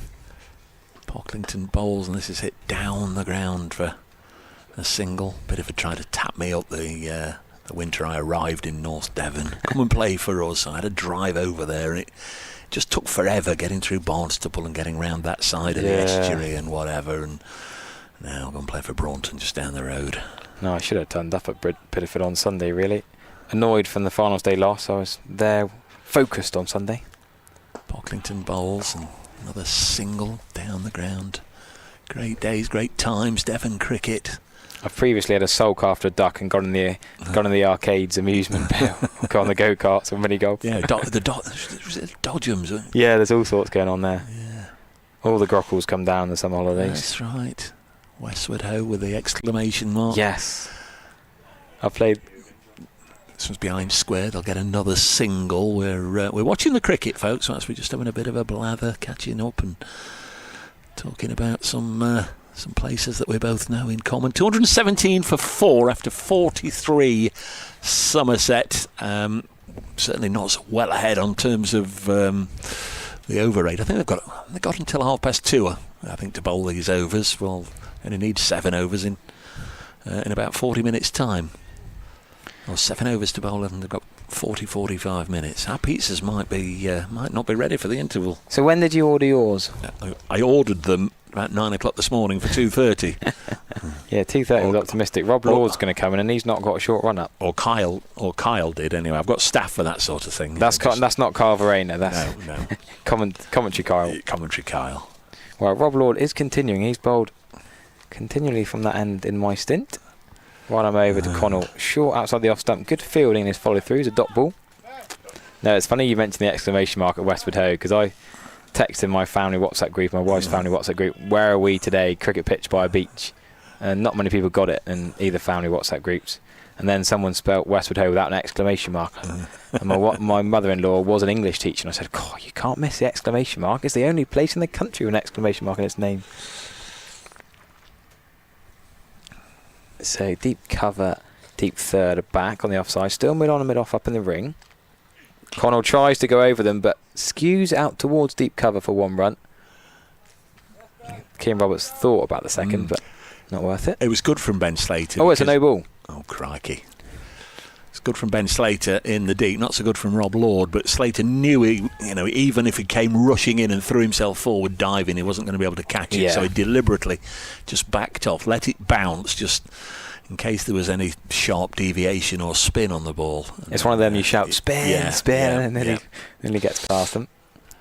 So, what's going to happen here? First free hit of the day. Yeah, Kieran Roberts, not the biggest of hitter. I reckon he'll try and hit it straight, mid-on and mid-off or up. But Lord probably won't give him the length. He does. Really well played, Kieran Roberts. Exactly where I said, actually. I'll take that. Over mid-on for 4. Good strike. Not a very good ball from Rob Lord. On a free hit with mid-on up in the ring, he's pretty much bowled middle and leg slot. Yep, slot ball.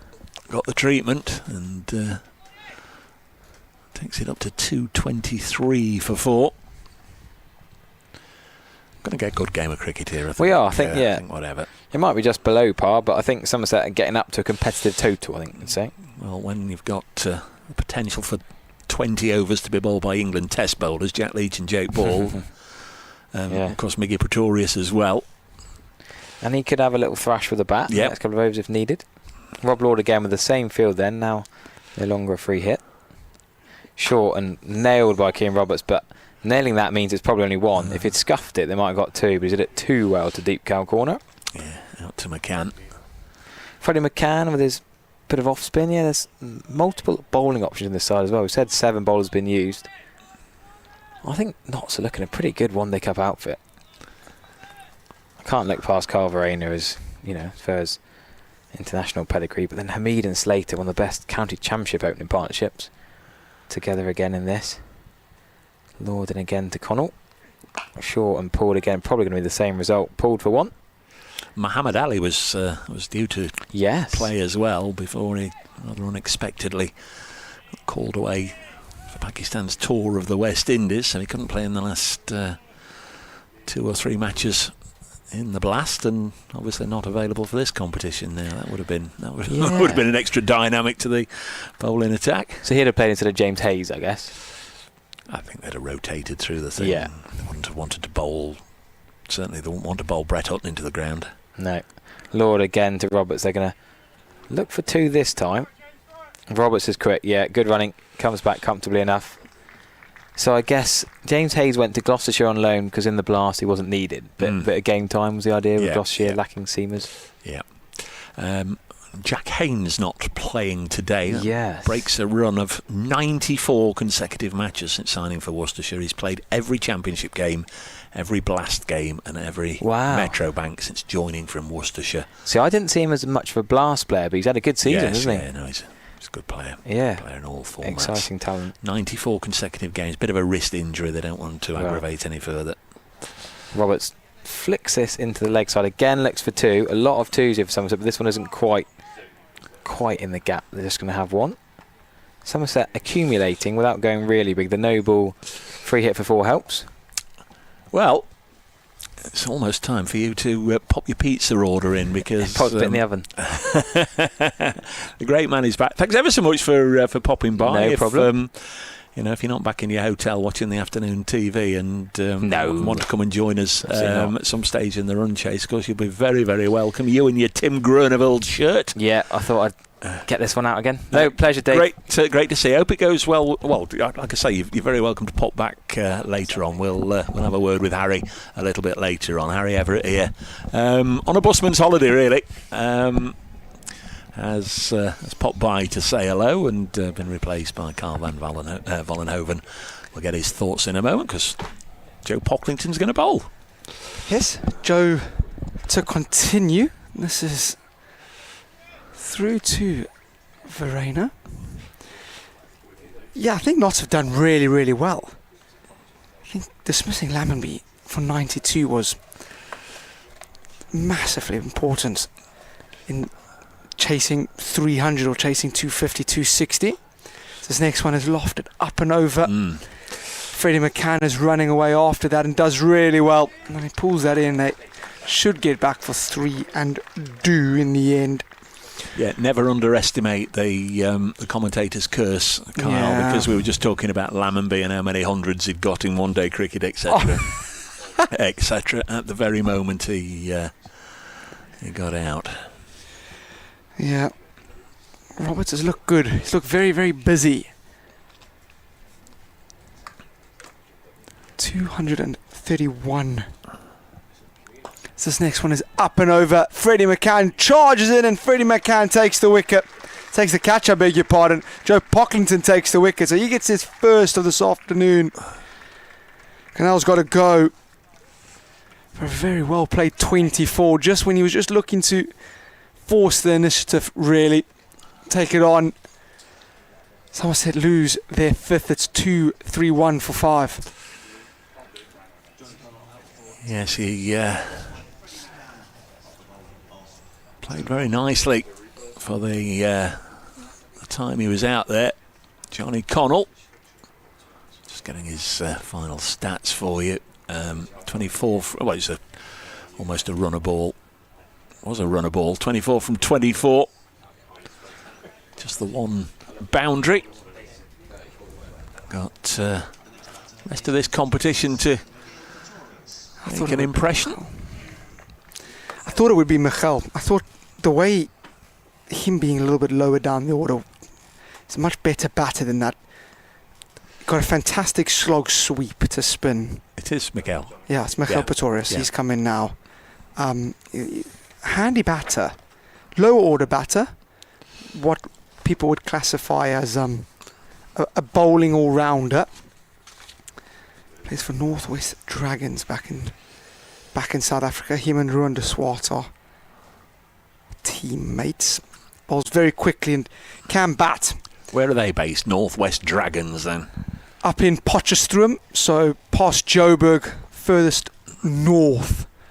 Not really, I guess the furthest north you can go is in Mpumalanga, but up and around there. Just second right off the roundabout, yeah. Yeah, second right off the roundabout, just 2 lefts and then straight on. Okay, I'm with you. Pocklington in, and this is pushed 2 extra cover from Pretorius, no runs. So 2-3-1. What Notts have done really well is just sort of picked up wickets just when Somerset are looking to get going. Can they stop them getting more than 270 would be the question. This is short and push back to the bowler. Bit of bounce there for Pocklington, wasn't it? He fired it into the surface. Where have you been, a wander round? Yeah, just been sat over there in the sun. A little bit of a wander around. Got a bit of a look at the cake tent. I'm going to be raiding that place in a bit. Looks fantastic. Be all over that. Pocklington is just getting this fired into the leg stump, which is flicked round the corner, and they run quickly for 2, and Pocklington can't quite gather. Roberts was diving in. It was good fielding that by Benny Slater. 2-3-5. It should tick over to at the end of the 45th over there. Or was that the 46th over bowled? 45. Yep, 45. So still 2-3-3. So 2-3-3 for 5 at the end of 45. 5 to go. 5 to go. Nobody's bowled out yet. Both Farhan Ahmed and Brett Hutton have had 9 apiece. Don't know if we'll see either of them. Rob Lord's had 8.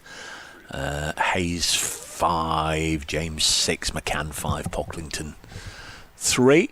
And it is going to be James Hayes to come back and bowl the 46th over from the far end. And this is pulled vigorously away to deep backward square by Kean Roberts, but he'll only get a single. Can't see how it is out there. Is it Freddie McCann away just out of my line of sight? Okay. Pocklington's out there, and I think Ben Martindale's at fine leg. Freddie McCann is deep mid wicket.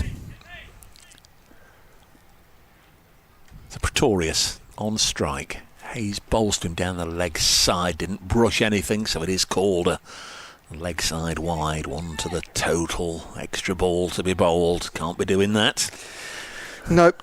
I don't want to give extra balls. I met your mate, the pizza man, on the way around. He said, "Don't you worry, we'll bring it to you. Door-to-door service for Mr. Dave Bracegirdle." Is that what they've said? Yeah, door-to-door service. There's Hayes in again on the pads of Pretorius, tucks this one along the ground. He played it with soft hands actually in the anticipation of getting 2. Pocklington came rushing in. There was a little bit of a bobble, but by then they'd called off the second run, which could have been there actually. Yeah. The largest innings today, Tom Lammonby's 92 from 109 balls. Savin Pereira made 58. Now drop and run from Roberts on the leg side.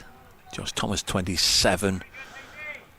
Johnny Connell 24. Archie Vaughan really the only one that's missed out. Everybody else getting starts. Vaughan out in the first over for just 4. Nibbled at one from Hutton, didn't he? Yeah, he did. Just outside the off stump there. 2-3-7. Somerset will be eyeing up 270, 280. They can. Hayes bowls now to Pretorius. He's not played a big shot in anger yet, has he? And nor need him. Nor need he. Why he can just work it round. But Notts won't mind him taking singles either. Not been a. Shouldn't perhaps say it from the Notts perspective, but we sort of have to drop in what's factually correct. There's not been a 6 yet today. Been 1 or 2 that have been pretty close. Hayes again to Roberts. There's 9.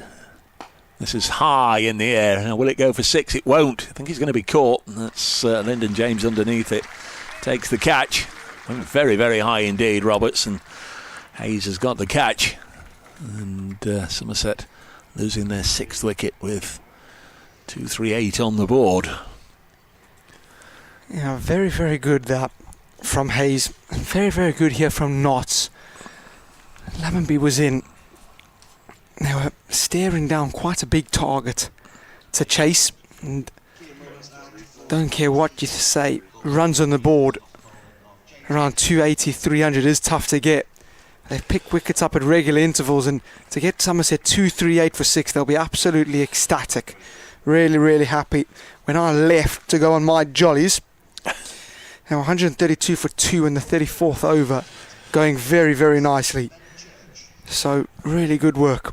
Another young man who we will wish all the best to on debut for Somerset, 18-year-old Ben Church, wicket-keeper.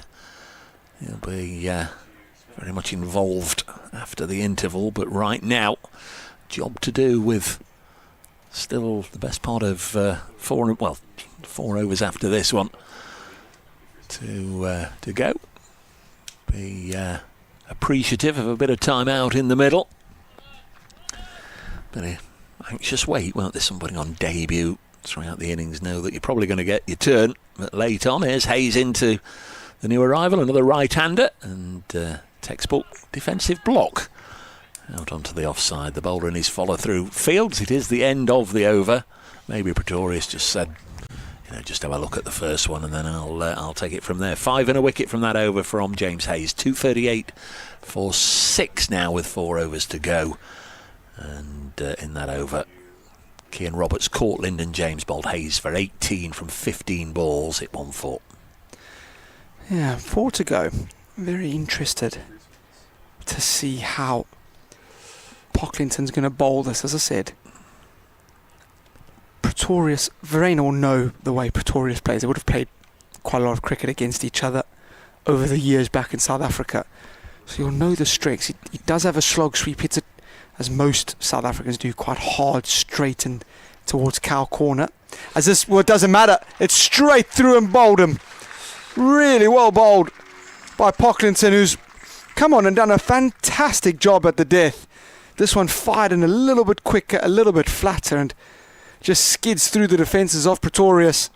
And Pocklington picks up another one and not get their 7th and are right on top this afternoon. Yeah, Pocklington's second wicket in 4 balls after dismissing Connell in his last over, and then James Hayes in the over that's just been completed, so not striking 3 overs in succession. 238 for 7. And Miguel Pretorius, who could have done a little bit of damage there in the last few overs, has gone having made just 4 from 6 deliveries. And Jack Leach on his way out to the middle to join young Master Church. Yeah, the former, I don't know if you can say former, but the England international. He's not in the reckoning at the moment, is he? No. Jack Leach. Maybe a change in coach might bring a change in fortune. I think Jack's a very, very good cricketer. He's more than handy with the bat, as old Jack. So, what can he do? Left-handed Jack Leach on strike, 238 for 7. We're in the 47th overs. This is defended off the front foot, and they get through for a quick single. So Leach playing tip and run like he did all those years ago at Headingley. 239 for 7. Interesting now to see how the youngster Ben Church goes. Adrenaline will be absolutely flowing. Do you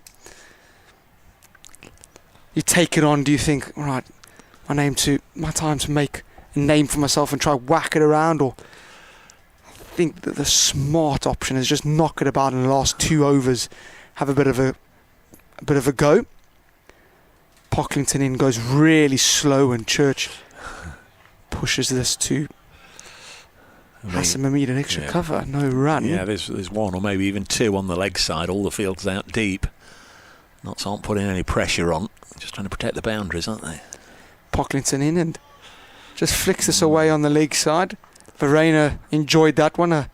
Oh yeah, that's very nice. Mr. Spinner, what's the dynamic here? Slow left armour, Jack Leach facing a slow left armour. Do you enjoy that because that's what you know best, or do you at least enjoy it? You don't want to get out of your counterpart, do you? You want to get 1-0. Pocklington will be thinking, I want to go 1-0 here. As that one cannons into Leach's pad, who's playing around it. I think it's going down the leg side. Not really an appeal from anybody. Pocklington runs back to the top of his mark. 240 for 7. Probably just below par. I would think past minimum 250 is this one fired in quick and fast, and that will be the end of the over, and a very, very good one. Only 2 coming from that and the wicket.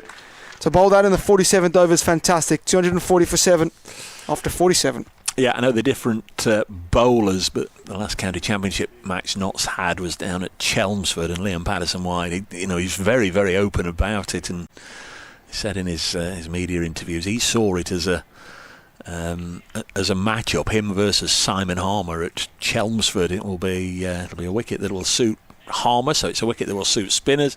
If I do my job and get the better of Simon Harmer in terms of how I bowl and how many wickets I get, then it's going to help my side, and that's exactly how it panned out as Hayes comes in, and this one hits the splice of Ben Church's bat, loops up into the offside, and neither bowler Hayes in his follow through or Hamid coming in from extra cover can get to it before it bounced.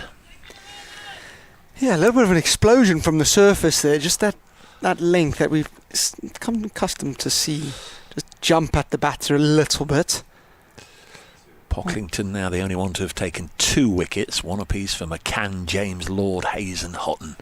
Hayes looking for his second, bowls now, and across his stumps goes Ben Church, who's 1 not out, and he was going to wander across his stumps looking to play something innovative, that's the word, I knew it began with in, something innovative down the leg side, but missed it completely.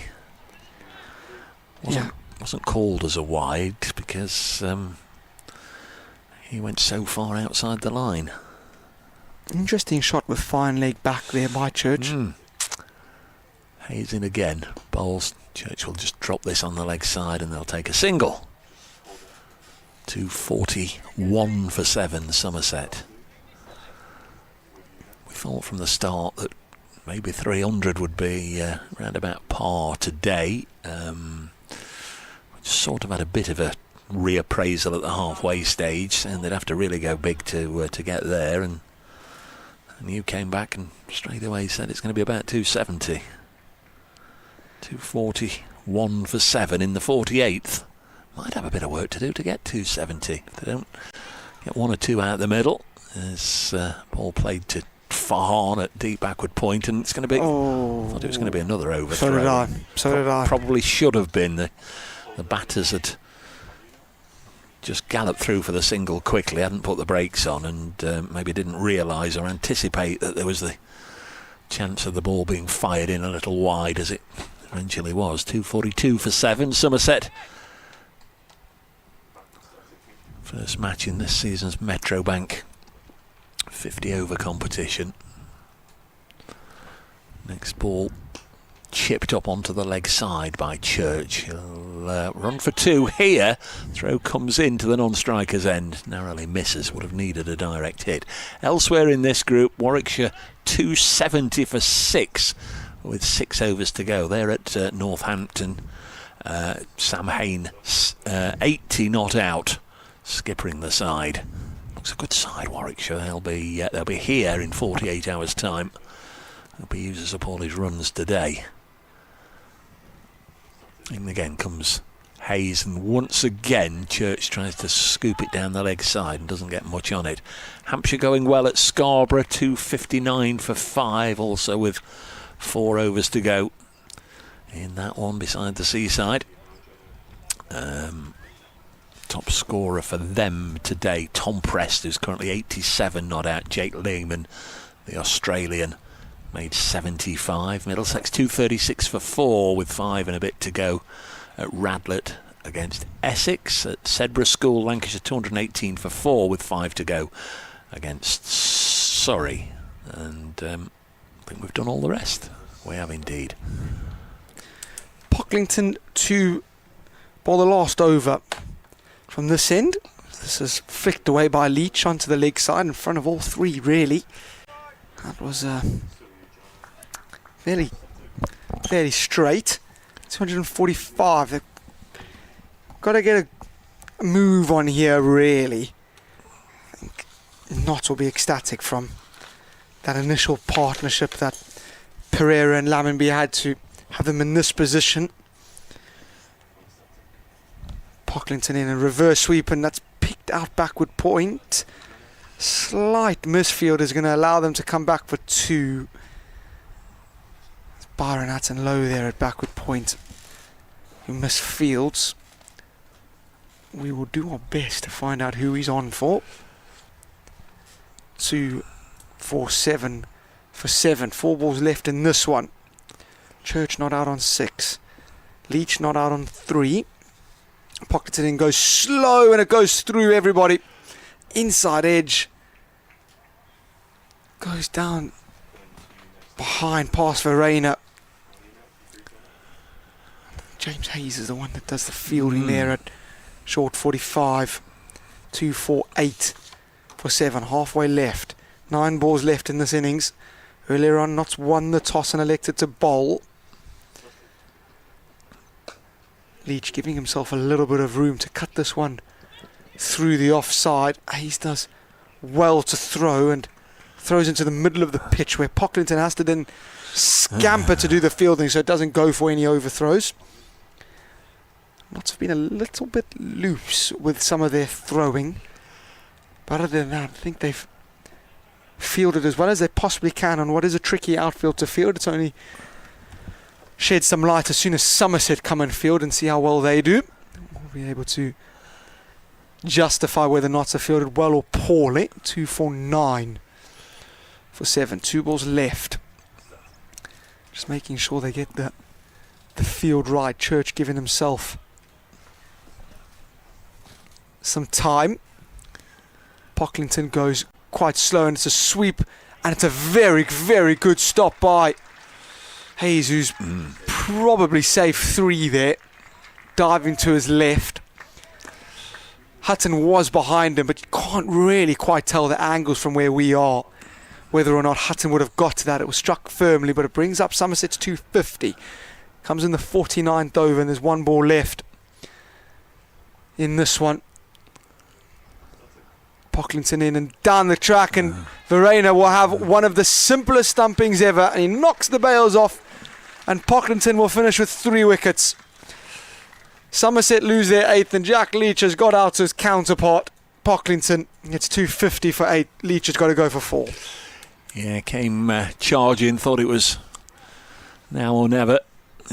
Jack Leach and found himself stranded yard and a half outside of his crease, and a simple job of removing a bail for Carl Verena. 250 for 8 then, with 1 over to go. Will it be... won't be Jake Ball, it's Josh Shaw coming out to bat at number 10. 250 for 8 with 1 over to go.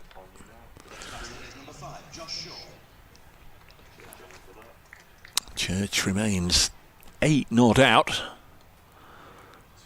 Certainly a score that Somerset will feel they're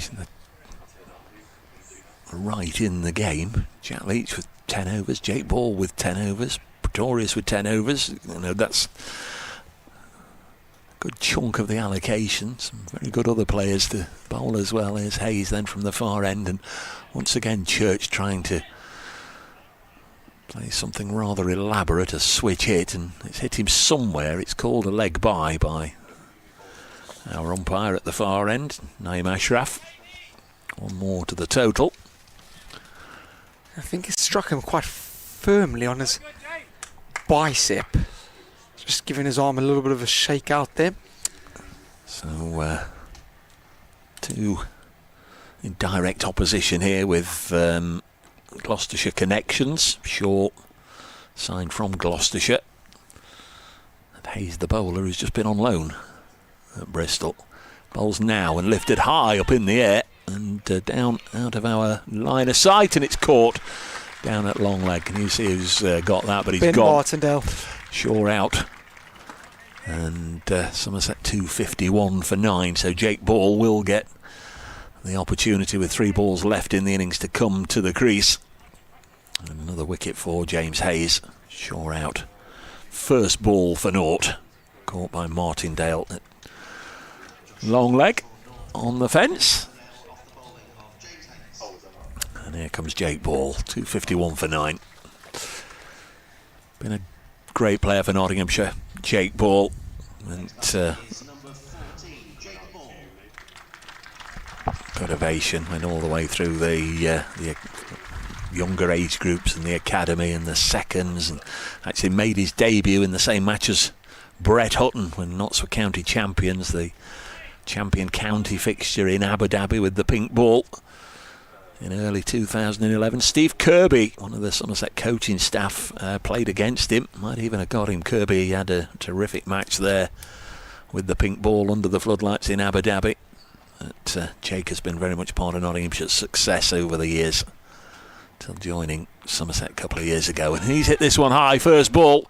And again, this fielder's on the leg side, trying to get there. Pocklington can't quite. It's a great attempt from Joe Pocklington. And Jake Ball off the mark. First ball on the ground that his family have such close connections with.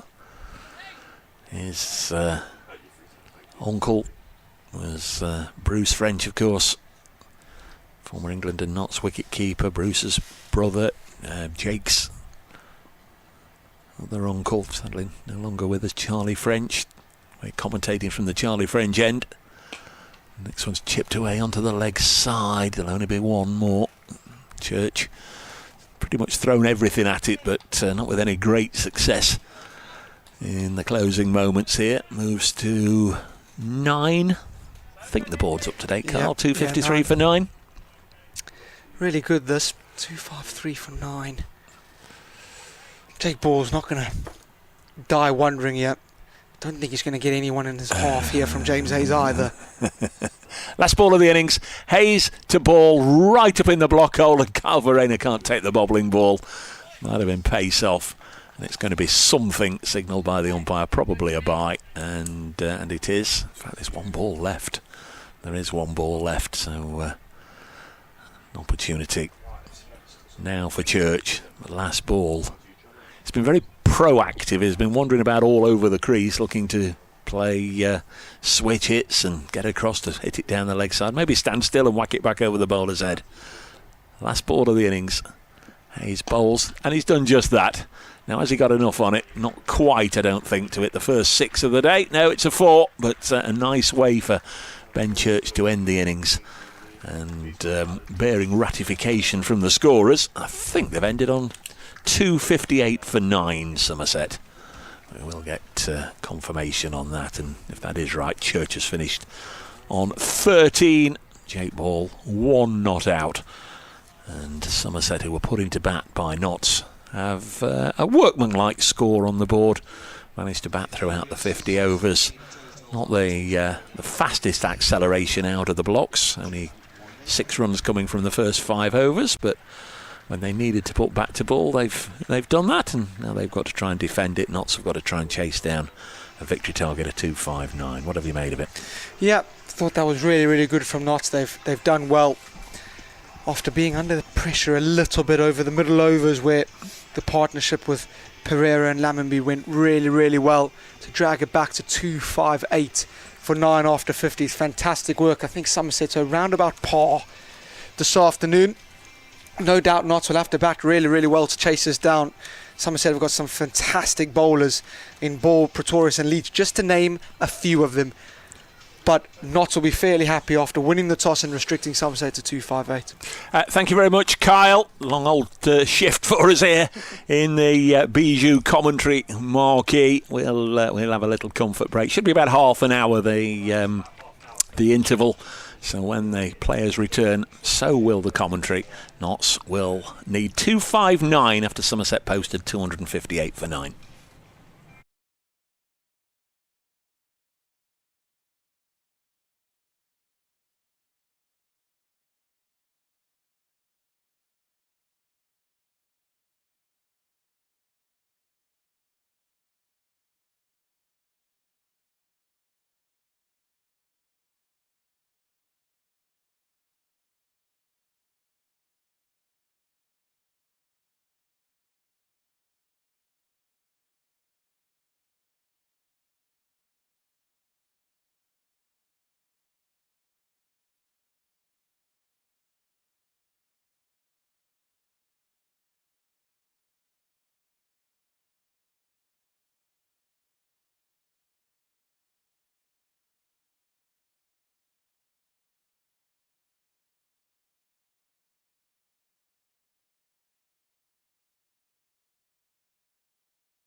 Hello everybody, welcome back to Welbeck Cricket Club, where we are just coming out of the interval with Notts having been set to score 259 to begin their Metrobank 50 over cup competition campaign with a win. Somerset making 258 for 9. Don't expect it to be easy. It's never easy, is it? But certainly Notts, I think, would have taken a victory target of 259. Looks as if Somerset skipper Jake Ball is going to get us underway. Out there batting Freddie McCann and Ben Slater. So as we've seen in past runnings of this competition, Asiba Mead will probably drop to number 4. Would imagine Ben Martindale will maybe come in at 3. I'm Dave Bracegirdle. A very good afternoon to you all. Alongside me, just eating a bit of cake here, Kyle Van Vollenhoven. They started walking out, and I thought I'm walking back with my cake, and I thought, no, how am I going to eat this? It looks so good. Anyone that's listening that knows me knows that I've probably got the biggest sweet tooth ever. So I might leave Dave to commentate the first over while I scoff it down. I was just going to wait until he took a forkful there and then introduce you. So here's Jake Ball. Go on, you enjoy your cake. 259 is the target, and Ben Slater, such a good list A record, turns the first ball onto the leg side, and there's no run. Lovely lunchtime with plenty of people stopping by our Bijou marquee to say hello, and it's good to be able to put a name to a face and a face to a name. We've never met Dave, but I always get in touch on Twitter. It's lovely to have chances to have a bit of a catch up. There's Ball round the wicket, bowls, rattles into the pad of Ben Slater, and there's no run. So Somerset in the all black. They've not changed into a different coloured strip like they do in the Blast. Notts batting in the all green. If you weren't with us earlier, Notts won the toss, asked the visitors to bat first. Tom Lammonby, 92 the top score. Savin Pereira on debut, somebody well known to Nottinghamshire cricket folk, plays for Cavs in the Notts Premier League, made 58, and Notts are away with a leg by here as this one thuds off the thigh pad of Ben Slater. So Freddie McCann down on to strike. Just to tell you elsewhere, Derbyshire made something similar score, 256 for 9 against Durham. Ben Stokes is playing in that game for Durham, so there'll be a fair amount of media focus, you'd imagine. Ben Stokes bowled 9 overs, none for 38 in that match. McCann to face his first ball and a play and a miss. In that match at Derby, Martin Anderson made 112 for the home side, 256 for 9. As I say, very similar to the score here. Middlesex 294 for 8. They're playing Essex at Radlett. Again, they're in the interval. Middlesex 294 for 8. Hampshire made 320 for 8 at Scarborough against Yorkshire. As Ball in again to the left-handed McCann, leaves this alone. Goes through to Ben Church, the wicket keeper.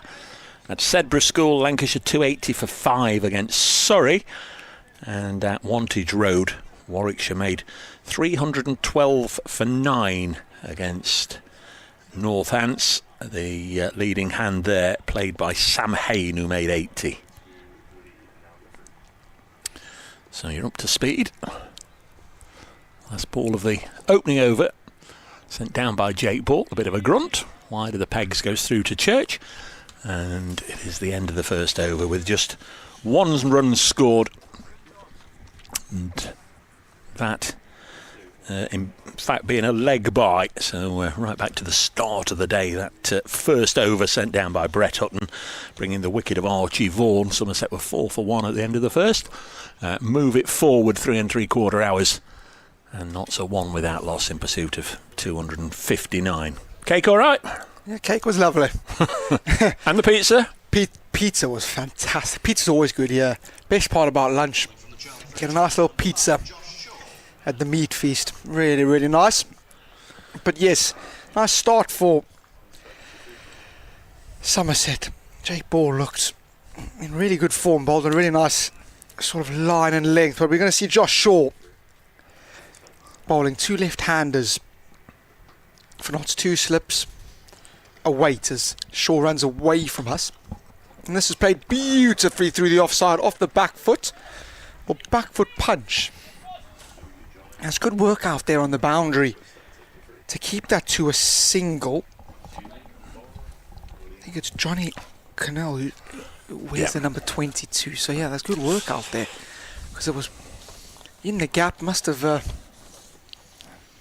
so got round there very quickly. So first runs off the bat for Nottinghamshire in their reply to Somerset's 258. They require 259 to win, 257 more runs to win. As Jake Ball gets his charges underway. This is played down the ground to Jake Ball, who's at mid-on, and they don't get a single. Freddie McCann, still 21 years of age. This is his 11th List A appearance for Notts. A little surprising, Kyle. He's yet to hit a 50, best of 48 in this competition. Slater at the other end, or the other hand, 3,224 runs in 76 List A matches, 8 centuries. Sure. Running away from us again, and McCann off the front foot drives us firmly to captain Jake Ball, who does the fielding. No run. Yeah. What a first class record Slater's got. Absolutely fantastic. Unfortunately, not only did Hamid get runs that day against me all those years ago in 2021 at Edgbaston, so did Slater. I think 84, I want to say, before he pulled one away and got caught deep square by me, and then I was brought onto ball, and yeah, the rest is history. But fantastic record. It's full and driven, and that's 4. Gorgeous looking shot that by Freddie McCann. Shows the full make of the bat, elbow up, straight through the covers. Lovely batting, first boundary of the Notts innings, and it's a gorgeous one. Yeah, not so sure about the fielding in the crowd, but the ball has been returned. We haven't had a 6 yet. No. There are people listening in the ground. Hope everybody's keeping an eye on the ball when it comes towards them. Yep. Josh Shaw's List A record: 26 matches, 29 wickets. Economy shade over 5.5s. So how can he go for Somerset? This is full, and McCann off the front foot pushes it slightly wider of Jake Bourne's. Good batting. It's moving mid on and mid off left and right, and they get through for a single. So 1 ball remaining in the over, 6 coming from this. Somerset had lost the wicket for Archie Vaughan earlier. We saw him bowling in the warm-up with Jack Leach. No doubt that Archie will definitely have a part to play with the ball.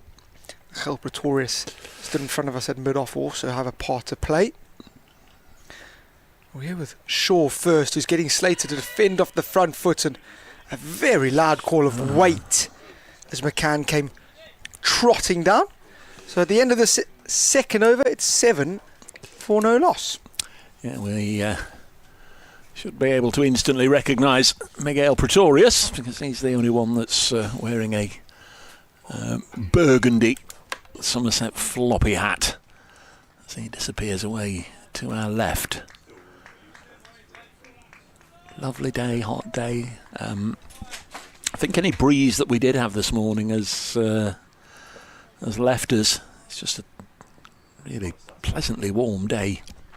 As ball round the wicket to McCann, clips it on the leg side. Good bit of fielding there by Savin Pereira. Good stop diving to his right. He's got the elasticated sleeves on.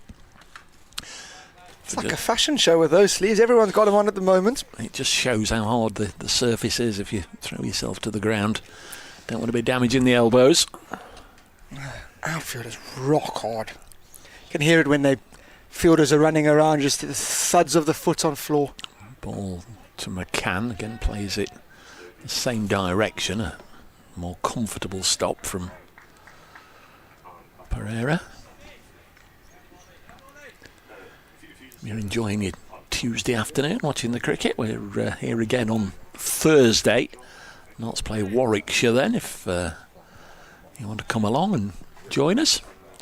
Ant Boter's former side. And so you're going to do a stint on the comms? Round the wicket comes ball and bowls and a play and a miss, and it goes through to the... All we can talk about is the Springboks if you want to come jump on.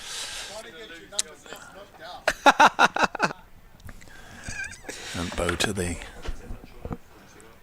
next coach, walking by. Kevin Shine, lovely gentleman. Where does Ant come from? Peter Maritzburg. Okay. But obviously played county cricket here, Warwickshire and Derbyshire, is that correct? It is. Left arm spinner. Ball in once more to Freddie McCann, just hurried a little bit, works it to backward point. Jakey. Fielded You've by got to keep your foot behind the Jack line. Leach. Is it a no ball? It is a no ball. Yeah.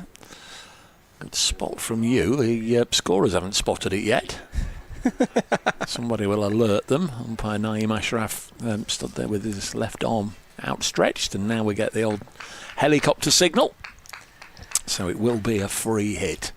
1 run for the no ball in this competition, and no chance to move the field. So ball to bowl to Freddie McCann. It will be a free hit, and he's top edged this out onto the leg side, fielded by Pereira, and there's no run. Thought he'd probably got hold of that actually when he moved across his stumps and made initial contact with it, but clearly didn't. Just hits it to backward square leg, and there's no run. All that drama for nothing. 8 for no loss. There will be a 7th ball of the over though to capitalise upon. Ball in to McCann, pushes it past the bowler but not beyond the reaches of mid-off. 92 for Tom Lammonby. Splendid innings from him. 58 from Savin Pereira. They put 101 on for the 2nd wicket. 27 from Josh Thomas. 24 from Johnny Connell. Ball to McCann. Just nice and full, keeping him nice and honest. McCann keeps it out. End of the over. 8 on the board. Somerset didn't get off to a particularly rapid start. They were 6 for 1 after 5 and 37 for 1 after 10.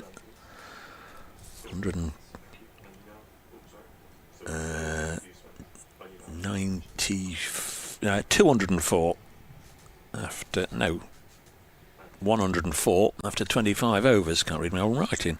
104 after 25 overs. So you'd imagine Notts wouldn't have to do too much extra effort to comfortably keep ahead in this run chase. Short in, and this is slashed off a thickish outside edge past, well, probably to the area where Gully would be from Slater, and he picks up his first boundary. But I'm pretty sure I know Ben fairly well, nowhere near as well as the man to my left. He won't care how he gets them. There's 4 in the scoreboard, and when it comes to white ball cricket, this man is a machine at scoring runs. 12 for no loss, so first ball goes for 4. I think that went into the match referee's tent. I can see Simon Hinks there behind the desk as we are watching on. Short in goes full, and this is in the gap. Not fully timed, so Miguel Matorius will be able to pull this back quite comfortably. Come in for 2. 14 for no loss. Further 2, 4, 5 required. You don't often see that at club grounds, do you, where you have a run chase that counts backwards. You just have the target, and then that's a nice touch there at Welbeck. So not sure who is the number 5 is getting this to defend off the back foot is Slater. No run. Nice to hear as well in the interval that you got thrown a line that often comes in my direction. You don't look anything like what you sound. It's a crazy little line, that. Not quite. Times I've had that over the years. I don't know if that's a compliment or not, but I'll take it as a compliment because they don't come around often. So even if it wasn't, I'm glad I got my compliment today. So really happy to hear that. Short in, and this is slashed away, and this will be 4 more. That one was more off the outside half of the bat than an edge. But short and wide ball, and Slater gets this past third man, who is very, very wide, for the second boundary. Again into the match referee's tent, and that will be 18 for no loss. So is that something that you've... oh, yeah, many times. All the time? Yeah, You did a couple of signings, book signings, didn't you? Famous Dave Bracegirdle, if you need any of his books signed, or on autographs, or anything. Not only has he commentated No. as long as he has international cricketer as well for Italy. Change of attack around the wicket. Brought about a very similar fortune. Another 4, this one off the middle of the bat, and again, not convincingly stopped in the crowd. Got his body behind the ball, but not a clean pickup. So that's gone for 4. It's 22 for no loss, and 12-14, I beg your pardon, coming from this one with a ball to spare. Good batting, Benny Slats. He moves to 15. He's got 14 of them in this over. As I said, don't want to put the mockers on him. Does enjoy this format of the game. Does Ben Slater. Shaw in and left alone outside off stump. Little shug of the shoulder, and then a drive, thinking could have, couldn't have, I've got 12. Doesn't matter. End of that one is 22 for no loss.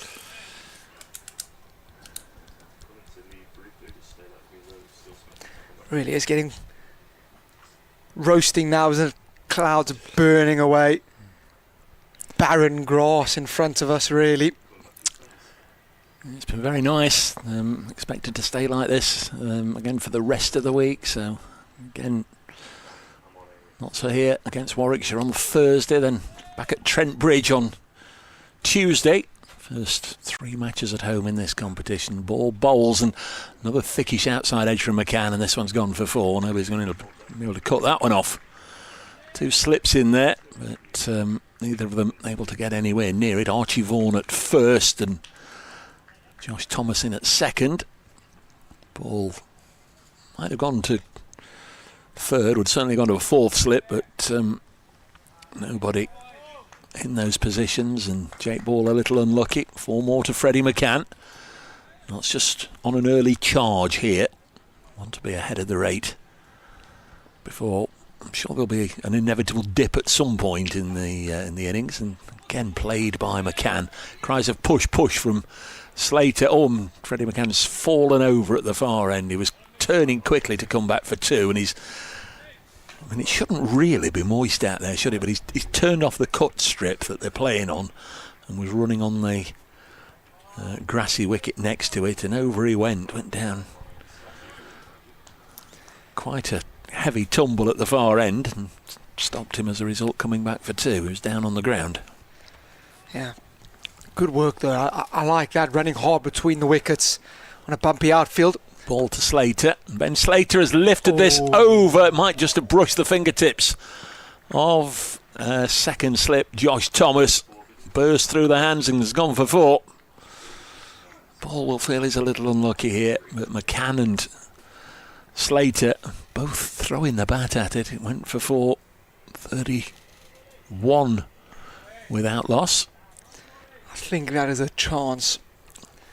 I think it's gone through his hands there. They were above his head. I think he was... would have been a great catch. He needed a little bit of elevation. Needed some vertical takeoff. Ball in again, and Slater leaves this alone, having already tapped into the former Notts man in this over.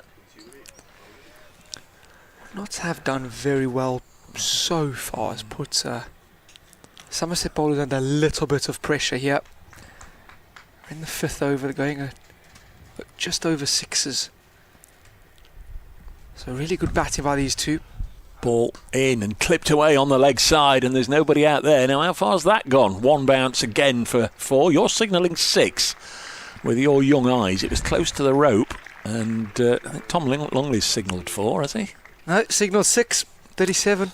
Tom Longley's at square leg. I thought he was like me, thought he had gone for 4. Naeem Ashraf signalled 6. Yeah. Nice clean pickup. Either way by Ben Slater. Yep, it's been given as a 6. very close to that rope as we get the first gust of wind, throwing our papers all over everywhere. And Jake Ball was halfway up for an LBW shout, then frustrated that there was a bit of inside edge on it. End of the over, 37 without loss knots after 5 overs. 37 was the exact same score Somerset were on after 10 overs. So knots already 5 runs, 5 overs to the good. Yeah, really good batting that. Ben Slater, just all timing, flicked it off. Well, class it as Slater dropped on 15. Really harsh that, but chance nonetheless that Thomas was not able to hang on to. 37 for no loss. Sure to continue. The 6th over. You feel if Somerset are going to defend this, get close to defending this, they've got to bowl knots out. If the knots bat the 50 overs, I think they'll be winning this. Shaw in, McCann flashes hard. It was short and wide. And goes through to Church, the keeper. No run. A little bit of extra bounce. I do enjoy this. One of my favourite things about cricket. I do it. I'm probably one of the most guilty of it. You play a bad shot and you walk down and speak to your partner and go, goodness me, do you see what that ball did? It's done absolutely nothing. It's just missed a straight one. Or played a terrible shot and you go, goodness me, that's done way more than I thought it would do. I'm not saying that's what Freddie did, but that's what happened. As this next ball's just pushed firmly at backward point. Roberts takes the ball on the bounce. No run. 37 for no loss. You weren't there long enough to have a mid-pitch chat on Saturday, were you? No, Byron got me out. Played a terrible cricket shot. Awful cricket Byron shot. Hattonlow? Yeah, terrible shot. Now, Absolutely awful. Who does he play for? Papawick. I know Byron quite well. Of course, yeah. As well. I know his family, lovely family. John, Dalton, Cope. Sure. In, this goes short and McCann off the back foot punches this to cover. No run. Did Fletcher turn up later when he got back from the Oval? No, I think Fletcher was still... I'm pretty sure Fletcher was still probably awake at 6 a.m. in the morning somewhere in London. I'd be very surprised if he hadn't. Obviously, always only drinking water as old Mr. Fletch. Well, do you know, funnily enough, it was about that time that he answered my congratulatory texts and in the morning at 1 o'clock. Saturday morning. No, it was about at 6 o'clock, I think, Saturday morning. And I presumed, like me, he'd be up early. But you might be right there. Definitely a big party away. This is driven absolutely beautifully. Unfortunately, straight at Jack Leach for no run, who's now just shaking his hand out and pointing at the sky. I'm not sure what you're pointing at, Jack, but lovely shot for no run, that Freddie McCann. 37 without loss. If you are here at Wellback today, make sure you definitely get yourself into that cake tent. Fantastic cake. Need to go for a run tonight. Yeah. It was really good. Yeah. This is pushed down towards third, where they are going to get back for 2. That's fantastic running. Slight misfield, and Freddie McCann was all over it, like I was in the tea room. Get back for 2. Yeah, and maybe if you go across there, maybe you'll perhaps even get one for your friends as well. I know, I should have. That was naughty. That was naughty. I'm, to be honest with you, I'm quite happy to man the fort with commentary. I would be all over that if I were you, Dave. Absolutely brilliant. Chocolate cake, lemon sponge cake. I could have had about 5 or 6, to be honest. To be fair, you need to take out a mortgage and buy some of them. I know. This one full and over. Extra cover. Beautiful batting. Freddie McCann. Well, this is not a bad ball by any means, and Freddie McCann has had a couple balls where he's driven firmly into the covers for no runs, and he's decided, well, if I can't get it through on the floor, I'll take the aerial route over the top. Gorgeous stuff. He moves to 16, score moves to 43 after 6 overs for no loss. You're not wrong, though. £4 for that. £4 for that cake. It all goes to a good cause. It does. Fantastic.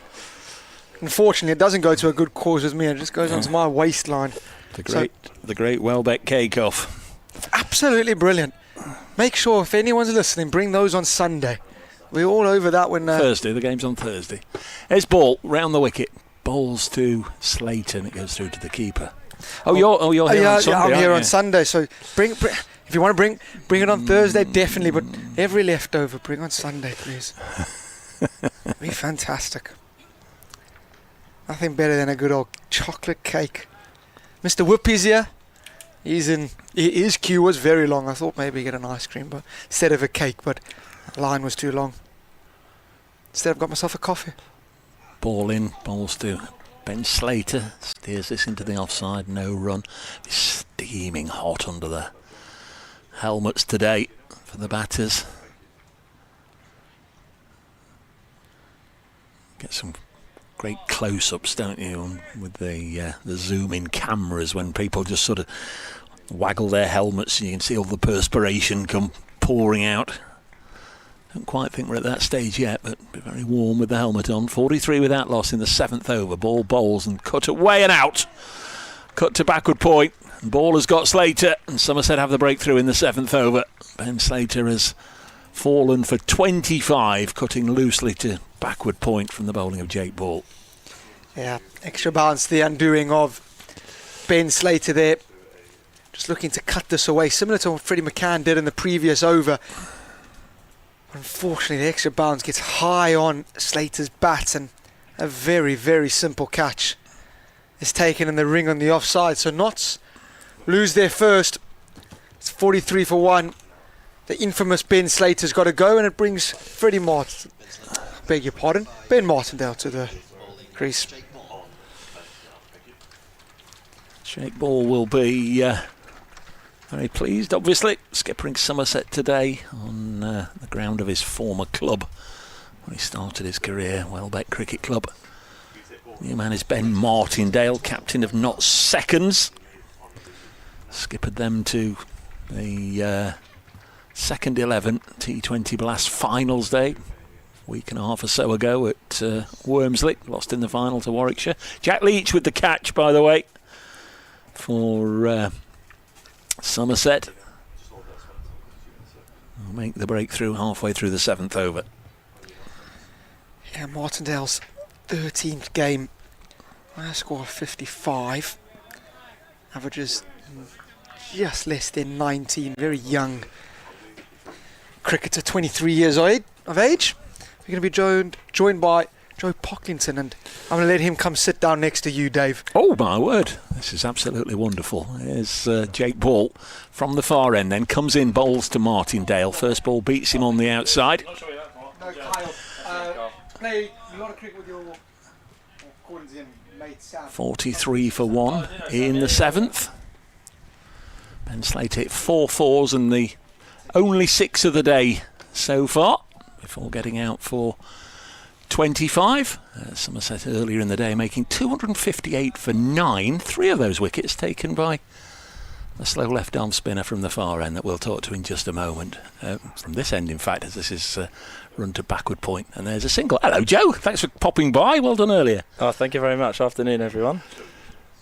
What's the vibe? What's the feeling? 259 the chase? I think I'd say the vibe is that we've kept them to a score that we're pretty happy with. I think that there was a moment when they had a bit of a platform set with Lammonby and Thomas, that there was a chance they could get to 300, and at a ground like Welbeck, the ball can get away from you. Obviously with the outfields as fast as it's been, the ball can disappear, so we're looking at chasing 300 at one point, so we're very happy with 260. There's Jake Ball in again to Freddie McCann, tucks this on the leg side, and there's no run. When you're setting first, when you're batting first, there's a number of ways you can go about it, and there's some very much in the camp of that initial power play, let's go crash bang wallop and get what we can while the field's in. But Somerset lost that first wicket of Archie Vaughan in the first over, and they'd only got 6 runs after 5 overs, only 30 or so after 10 overs, so they went the other route. Let's lay the platform, make sure we got wickets in hand for the end of the innings. Yeah, I think, to be honest, at a ground like here, that's a very good way of going about it, because early on, whilst this might not have been the most typical Welbeck surface where you get quite a lot of sort of tennis ball bounce, ball carrying through sharply off the seamers, it was a bit slower than maybe it has been over the years. So leaving wickets in hand towards the end, I think, is actually a pretty good strategy, and it definitely looked like that was the approach that Somerset were going for. There's Josh Shaw to bowl to Ben Martindale. First ball to Martindale outside the off stump and goes through to the keeper. You finished 5 overs, 3 for 28. I was just beginning to wonder if it's going to be like Saturday again. He's not going to get a bowl. I mean, initially there were 2 left-handers out there for a long time. Was that part of the reasoning? Were you always assured by the skipper that you were going to come on but a little later on? I think the communication has been to bowl wherever needed, essentially. So yes, you're right, with 2 lefties in and Freddie and Farhan going nicely, there was definitely a need for me to wait until later on. It's short. Bowls again. Oh, inside edge. Oh, it's a no ball as well. So all sorts of misfortune there for Josh Shaw. He overstepped and then an inside edge past the stumps. I guess it would have been more of a bit of misfortune for Shaw had he found Martindale edging onto the stick. So again, we're going to get a free hit, and you just can't do that in limited overs cricket, can you? No. Well, I'm not surprised to see Mart sprinting back for 2 there, so he can get the free hit and try and get himself away. He'll be, if I had to guess, probably trying to target down near us and towards Cow Corner here. See what he can do. Left-hander. What's Josh Shaw going to bowl? What are you expecting if you're on strike? Block hole? Maybe pace off with this field. It's short. Bowls. And it's edge to second slip who catches it. Well, there's only one slip there, actually, Archie Vaughan. It was a good catch, but of course it's just another dot in Roger Marshall's scorebook because it was a free hit. So Martindale leading a bit of a charmed life. Somebody, of course, you know very well because I just commented on he's just come along with the rest of the seconds and yourself from playing in the second 11 final. Yes, Martin and I have spent a lot of time together this summer. A lot of cricket down at Lady Bay and a lot of cricket on the road with the twos. He's batted beautifully this summer, so it's good to see him playing. Short into bowl to him, and he'll run this down to wideish third for a single. And they've just given him a bit more responsibility with the second 11 captaincy as well. What sort of leader is he? He's a very calm leader, if I'm honest. Not that you want someone to be revving you up or needing someone to have rev you up, but he's calm with his words, speaks when he needs to, leads by example really. He's very diligent, professional. He bats, has been shown that he can bat all day, and when he says bat like your life depends on it, he very often does that. So a man of his word, which is always good from a skipper. Short to Freddie McCann, and don't think he necessarily played at that with any great intent. It was always outside off stump, goes through to the keeper. And I guess for anybody like yourself who's played seconds and has played first in the same season, you don't want somebody who's a completely different sort of character to the first 11 skipper, Asiba Mead, who's, as you say, fairly relaxed and a little bit introvert and quiet and thoughtful. You don't want somebody who's the complete opposite at second 11 cricket, or you'd wonder what was going off, wouldn't you, when you came in the first team? No, exactly, spot on.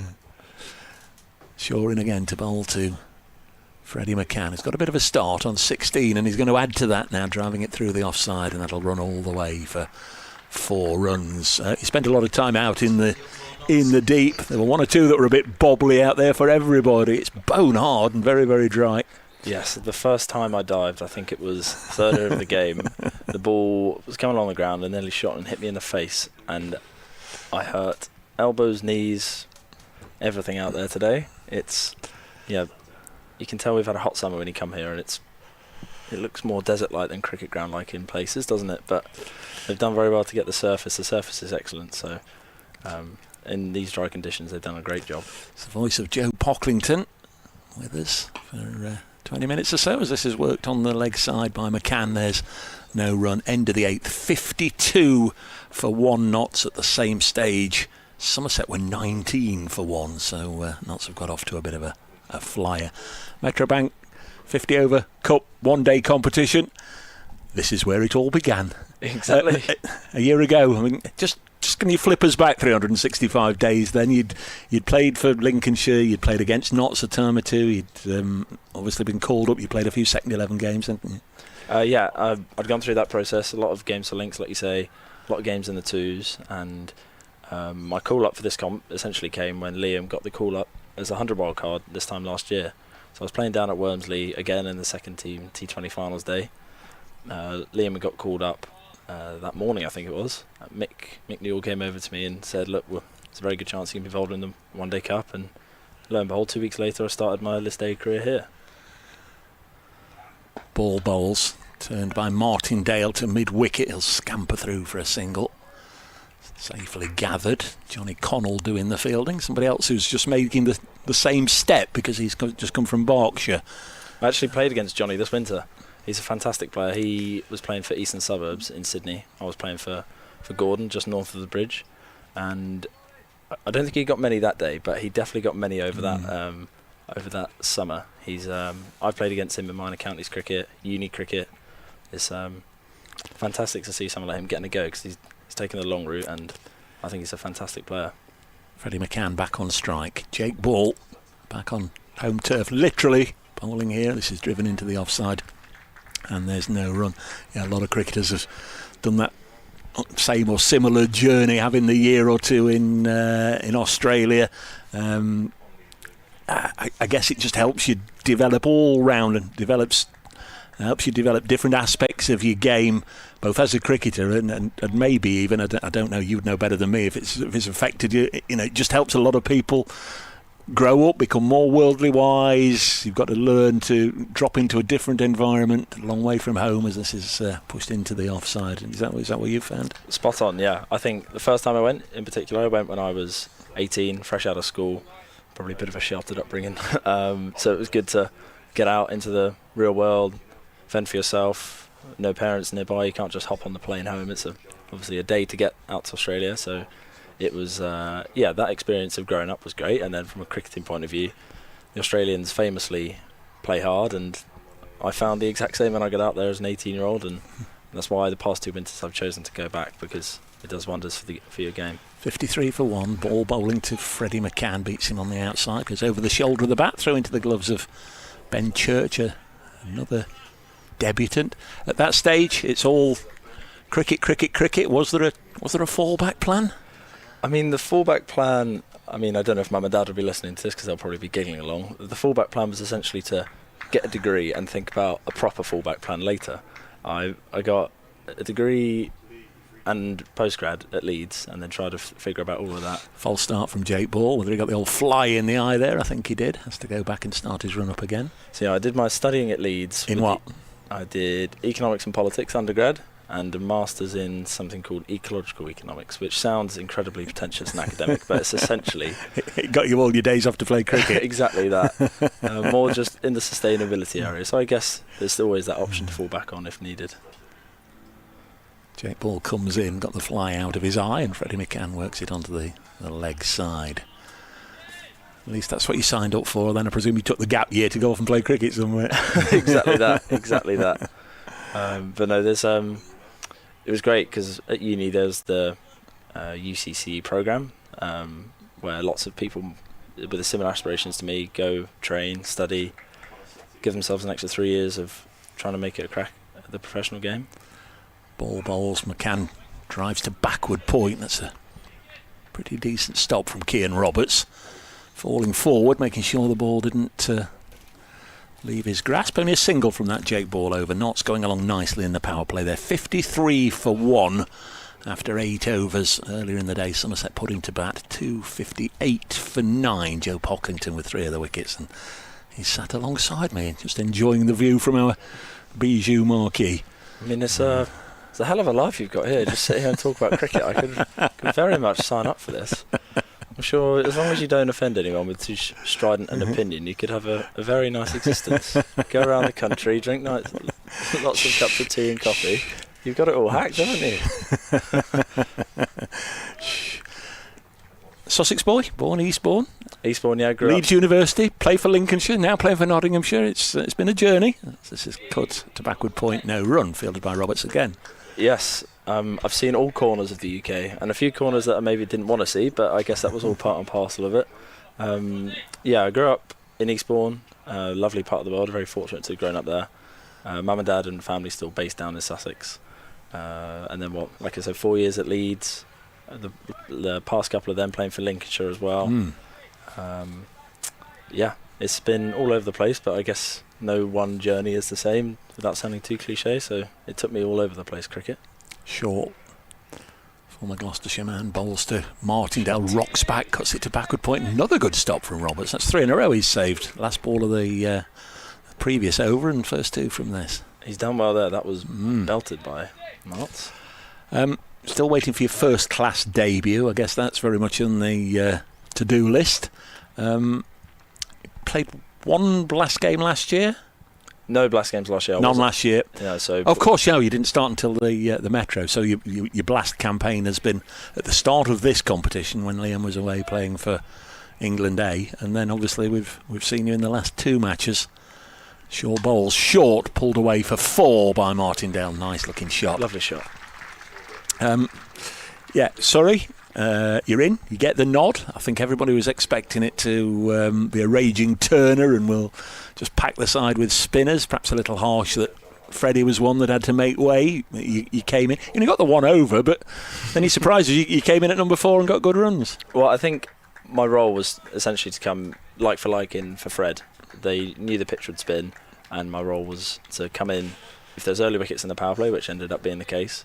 And if not, I'd get down the greasy pole and end up probably coming in at 8. Shaw bowls, and this one's pulled by Martindale again. Just 2 bounces for 4 on the leg side. Josh Shaw just a little too short. Really was a great win. It's just a shame, obviously, with the football clash that Trent Bridge wasn't packed to see it, because that could have been a really vibrant atmosphere had the place been full. It was a great win. Oh, it would have been fantastic. I've already had the flavour of playing in front of one Trent Bridge packed house against Yorkshire, but to play in a quarter-final against in front of a packed house would have been awesome. But we got there in the end. We might not have had as much home advantage as we were expecting, with the football being on and it being a 4:30 start. Nevertheless, the crowd were great in those last couple overs. Short over the wicket to Martindale. He's been tucking in on the leg side, but can't get this one through the ring, and there's no run. And then to finals day. Was that new for you? Had you ever been to a finals day as a fan or anything? No, I'd Chaos. only been to Madness. Yeah, it is. I mean, I've never seen as many people stood up there drinking beers. It was a real strange experience walking out to the nets, because the nets are out the back of the ground and you have to sort of cut across through the hollies, and then you're just in. It feels like you've been transported into a pub at 2-3 in the morning, not 2-3 in the afternoon, and there's just drunk people everywhere. It's just sure to bowl, and this is hit down the ground, and there's no run. End of the over. We're through 9 now, not 61 for 1. Joe Pocklington alongside. Yeah, my experience was obviously after the defeat, needed to get an interview for BBC Radio Nottingham, told to stand behind the Sky Pod for Joe Clark, stood there for 10-15 minutes. Now Joe's waiting for you where you got changed at the far end. No problem, I'll walk around the concourse, and to try and walk against the tide of 10,000 minions and traffic cones and nuns and what have you, it was just unbelievable. And of course they spot the BBC tag around my neck and the microphone and BBC and all that. That's not very good at all. Yeah, it's a real cross-section of society, isn't it? Like you say, you get your nuns, you get your traffic cones, you get all sorts there, don't you? Yeah. Are you revealing any secrets or breaking any confidence to tell us where you're batting? Because I am conscious I don't want you just to suddenly go and rush away as ball comes in and bowls, and this is steered down to third by McCann. He'll take 1 quickly and then settle for 1. You're all right for a few minutes? All right for a few minutes. I don't think I'm leaving any too precious information by saying that I'm coming in at 7. Okie dokie. Well, I'm sure Kyle has been playing Notts Premier League cricket and knows a lot of these guys and all the rest of it's got a number of questions. Are you all right for 10 minutes with Kyle then? And absolutely, yeah. Joe Pocklington with us, absolute joy, and we'll bring Kyle in as Jake bowls halfway through this over, bowling to Ben Martindale.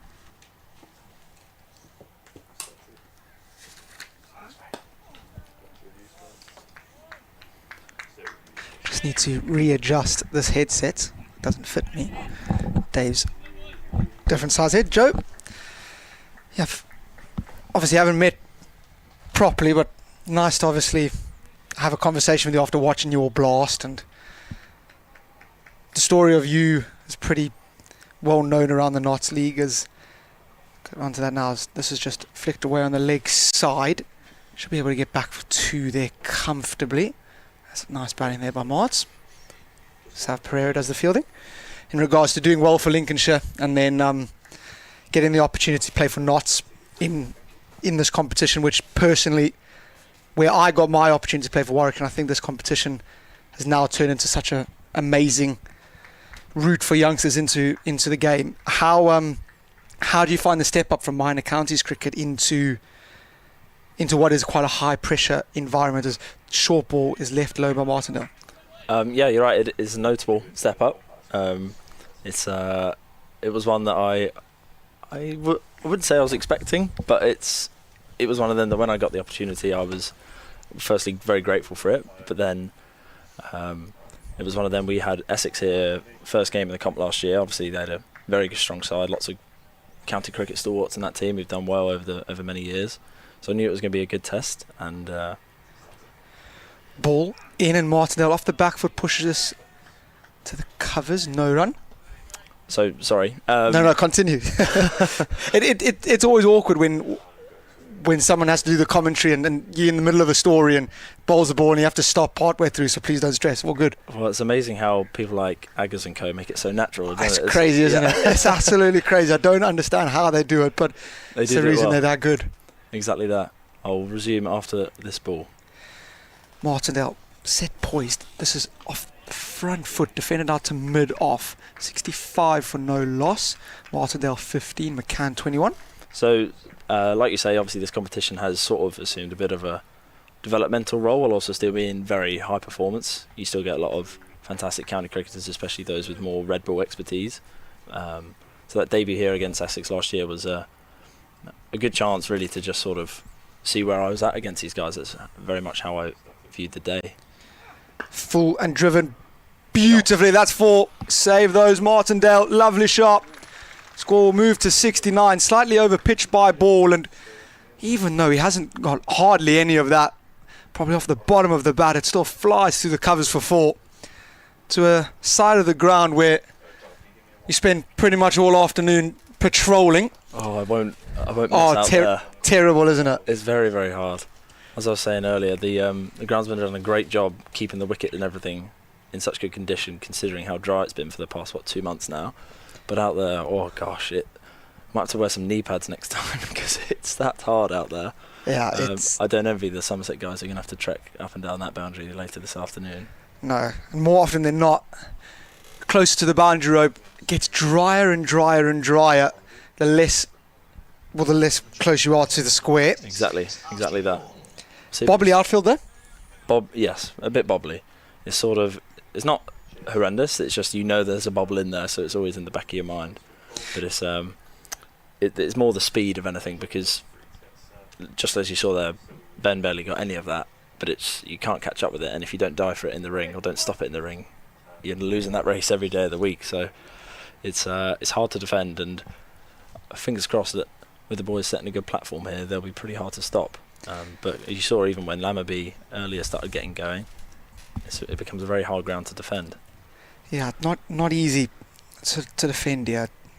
Been on the losing side a couple of times defending T20 finals there last year. Archie Vaughan into the attack. Freddie McCann on the reverse sweep. That's so well played. Should be able to get back for 2 quite comfortably, and they do. So good work, Freddie. So what's your club, sorry? My club's Woollerton, so I play for Woollerton. Been there now 3 years, captain there, bowl, leg spin, bat in the middle order. So that sounds like great fun, that. It's pretty good fun. Woollerton spins square. So if you ever fancy a club, Sav's looking at me. Don't look at me like that, Sav. Hopefully we won't be playing against you too often. This one in, and again another reverse sweep. This time straight 2 ball, no run. So I play a lot against old Sav. Sav's Cavs, is that right? Sav's Cavs churns them up, fortunately for us. But yeah, all over the country now is just hard outfields, flat outfields, and just really, really tough to be a fielder nowadays. Really tricky. I still play in the Bradford League, where I was playing when I was a student Lovely. at Leeds. And our ground, Farsley, is a beautiful wicket, very much like this, beautiful wicket, but you cannot defend it for the life of you because of just how quick everything is these days. Archie Vaughan in and goes full to McCann, who's defending off the front foot, no run. My first year in England, I had the privilege of living in Harrogate, which was absolutely beautiful part of the world. So It's I lovely know up there. it's very nice, lovely ground. It's flat up there. Goodness me. Archie Vaughan in reverse sweep again. Doesn't beat ball though, so no run. And I know a couple of the new Farnley boys. Alex do Lilly. you? Yeah. Alex Lilly I know quite well. He's a good lad, good bowler. There's some fantastic cricketers there. They beat us every single time I play against them. So They still top of the league or still there or thereabouts? yes, they won a very close game. Sorry, Vaughan in, and this time shot. that is a fantastic shot. Freddie McCann's got the broom out this afternoon and he is using it to great effect. We've seen 4 reverse sweeps this over and they've really been to good reward. Score moves to 75. McCann 27, 75 for no loss. I think they might need a second point in next over. I agree. I find Freddie McCann quite a challenging, so as I said, leg spinner to bowl to. He's got the normal conventional sweep that he plays fairly well. Then the reverse sweep as well, and it's almost taken out. Well, if you're setting your field to protect that, it's taken out. Sweeper, short fine leg, short third man, I beg your pardon. So 2 backward points, that's 3, 45, deep square leg and deep mid wicket, that's 4 or 5 fielders out the game, and he still runs at you. Exactly. You can still hit it straight. And then he hits just a hard sweep shot in front of square on the offside, and it's 4 there because your sweep man's had to go squarer, or maybe you go 2 out on the offside there, and you have a mid off up, and then he can hit you over there. So I think that's one of the things that people don't maybe recognise about the reverse sweep. It just moves so many fielders around. The South African Michael Pretorius in, and this has come back off the wicket through to the keeper, no run. Bit more Michael Pretorius in a bit, but I think if you can speak to everyone a little bit, you've obviously a lot more talented than I am in regards to the way we bowl. But field manipulation as a spinner, especially in 50 over cricket when you're only allowed 4 players outside the ring in the middle overs, how do you go about that? Well, from a bowling perspective, after this ball, Pretorius in and Martindale off the front foot pushes us to Pereira at mid wicket, no run. So from a bowling perspective, it can be very tricky, especially when you get on a belting wicket. To left-handers, I typically have to go mid-off up, and then you're 3 out on the leg side and a cover sweeper. But then if someone is starting to reverse sweep or conventional sweep, you might have to move around with your 45, you might have to move around with the deep point. But then with only 4 out and only 1 man up straight, running down the wicket becomes a very profitable option. Pretorius in and Martindale off the back foot pushes into the covers, no run. So it is that sort of assessing the batter in front of you. Are they someone that looks to go straight? Are they someone that goes sweep? But then obviously in 50 over cricket, the batter is not like they can go at that tempo in T20 where they're looking for a boundary and over. If you've got your sort of extra cover mid wicket in the right angles, it's something that Ant Boter, our spin coach, is very hot on us about, making sure we've got the right angles covered. You can pick up dots here and there and then maybe force an error, but having that extra man up compared to T20 can cause some problems. Next ball is again hard length from Pretorius, who played quite a bit against in South Africa. He's hit me a few times, to be fair. He does bowl quite a heavy length, and when you're this short like me, the most pleasant of experiences in the hard high felt wickets. He does look a bit of a nightmare to face. I've not faced him before, so hopefully I avoid that one later today. Yeah, I wouldn't classify him as scary fast. He's not quick, not in the realms of Ollie Stone and co.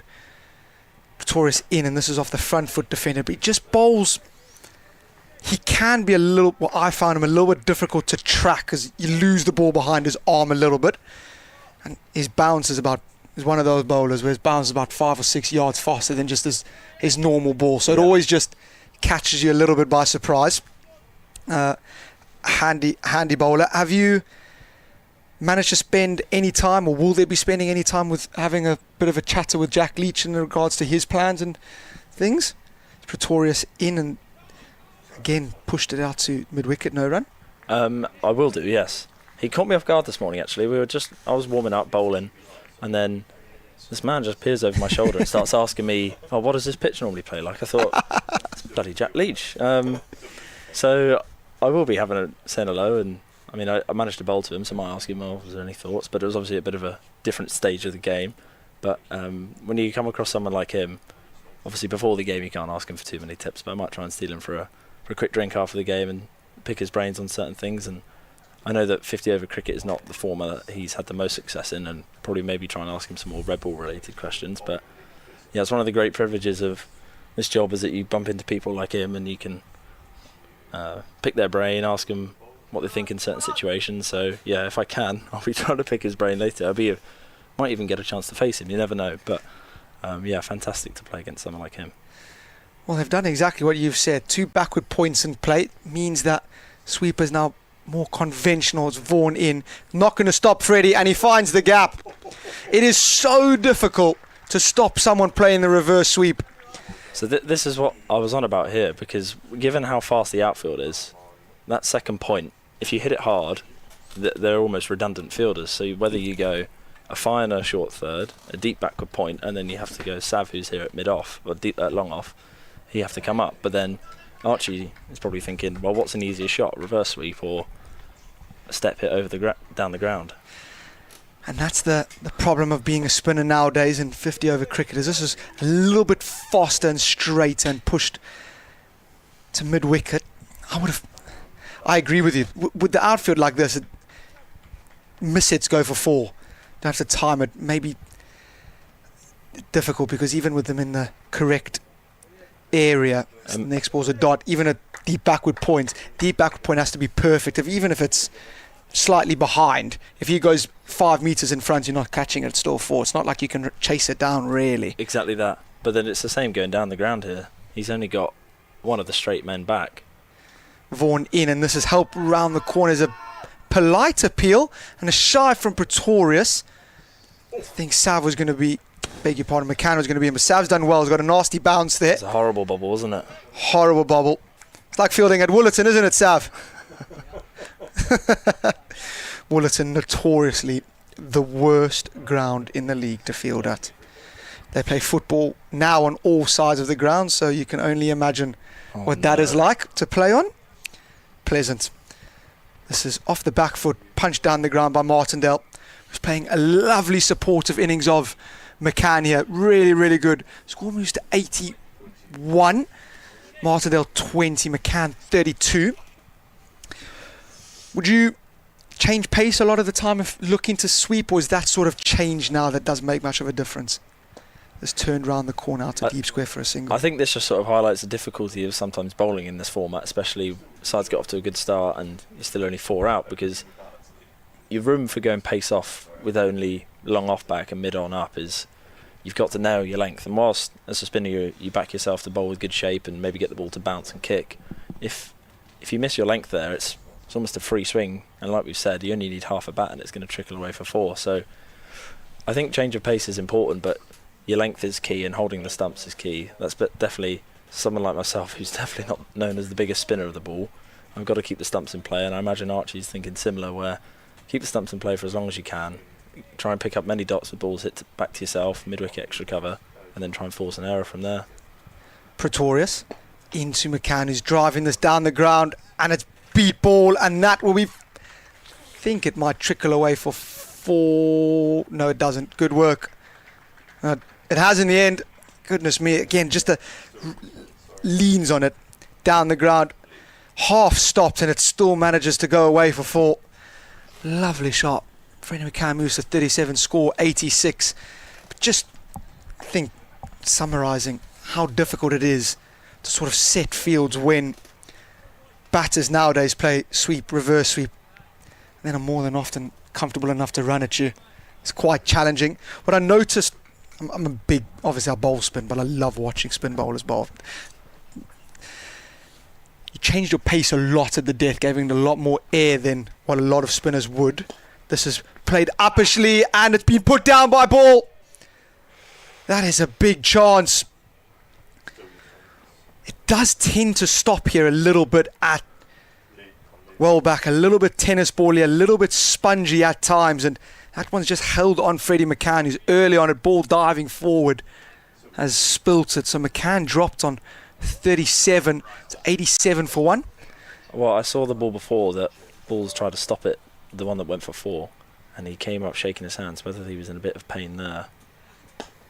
This next ball is driven through the offside, and it's good work there. Keep it to a single.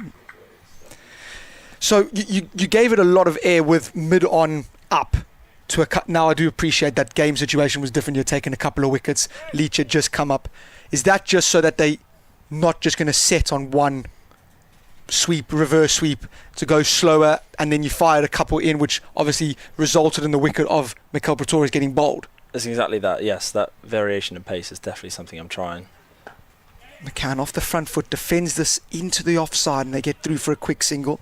These two do really, really well to run between the wickets. They're both rapid. I'm sorry, as I was saying, so yeah, I think there's one thing that I learned from my few games in the Blast is that I was very risk averse, and as a result I probably didn't bowl many balls below 60 miles an hour. I was firing them in, just trying to hit the stumps as much as I can, and if you hold your length it's great, but even so the better players, they realise that you might be a bit one-dimensional and premeditate and try and take you off that length. Pretorius in goes just back of a length. Martindale trying to pull this, has had a cannon off his thigh pad, I believe. Yeah, goes down to third man, 1 run. So one thing that I've tried to be a little bit braver on, I'm not saying that it's anywhere near the finished article yet, but just try to still hold my shape in that phase of the game, because when someone's going after you, if you can deceive them with a bit of drop or get the ball to bounce because you put a bit more overspin on it or whatever it is, there's a chance of clothing it straight up, getting bowled, and then you leave the batsman guessing, which is perhaps the most important factor. Pretorius in, and this is defended off the back foot, no run. One question I've always wanted to, so beg your pardon, before I go on to that, 90 for 1 at the end of the 15th.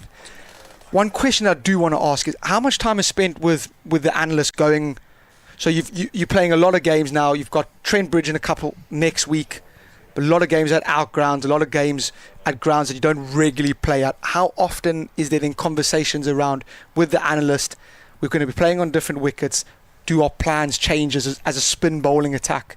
Do we look to bowl slightly slower because it doesn't come on as nice and maybe it's more tennis bally? Do we look to bowl quicker because we've got to create the pace off the wicket? What are the conversations being had around that? I think it's very difficult to know what pace you're going to bowl before you've had a chance to look at the wicket or even bowl on the wicket. I think the conversations normally we have are, this is what par score has been at this ground over the years. This is teams have won chasing, teams have won setting, whatever it is. We tend to look more in that direction than certain. Vaughan is in, and Martindale off the back foot pushes this to mid-wicket, no run. Here at Welbeck's a great example because it's known as a surface that has a bit more bounce, a bit more pace. Therefore, I think it was always quite likely we were going to try and bowl first. Vaughan in, goes a bit flatter. Martindale pulls, and this time ball holds onto it. A little bit of spin there for Vaughan. Sat up in the wicket, and Martindale picked out his man. He dropped one last over, and he's managed to hang on to it this over. So Martindale's got to go. He's gone for 21. Not to lose their second, it's 90 for 2. Does that mean that you have to get going, Joe? I think to best be safe than sorry on this one, I think I'm going to have to say my goodbyes, but thank you very much No, for having thank you. me. It's an absolute pleasure. When you see and speak to Sam again, and when I do, I'll most certainly tell him that he hasn't done you justice. You're a much nicer person than he said. Well, yeah, he really has sold me short there, hasn't he? Right, thanks, guys. Thanks ever so much, mate. No worries. Always welcome. Cheers. Go well, have a good day. Thanks, mate. Yeah, Martindale departs. We're just having a swap around in commentary there. Lovely Joe Pocklington. What a wonderful human being. It's lovely, wasn't it? Absolutely wonderful man. It's very nice to. Obviously, I know a couple of the players, and I've that's just by happenstance that some coach has taken a crazy punt on me to play second team or first team cricket. But it's nice to get to speak to young players, young spinners, and have conversations around what the plans are. Still really, really love the game. Want to do well at club level. So really nice to see how that's all going. Yeah, and nice, obviously, to hear from those that are taking part in this game and just hear the plans and just understand a little bit why things were done and when, and to get Joe's reading of it there, I think was a real insight. Yeah, really, really good.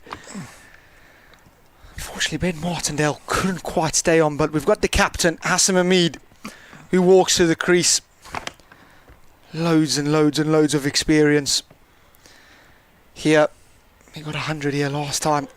I watched him. Archie Vaughan now over the wicket to Hamid. 2 mid-wickets in place. Hamid does play spin very well. 90 for 2. Not to require further 169 runs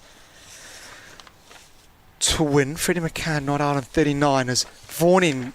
This has just turned around the corner. He will trot through for an easy single. Moves the score to 91. We're in the 16th over. Michael Pretorius, Archie Vaughan, the 2 change bowlers used thus far. Vaughan, who wears the number 66 on his back, has got McCann off the front foot defending. Only no, it's still 2 backward points in play for the Freddie McCann reverse sweep or switch hit, if you want to call it that. Long off out as well. This is slightly straighter, a little bit more loop in that one, and again McCann defends off the front foot. 91 for 2.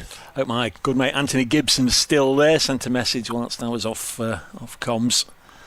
Read it in a second. Vaughan in, and McCann defends this 2 points. So a tidy over in the end. At the end of that one, it's 91 for 2. Yeah, BBC Somerset's regular commentator. Saw him at the weekend, only briefly, of course.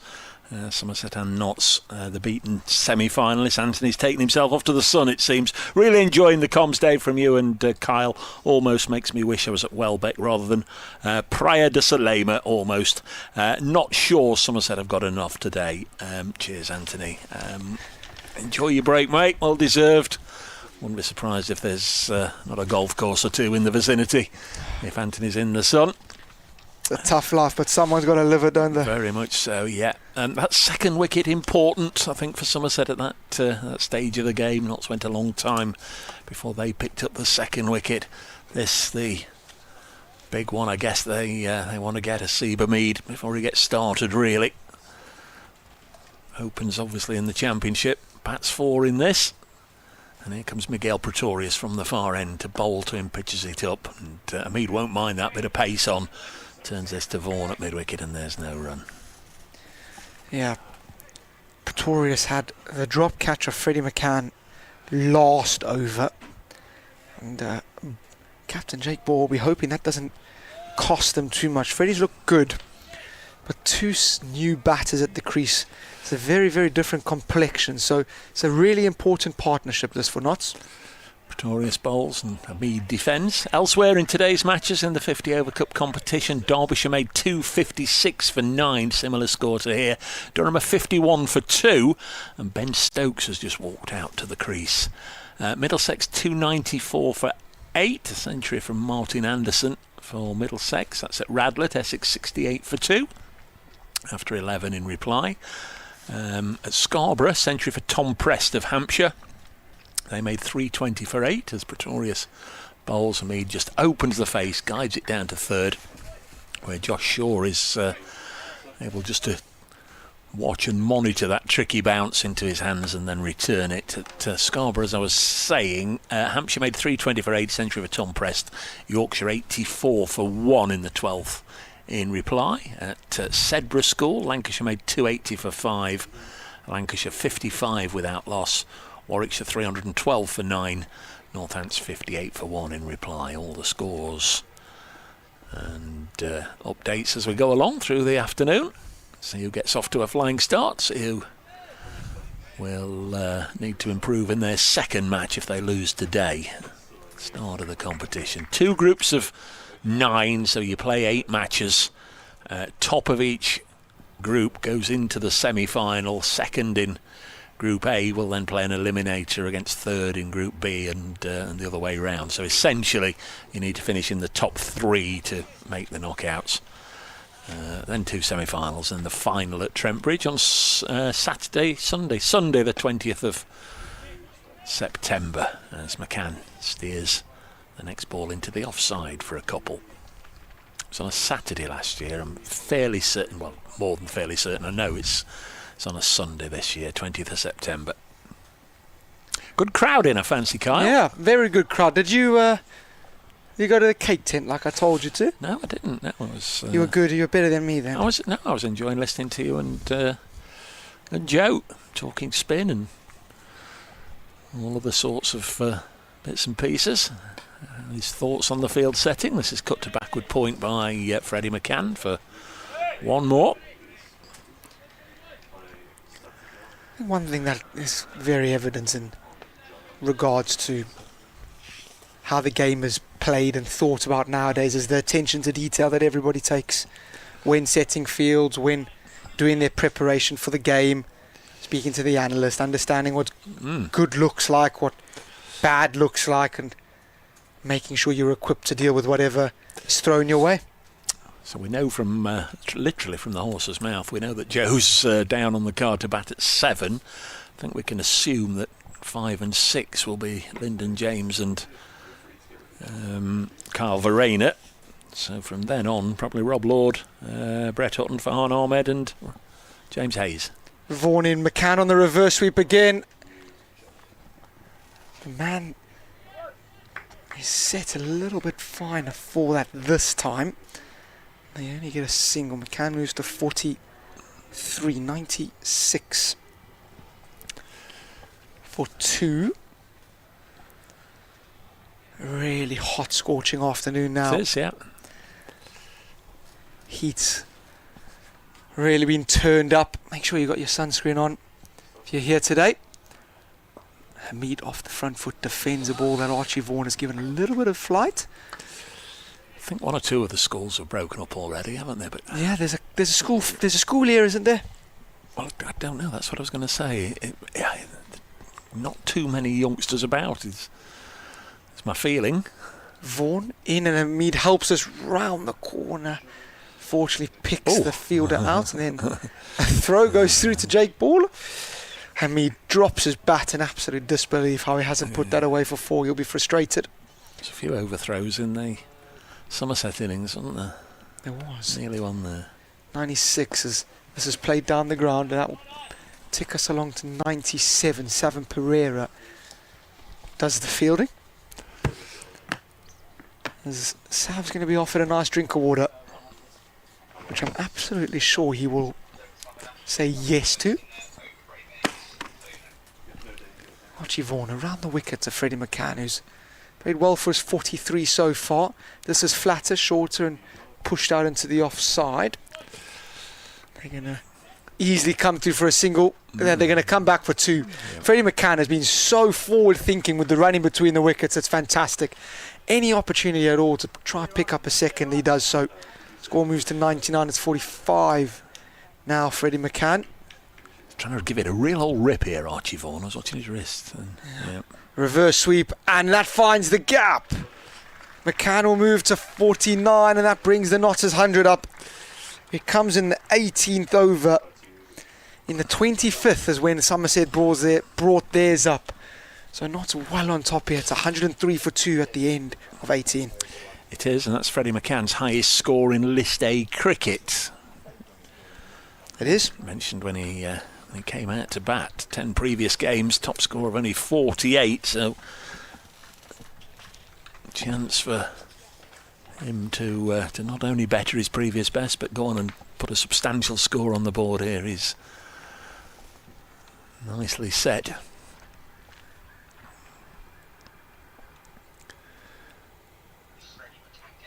Mead is on strike. It's going to be Pretorius. Thickish outside edge, and it's going to come down here towards the rope, and Josh Shaw has stopped it all day long and every day. That is 4 runs. Josh has fielded it, and the umpire asking Josh, that's that's 4. It's not necessarily been given. All the crowd, I don't think we need to weigh in here with no, it's only been given as 2 runs. Did look as if, well, it did certainly look as if he was in contact with the rope as he stopped it. It's a good bit of work, but probably should have been given as 4. Next ball is just pushed onto the offside by Hamid, and there's no run. Freddie McCann, has the ball got him on 49? Yeah. All the internet scoreboards I'm looking at have him on 48, so I'm not entirely sure which is right. They'll get to the bottom of it in the fullness of time, no doubt. Yeah, scores Freddie on 49, Hamid 5, and I agree with you, Dave. We couldn't have had a better seat in the house. I believe that Hamid should have picked up a boundary, that ball. Next delivery driven crisply and nicely fielded by Pretorius off his own bowling to turn it into a dot ball. So Somerset, like Notts, lots of their established players, better known players if you like, away playing in the other competition. Thomas and James Rue, Craig Overton, Will Smead, Tom Abel, Tom Banton. The list goes on. Pretorius bowls. He drops this on the leg side, takes a single. And is it the end of the over, or is umpire Lungley?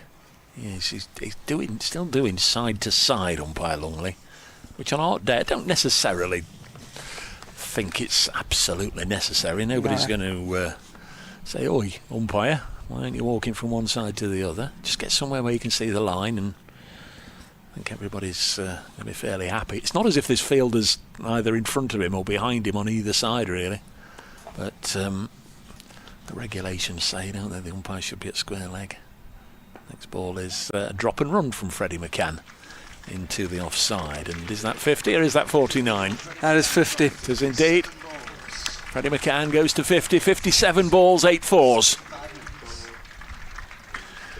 Well battered Freddie, his first in List A cricket, and he's got all afternoon here at Welbeck to go on and double it if he possibly can.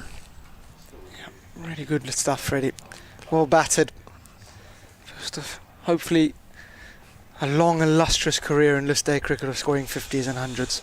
107 for 2 in the 19th over. Nottinghamshire with their captain Asib Hamid pushing this up to mid-on, and there's the end of the over.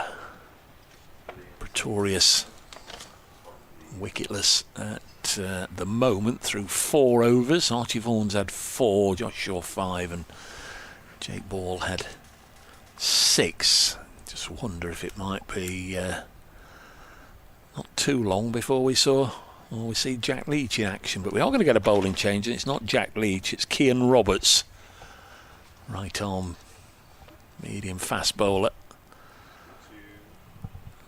Ben Church was going to stand up to the stumps, and then somebody's just had a little word. Maybe he thought Archie Vaughan was still bowling. But we have got a bowling change, so the keeper retreats. Just got a message from Sam Humphreys, Joe's mate. Yes, Sam, Joe is a very good lad. He had one job, and that was to bring him to Woollerton, and you haven't quite managed to do that. We need a good spinner batter. Roberts. You do. We really, really do. Roberts is in, and this is pushed to mid-off by Freddie McCann. They get through for a single. Suzanne Martin on a similar theme. That was a brilliant listen, Dave. Huge thanks to Joe for spending time on commentary. Really interesting to hear from him. Wish him and the squad all the best. Enjoying the run chase, Suzanne Martin. Thank you, Suzanne. One of our regulars. Lovely to hear from you. Pete Smith said he saw me at Edgbaston on Saturday. I'll come back to it in a moment. Roberts, we're in the number 9 in, and Hamid drives firmly and well stopped at extra cover by Lammonby. And we're going to get through for a single anyway. Pete Smith, I saw you walking against the flow with your microphone at Edgbaston on Saturday, Dave. I would have said hello. The look on your face suggested it wasn't a good idea. Thank you, Pete.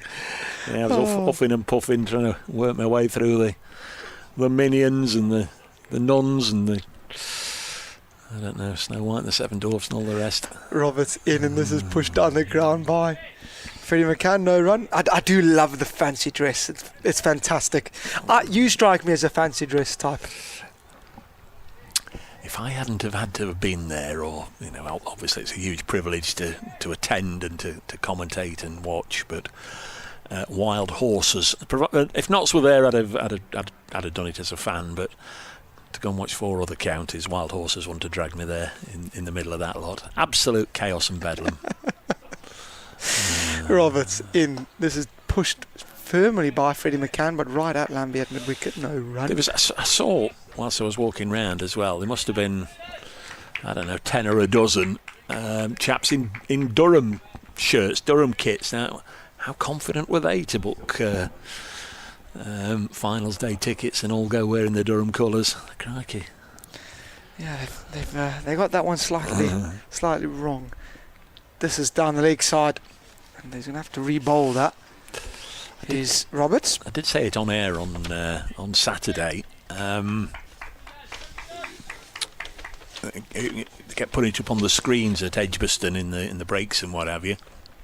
Saturday night, 10 o'clock, so just after the final finished, tickets went on sale for next year's finals day. Roberts in and McCann drives and not going to get a run to mid-off. I don't know. Tickets on sale for next year's finals day already. Year in advance. I mean, it's not the World Cup. Well, you sort of had to do it now for you. I mean, Peter Kay, when he sold his on that big tour, which might still be going on for all I know, it's sort of about 3 years in advance, wasn't it? It was. Roberts in and McCann drive back at the bowler. He's been put down.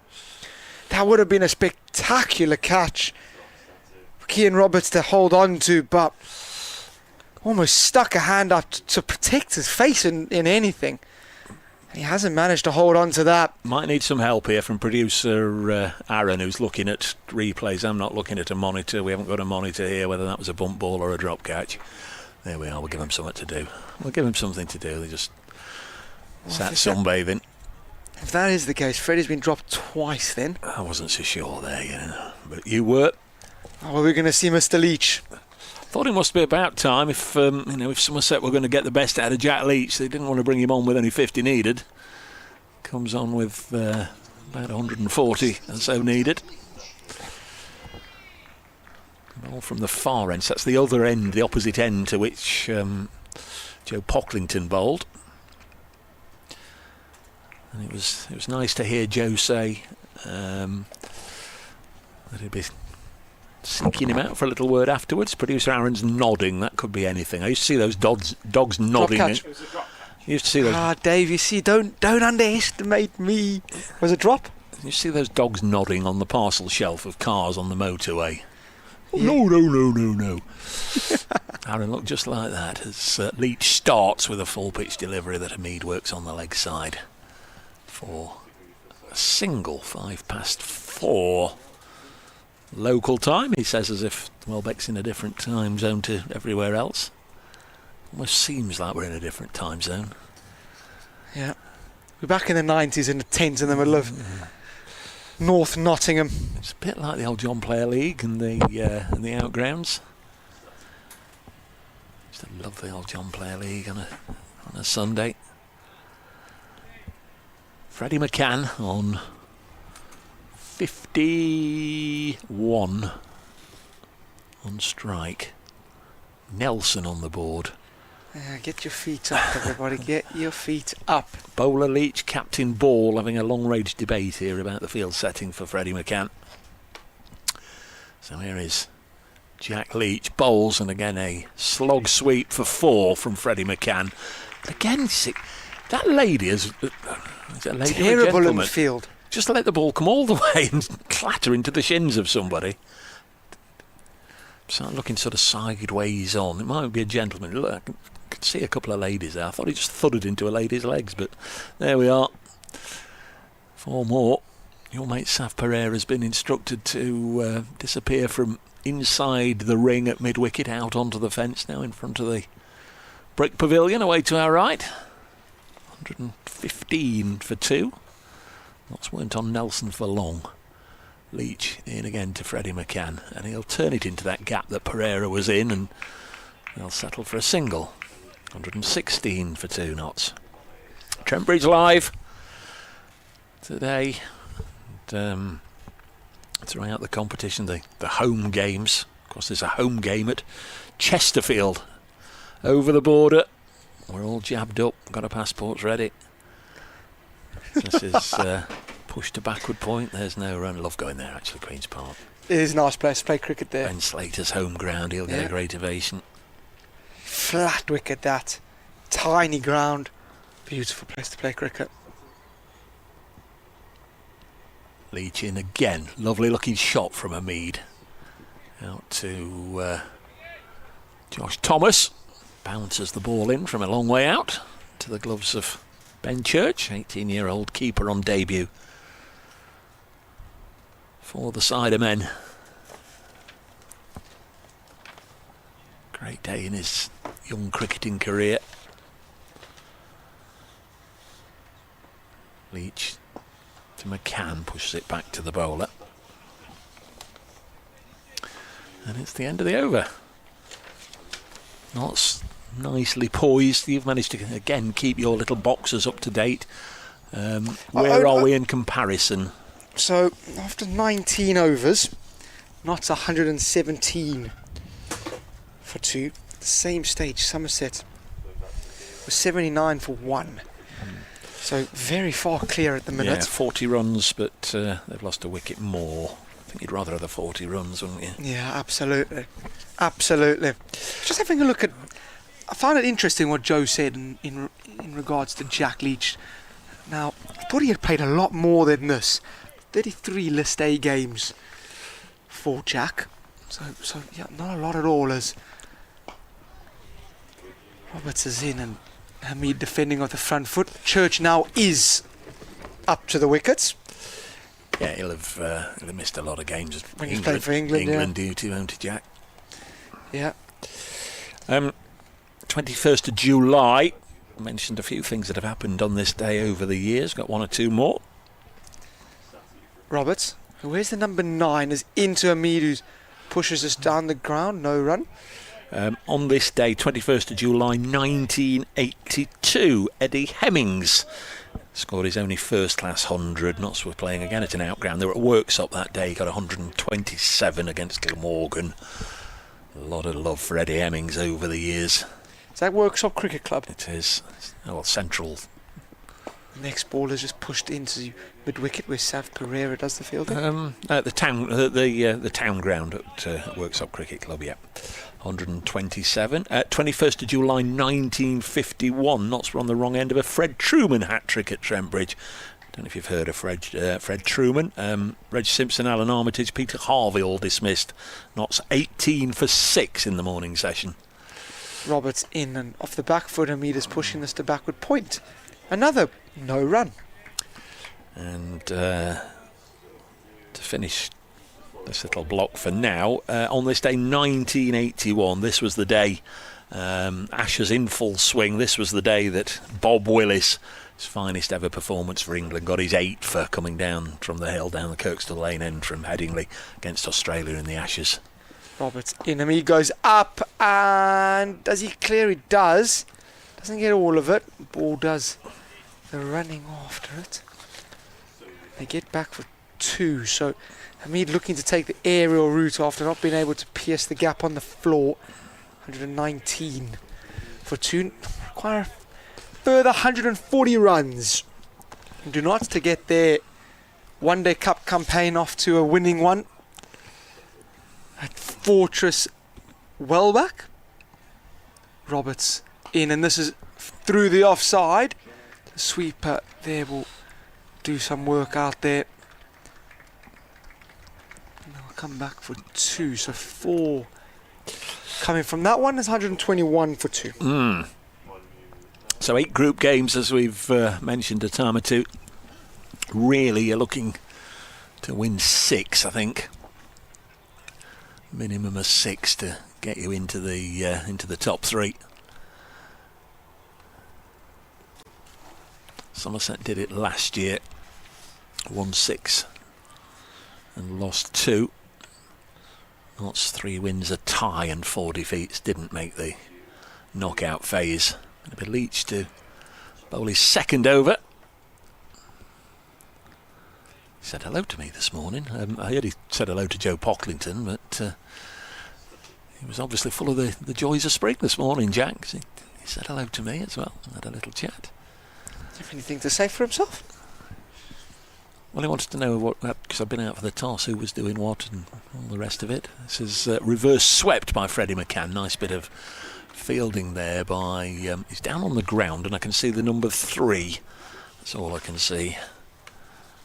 Who made that stop. I don't know if there is a number 3. That's what I don't think there is a number 3 at all. There 93. is, number 93, so we'll get the binoculars. It's a subfielder on, pretty sure. Nice looking shot though for a single. It's Master Theedham, James Theedham. Saw his name in the squad. Nice to get chance to have a bit of a run out as a subfielder, isn't it? As you once did for the Notts first team, I remember. Yeah. This is on the hottest pushed day into ever. The offside, and there's no run. Was it 2022? It would have been at Derby. Yeah, Derby. That it was that week scorching. when everywhere the temperatures for a few days were in the 40s, and It was Barbados. it was indeed. Notts at Derby as this is chopped down towards That's third. some Bit of a catching. chase on here from Jake Ball. He's not going to win. He's not going to win. He nearly ran into our tent there. Teeth gritted. Gave it absolutely everything, the Somerset skipper, and it's gone for 4. Yes, you were 12th man. I think much of was it the first day and a half though? Mead and Duckett just battered together. They put 400 on it, or 390 odd. Yeah, batted forever and ever and ever and ever in a day. Both batted beautifully. There's Leach. Nice looking shot that was from a Seba. Mead just played with very soft hands and ran it down to third for a single. Latest delivery has been defended. Fielder at long off is going through his pre-bowl routine, and he was left arm. So who's the left armour in the side? Just Josh Thomas bowl left arm. Josh Thomas bowls left arm off spin. We'll find out. This is driven into the offside. And there's no run. No, it's not Tom Lammonby. It's Lammonby at the far end. He was... there we go. You see fielder at the far end, Lammonby coming in. He's taking his cap off. He's going to have a little bit of a bowl. 126 for 2 at 23 overs. Yes, I've now totally given up on filling my little boxes in my 50 little squares, so we'll throw that in your list of jobs to do. Well, I realised I was filling in the wrong squares from over 16 to 20 and should have been filling in squares from 19 to 23. Yeah, But it's caught up eventually. Difficult, isn't it, really? You look up for 1 second and then... You'd think they'd say over 1, over 2, over 3. Oh, they do, actually. Oh, Tom Lammonby, changing the subject. Changing bowling. Batted absolutely beautifully. Yeah. 92 today, didn't he? Stunning. Sometimes it's just somebody's day, isn't it? And Tom Lammonby, seeing if he's got a golden arm to go with some of those golden shots we saw this morning. Freddie McCann, and fellow left-hander, awaits. He's 57 not out as Lamby slow run-up comes in, and this is pushed down the ground. And nice tumble for Johnny Cannell, and they come through for a single. 127 for 2. Very gentle, slow left arm seam. Andrew Frank says, please, you guys, can you save some of that lovely looking cake for Thursday? We will do. Cam Felton's been in touch, doing all he can to follow what's happening today. Slight delay before the next ball. We'll read it in a moment. Lamby changing attack. He's going to come around the wicket to right-handed. Hamid, who's defending and off an inside edge, gets this out to square leg for a single. I love an inadvertent typo, Cam, as well. Thanks for getting in touch, one of our regulars. Managed to get Wi-Fi on the train down to France, Dave, so I can watch Notts at Welbeck. Nothing better than the one-day cup. None of this 16.6 over nonsense for me, which I know is a typo. They got it to 16.4, don't they, 100 overs, but I like that. The new competition, 16.6 over competition. Thank you, Cam. Enjoy your holidays. In, and this is down the ground off the back foot by Freddie McCann. 129 for 2. Yeah. A tournament that shall not be named, especially when sat next to Dave Bracegirdle. You crack on if it's your thing. That's not.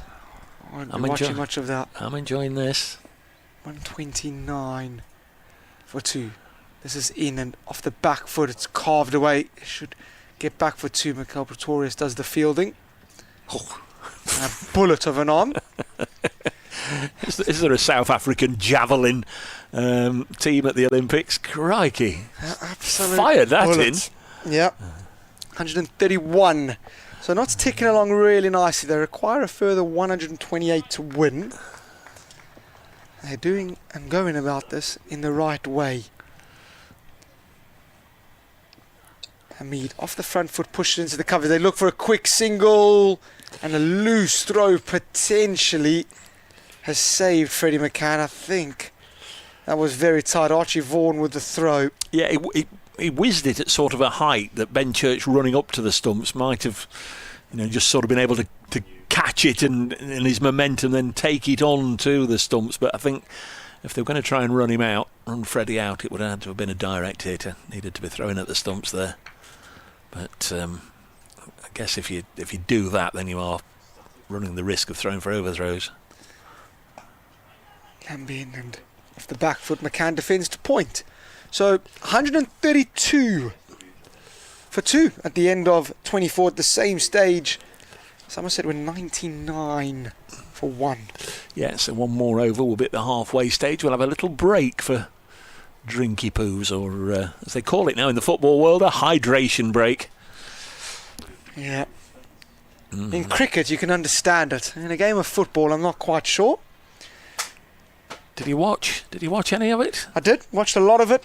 I watched tons and tons of it. I'm glad. I personally did not mind the halftime show, although I do admit that it isn't football and shouldn't happen. I enjoyed Shakira's song. And there's Leach around the wicket and bowls, and this is pushed into the offside, and there's no run. Jake Ball doing the fielding, and I think one or two of the comments about how brief Madonna's appearance was were just about spot on. I thought she was doing the show, but obviously not. Did. Popped up in the offside off the splice of the Seabermead bat, right at the top there of the bat where it joins the handle. That one ballooned up into space on the offside. I'll come back to that in a second because the sun's on it and I can't see, but there's more runs here. 4 more to Hamid, who chops it past Jake Ball and down to third, and the Somerset skipper has another long chase on 36 for 2. Jack Leach in his third over. He's on for 16 now. Lammonby's had 1. Roberts 2. Pretorius 4. Vaughan 4. Shaw 5 and Ball 6. Yeah, I mean, he's such a good player of spin. Uses the crease really, really well. That's not that short by Leach, and goes real deep in the crease and just guides it down past third man and outfield like lightning. All it has to do is beat the in-ring with some pace on it, and it's going to go for 4. There's Leach. Bowls and whipped away on the leg side by Hamid. World Cup final it brought back some memories, only just vague ones. I went to the 1990 World Cup final in Rome. Very, very similar, West Germany and Argentina, and they had 2 sent off in that one, and it was an awful game. Not a great experience. Didn't want to go after seeing England lose to Germany in the semis a couple of days before, as this is turned on the leg side. Out to your mate Sav, coming towards the end of the over. Went to that World Cup final with a mate of mine, Chris Adams, and his good lady, and they were staying in a different hotel to me. And the night after the final, he was admitted to hospital. So it's cut to backward point. We've been exchanging messages this week, reminiscing a little bit. I wondered where he'd gone and all the rest of it. Well, he'd taken poorly and was rushed off to hospital with gallstones. Oh my goodness me! So just about every World Cup final day we get in touch, and do you remember? Yes. It is the hydration break here, and Notts will feel they're well on their way. They are 138 for 2. They need 121 more from 25 overs. I think if you're ahead of the rate at the halfway stage, you've very much got yourself into a position here where you can go on and get the points. Hugo, the Notts analyst, is out. Oh, is he taking drinks to the... No, he's not drinks he's got. He's taken something to the umpires. But it's not a drink. I'm always disappointed when they have a drinks break and nobody takes one out for the umps. Yeah, I think they stood out there in sweltering sunshine. Yes. They should also get it's a bit like here, isn't it? refreshments. A bit like here. There's no drinks break there's no drinks. I've got in the commentary tent. I've got the last dregs of my flask of tea here, which were cold. You can see Richard Stevenson. I don't know if he's after a game in his all whites. The Notts vice chairman wandering in front of the pavilion. God, he looks a glamorous figure from here, doesn't he? It looks as if he's just come from Saint-Tropez or Monte Carlo or somewhere. If the live stream, they can get a nice shot of the Notts vice chairman, Richard Stevenson, in the all white, just underneath the clock now, in front of the pavilion. Have you got him on there, Aaron? Well, he's not hard to find. He's in the brilliant white. It looks like he's... they're reading the raffle tickets out now, or the meat drawer or something. It looks like he's an advert for a washing powder advert. Yeah, Miami Vice. That's a great way to describe him. There he is on the live stream. Our good chum, the vice chairman of Notts, Richard Stevens, a good man, does so much for the club. Don't know if he's come direct from the Hollies stand at Edgbaston dressed like that, or if he's intended to come in the brilliant white. But good man for the club. Good to see him here. Meanwhile, the drinks break goes on and on and on and on, and I don't blame them, because it is warm and sultry. I do hope the umpires have been offered a drink. Well, they just sort of stood by themselves, aren't they? No one sort of brought them any refreshments. No one. There's a massive. And even if they'd said, no, you're all right, lads, thanks for offering, you then push it, because they should have a drink on a hot day, shouldn't they? It looks like they do have some sort of water. Oh, yeah. Take it all back, they have got some. Yeah.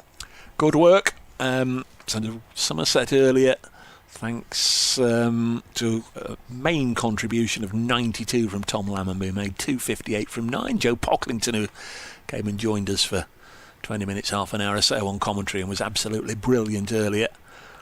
Took 3 wickets for the Outlaws, 4 Notts. There were a couple of wickets as well for James Hayes. The rest was spread about. Brett Hutton got a wicket in the first over. 9 overs, 1 for 26. Great figures from Brett Hutton. A wicket for Rob Lord, Lyndon James, Freddie Buchanan. Sonny Fahan didn't get one today. 9 overs, none for 49. 258 for 9. There's going to be an outbreak of cricket in Welbeck in the not too distant future. What else can we tell you? At Sedbergh, Lancashire made 280 for 5. Surrey have sent out Dominic Sibley and Ryan Patel, and they're 101 without loss, and it's Sibley leading the way on 53. Here's Lammonby, here's Kyle. Lammonby to continue. McCann is off the back foot, driving this firmly down the ground. Ball is tearing round to do the fielding, and does well, keeps it to 1 only. And this is all Notts need to do. They're ahead of the rates. They're ahead of where Somerset were. And as long as nothing chaotic ensues, look well on track to claim a win, as Hamid now drives the latest Lammonby delivery down the ground to Jake Ball for a single. There you go, I'm sure you heard the man in the tannoid. 50 partnership up for these two. It's come at a canter, really. haven't really taken many risks.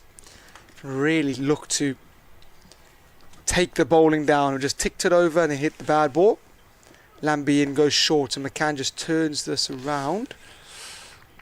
Roberts does the fielding and then is lying down. He looks like he's done himself a mischief here. Yep, let's hope he's okay. At Derbyshire 256 for 9. Durham 98 for 2. Ben Stokes is 30 not out. He's at 4-4s. He's faced 46 balls, so he's not gone out and leathering it, but there'll be a lot of media attention. Yeah, Roberts still down on the ground, and Somerset asking for their physio to quickly get out there. Second time in just the space of a few weeks here I've seen Kieran Roberts down on the ground needing treatment.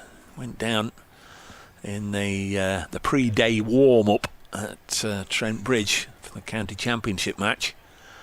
Not Somerset, not so long ago, and I had to carry him off, and now he's down on the ground again. And if he's twisted his knee or ankle or something as he turned to make the stop there. Good of the Notts lads not to run. If that was the reason they didn't run, I think there was a momentary hesitation where they wondered if they'd get a single or not, and I just wonder if perhaps they realised he was in a bit of pain. And again, he's going to need helping off the ground, I'm afraid, here, Kieran Roberts. And this is a real old shame. Don't know what it is, but it was immediately obvious, wasn't it, Carl, that he was in some sort of discomfort.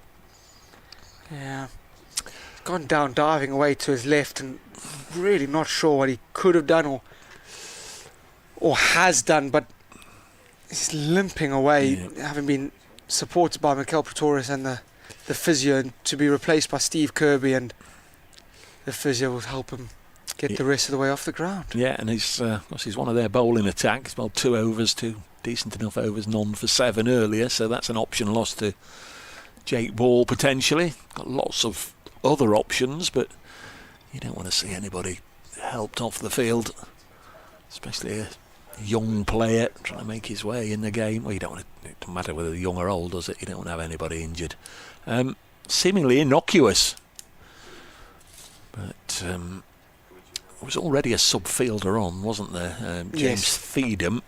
We'll have to just have a little reckon up. Sympathetic round of applause breaking out for Kieran Roberts. Let's hope he'll be okay. Yeah, so service resumes, 140 for 2. Further 119 runs required as Lambie over the wickets, left-handed. Freddie McCann is defending off the front foot. No run again, then just says to Hassan Mahmood, a little bit of extra bounce. Clouds just taking the real nasty sting from the sun away. Feels slightly cooler now. Sure, there's a few people out there that are enjoying the respite that the clouds are given. Nothing from not so far in terms of respite, as this is flicked away on the leg side by McCann. No run. I think the forecast is for it to stay dry all day, in fact for the rest of the week. But it is, it's the sort of weather where you wouldn't have been surprised if they said, oh well, we are going to get a bit of thunder and maybe even a bit of a shower, because it's been hot and sticky and humid and it's just starting to cloud over, but they say it'll be fine. Lambie weighing the number 15 in and takes pace off, and McCann early on this one gets it into the leg side, no runs. At the end of the over, it's 140 for 2 come from that and an injury. Yeah, I was a little disappointed on Sunday, actually. I watched the old Grand Prix, and they were saying, there should be rain in about 10 minutes after the start. And so I know some think it's wrong if it's rain affected, but you have to say it adds a little bit of spice, doesn't it? If they've got to keep coming in and changing different tyres, and it's a little bit slippy and whatever, but they never mentioned it again. Didn't rain. Anyway, here's Jack Leach as we get back to the cricket. That's 140 for 2. Mead is on strike. The Nottinghamshire club skipper wears this to backward point, and it is fielded by young Master Feedham. One thing with the cloud just obscuring the sun for a bit, I can see the scoreboard now again, because we've not got the reflection of it as we did earlier. Leach throws his hands up in the air in frustration there. That's a Mead defence. Played 10 tests for Seba Mead. I'm fairly sure Jack Leach would have been in the same side for most of them. It's the single driven down the ground.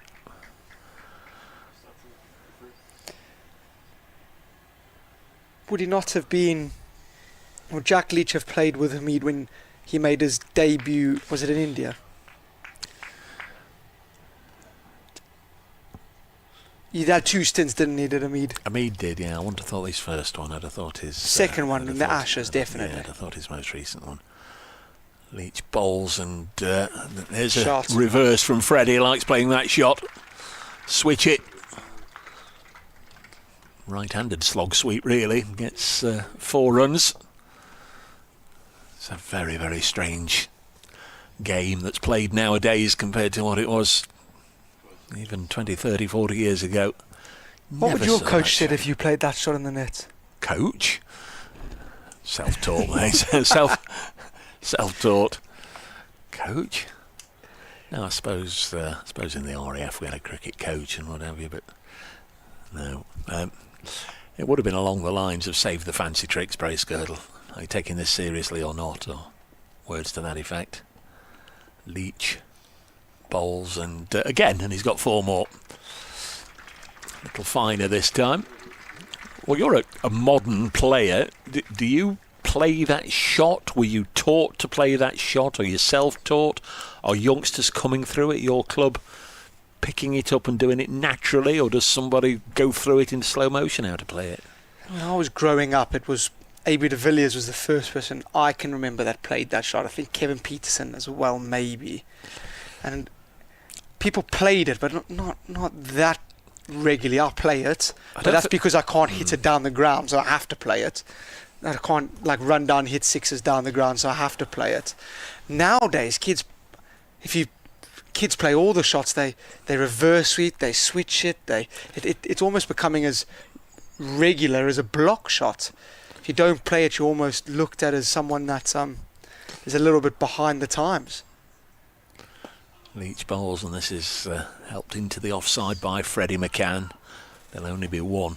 Yeah, Peterson would just quickly turn round and then whack it almost left-handed. And the famous shot, that sort of the first time that anybody saw him do it was off Muralitharan at Lords, when he just turned round quickly and plonked him in the tavern stand for 6. What were they applauding then? The 150 up in or at the end of the 27th over. So Notts on their way. Still time for this run chase to go off course if they're not careful. Need 109 from 23 overs. 8 wickets remaining. Miguel Pretorius, South African, to bowl the next over. There's a bit of discussion here. Have they lost the marker? Yeah, I think Michel's lost his run up here. Lost his bowling mark. What have you done with it? Usually they just spray paint the ground, don't they? So you don't have this. He's just getting Jack Leach to come. It is. Stand mid-off. So Michel, change of ends for him. 150 for 2. Freddie 69. Best innings so far in List A cricket for Notts. Pretorius in, and this is defended off the back foot, no run. Where are you with all black strips? Says he, just it's hot. Raising a bone of contention. I reckon it's hot. I reckon it's hot. All the colours in the rainbow, and you go all black. Pick an all black one. And they've got some of the. They've got lovely colours. Yeah, burgundy is wonderful. Really is a lovely colour. I'm a big fan of their second T20 kit. This is defended off the front foot by Freddie McCann. No run. Yeah, they've got a really nice colour. If their colour was, I don't know, some awful canary something, or orange or something like that, then yeah, fair enough, go all black. But Somerset have got a lovely colour scheme that they can use. Love to see them in that burgundy or that pinky kit. I think that's a fantastic kit. Into the wicket from Pretorius, takes pace off, and it's pushed into the offside. No run. Yeah, that wasn't me that said that. That was Kyle van Vollenhoven that said that. Yeah, with some prompting. I'm not a fan of all black in any sport. You've got all the colours in the rainbow there. The entire spectrum of reds and blues and greens and yellows and oranges and pinks and purples. And the only caveat to that, I'd say, is the all black rugby side, but they are called the All Blacks, so I can live with that to a degree. Oh. As this is a bouncer and this is hit straight up into the air, and it is taken. There was some communication between Jake Ball, who I'm not sure wanted it, and the substitute fielder for Somerset, but Freddie McCann has got to depart, and the change in end for Michael Pretorius results in a change in fortune for Somerset, and Notts lose their third. It's 150 for 3. Freddie McCann's got to go for a very well played 69. I'm looking at a scoreboard that says 70, so we'll get confirmation on that, whether he did make 70 or 69. But but he has got on. Oh no, it says 70. Yeah. So the board away to our left had him on 69. They'll sort it all out, but the Tannoy announcement said 70. Subfielder James Theedham with the catch. Mentioned it earlier. Always nice if you're asked to go out and do a bit of subfielding, if you can make an impact. So I thought it might be Lyndon James. Doesn't really matter. Just having his back checked by the umpire there on his way out. Another South African. They're everywhere. It's everywhere. Kyle Verreynne. Of course, on debut for Notts in List A cricket. Has only previously played for Nottinghamshire in first-class cricket. This is his List A debut for Notts. They said he was going to play, and all right. But he's here. He's here. Been back to South Africa this week, to Johannesburg, for the South African Cricket Awards. Said he didn't get time to go back and see the family back in Cape Town. Just went for the big awards. They like to get all their contracted players back. Really big event, isn't it, in the South African cricketing calendar. I remember last year he had to miss a Notts game to go back and celebrate, because South Africa had just become World Test champions, of course. They had all the team flown in from wherever they were, everywhere in the world, and it was a big thing. The awards in this country are always in the week right after the season's finished, the PCA awards and whatever. Pretorius in, and Verreynne chops us down. What looked from our angle that it was fairly close to the stumps. Don't think it was that close in reflection. Yes, that'll be the club awards at all the 18 counties. Nottinghamshire generally have theirs 4 or 5 days after the season's finished. There's the PCA awards. Up until the last year or two, there's been the Cricket Writers Awards. They've now been pushed back into November. Pretorius in, and Verreynne off the front foot defends this to backward point. No run. Just purely because England have been on overseas tours, and a lot of the cricket writers have been away on those tours in the last couple of years. End of the over. Successful one for Pretorius. Notts lose their third wicket. 28 gone, 150 for 3. Ben Slater out for 25. Ben Martindale for 21, and now Freddie McCann. They've settled on 70.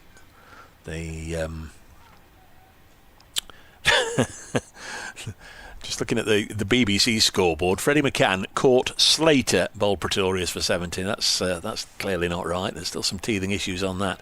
Been caught by James Theedham, a subfielder. It's going to be Leach into bowl. Can Somerset go bang bang and get another one quickly? Can they get a mead? No, he pushes this down the ground for a single and then sets off his first stride after he's just going to walk a single. He's always a little bit like a long jumper setting off, isn't it? It's one big sort of leap, so he's not on the strip and will get in trouble. There's a little bit of a leap and then hops his way down to the far end. New man is Carl Verena, wears 97. Wanted to have number 7 when he first came to the club and was told, you can't have that. Farhan Ahmed's got it. Drives this back to Leach. Well, can I have number 9 then? No, you can't have that because Ollie Stone's got it. Well, let's put them both together then. Can I have number 97? And that's why he's got 97.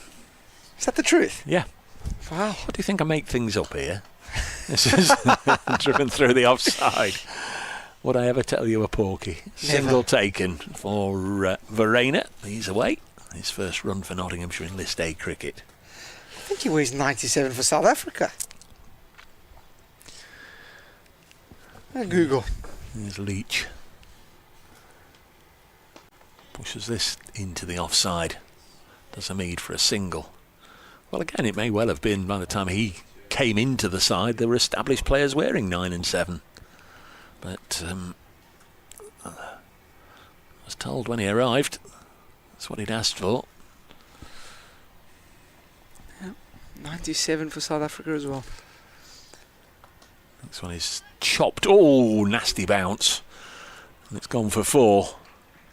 Is it a backward point? Is that our... That's our man, substitute Mr. fielder. Feedham again. Yeah, Feedham. So in the last over, he had a nice regulation catch to get rid of Freddie McCann. There he had a nice regulation, one that could have hopped up and done him a nasty in the mouth. Nasty bounce just in front of him. Went past him, away for 4. Took a horrible bounce. Very dry, as we've been saying. Ball not bobbling. This is placed beautifully by Hamid. Into the offside for a single. Out to Josh Thomas for 1 run. Kian Roberts off the field, injured. We hope he's okay. Lots of other bowling options for Jake Ball. Jack Leach has had 5. Miguel Pretorius has had 5. Archie Vaughan 4. Josh Shaw 5. Jake Ball himself 6. Lammonby 2 and... Don't know as we'll see Kian Roberts again. He had 2. Notts also used 7 different bowlers. Pretorius to continue 8 from that last one. Notts require 101 runs. Don't know where the day's gone. It's 4:45 already.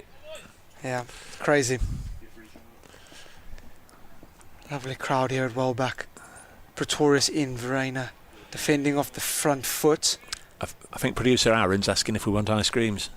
Oh no, that made him jump. Water, please.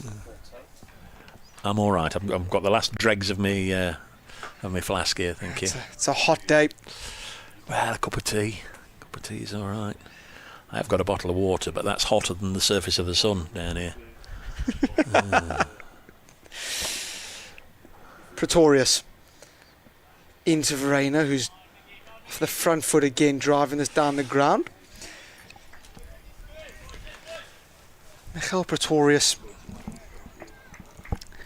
I thought some nice club choc ices would be in order, wouldn't you? Yeah, that would be good. Get producer Aaron onto it.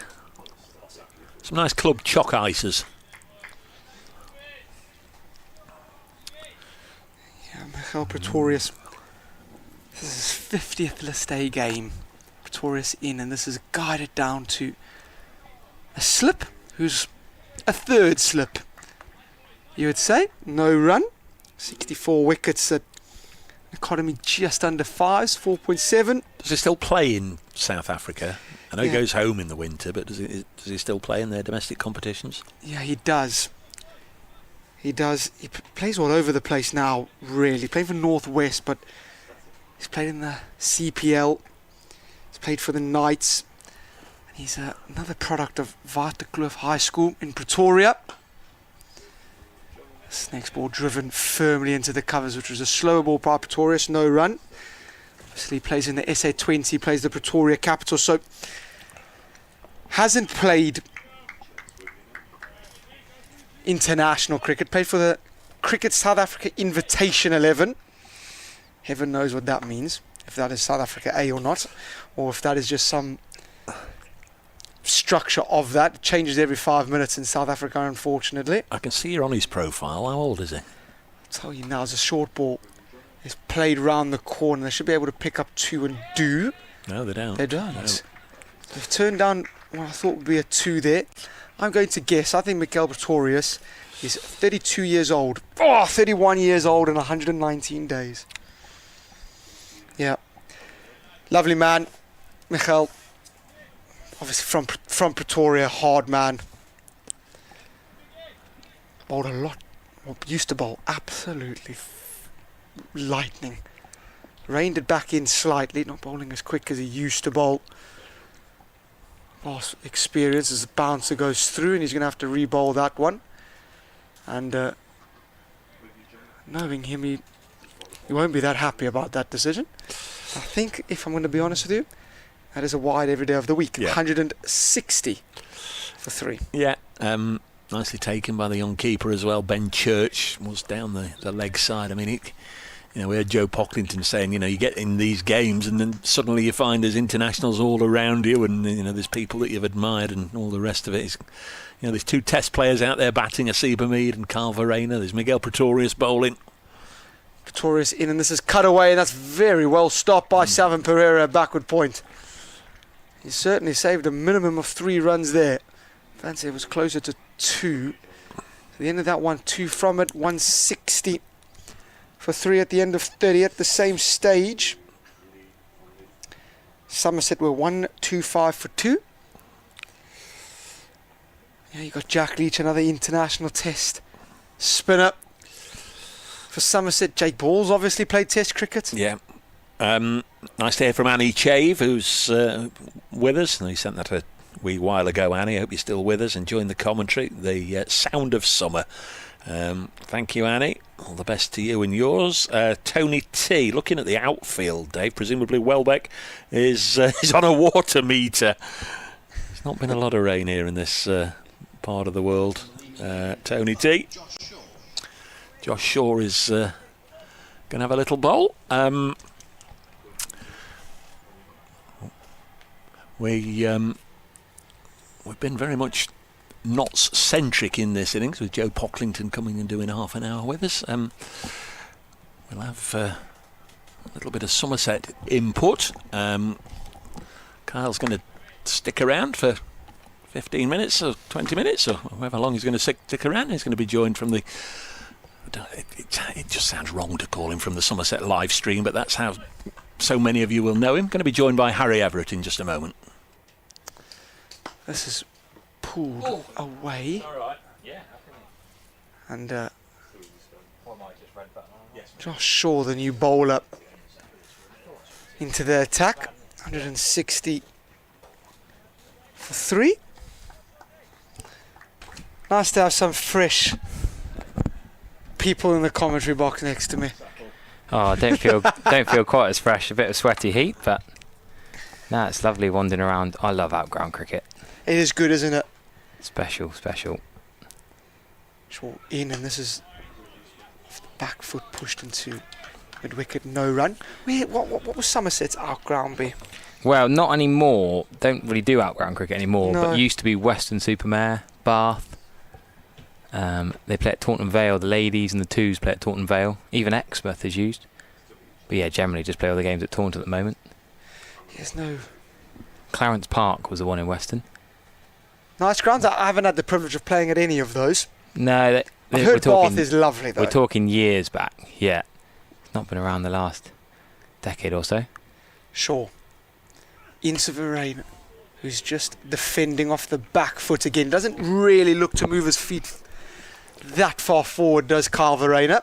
But it's just another dot ball out into the covers. 160 for 3. Just been chatting with Paul Franks and Kevin Shine. Nice, that's what you can do. Like, you wouldn't chat with the coaching staff at, a normal home county HQ, but I was just sat with tractor driver, the #1 Somerset fan outside the pavilion, and they both come over and had a chat with both of us, and then just quite open, just chatting about cricket. Just love the game.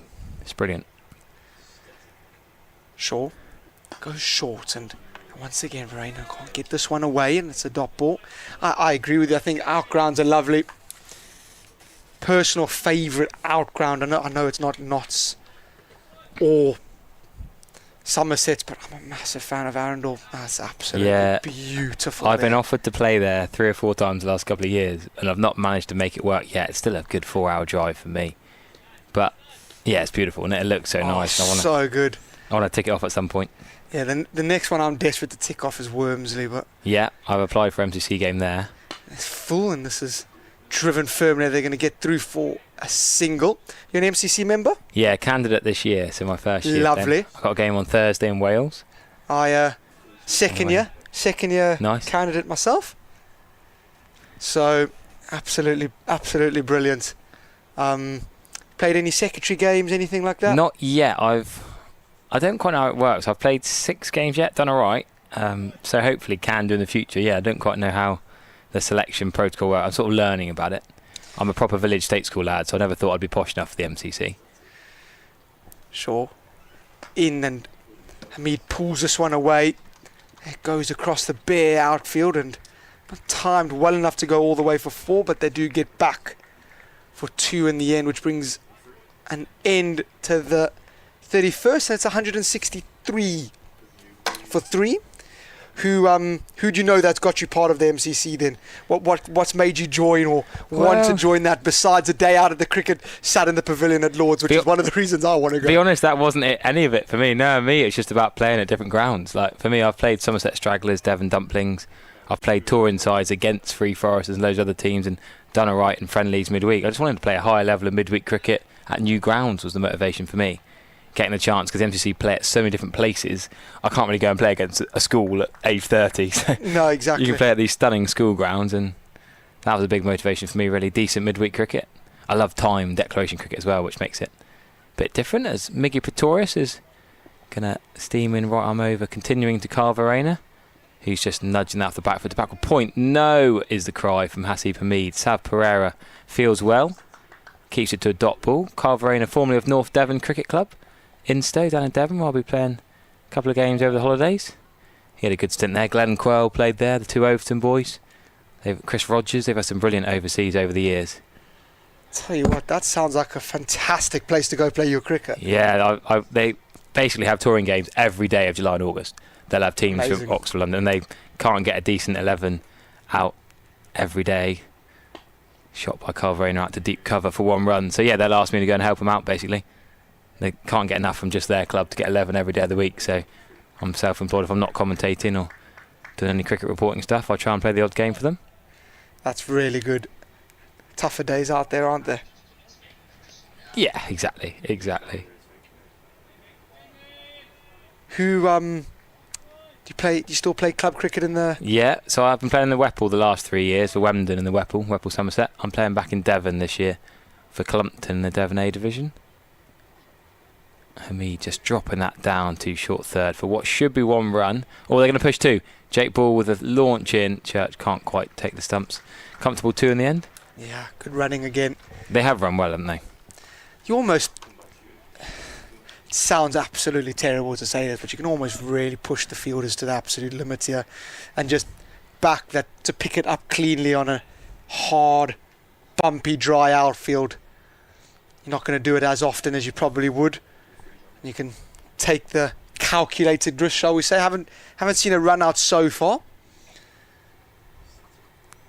Again, Pretorius is trying to tie up Hamid. He wants the 1, but Sav Pereira gets around to keep it to a dot ball. You seen much of Sav before? No, I was going to ask you about this, because I've heard he plays in the Notts Prem, right? Yeah. Because I've heard also he played for Wickham House CC in London, apparently. He's Sri Lankan born, England under-19s with Tom Banton, but then played in London and now Notts, right? Yeah, so as far as I'm aware, his family are in London. That's what he said to me a couple of years ago, but played Notts Premier League cricket. Short ball from Torres is a sort of scuffed pull for 1 run. Yeah, his family all over there, actually. 6 or 7 of them have come to a special moment, of course.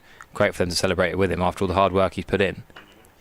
Yeah, and played for a club called Attenborough for a number of years. I think for 3, maybe 4 years, and then Right. when you score the amount of runs he did, a big club is going to offer you something that you can't not. And is the Notts Prem quite good, is it? Decent level? Yeah, Notts Prem's good level. Yeah. Notts Prem's a very good level. The team he plays for is fantastic. This is a nice late cut from Carverona. Again, they're going to look for 2. Yeah, they're going to push Jake Ball. On his home ground, Jake Ball, he knows the dimensions well, but can't stop the 2 there. So Notts Prem would be what, akin to Birmingham Prem? Probably just under it. Right. I think Birmingham Prem is probably the strongest in the country, I would say. And then the Bradford League up in Yorkshire's right up there. That'd be similar to Notts. Yeah, and I'd say Notts is probably just below the Bradford League. I'd say like probably 5th or 6th strongest in the country, I would have thought. Surrey Prem would be up there. Surrey Prem's up there. I'd say Surrey, Bradford and Birmingham are the 3 strongest in the country. I'd agree. Yeah, that's what I've heard as well. Never played. I played in the Huddersfield League in Yorkshire. Played with and against a lot of lads who played in the Bradford Prem. I've got mates I played with and against overseas and club staff who played in the Birmingham Prem, but yeah, not experienced it yet myself. Josh Shaw to continue, and Hamid is just defending this one off the front foot. I played for the Free Foresters, a bit like the MCC. Have you heard of them? Yes, I have heard of them. Yeah, they come down to Devon every year, and I play against them for Somerset Stragglers and Devon Dumplings. And I could have played the MCC actually. The quarter-final day last Wednesday of the Blast was when they played the MCC, so I could have played against them 3 days in a row at the same ground. That would have been brilliant. I did it 2 days in a row the last 2 years. 1 year I got a duck opening the batting in the first game and 100 in the second, vice versa. That's brilliant. Just sums up cricket, doesn't it? It does. And that's why we love the sport. Yeah. You can go from 0 to hero in the Absolutely. space of 5 minutes.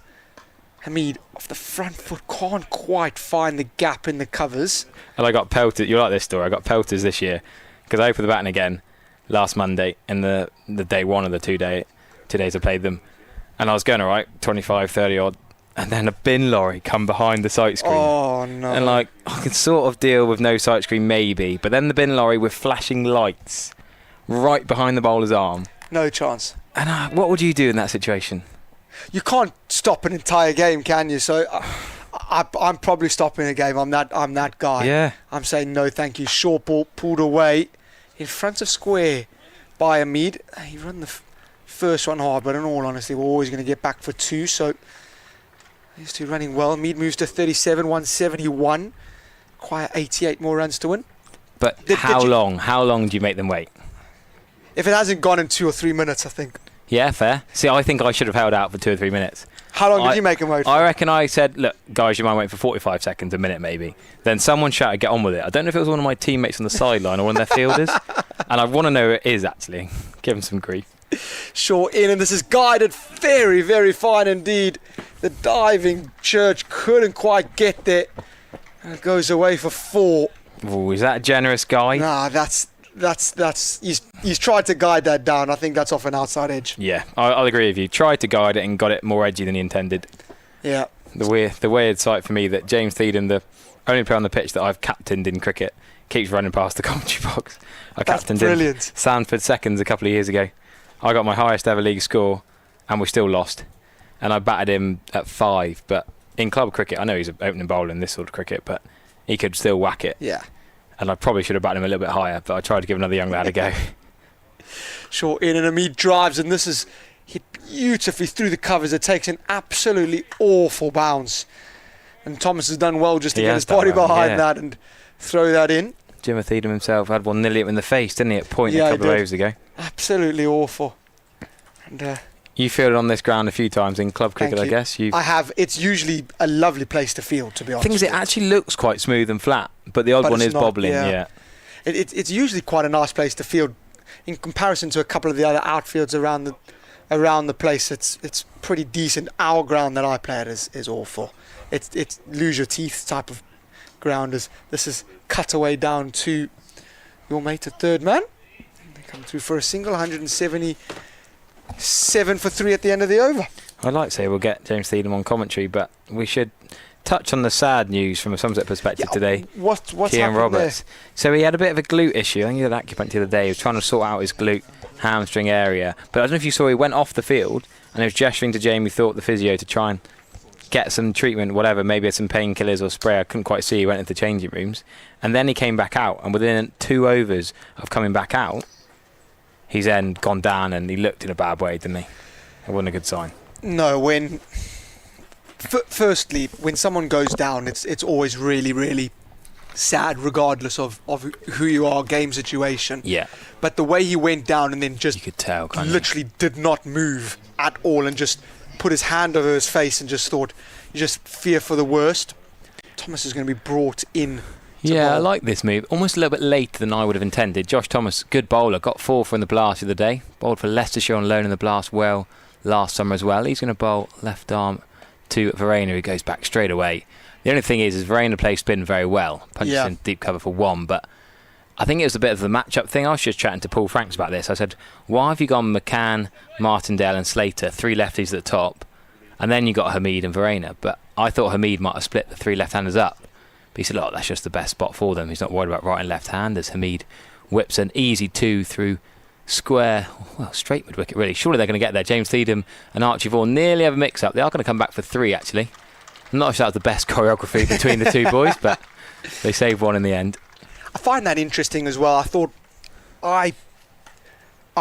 that it would be Hamid at 3, but it would be split up if Haynes wasn't injured. It would be 2 left-handers, but then I guess you can argue and say that got a couple right-handers to come in the Blast.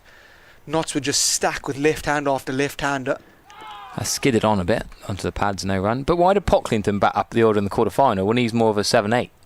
That was odd. That was odd, and which is why I find the match-up thing very, very interesting. Yes.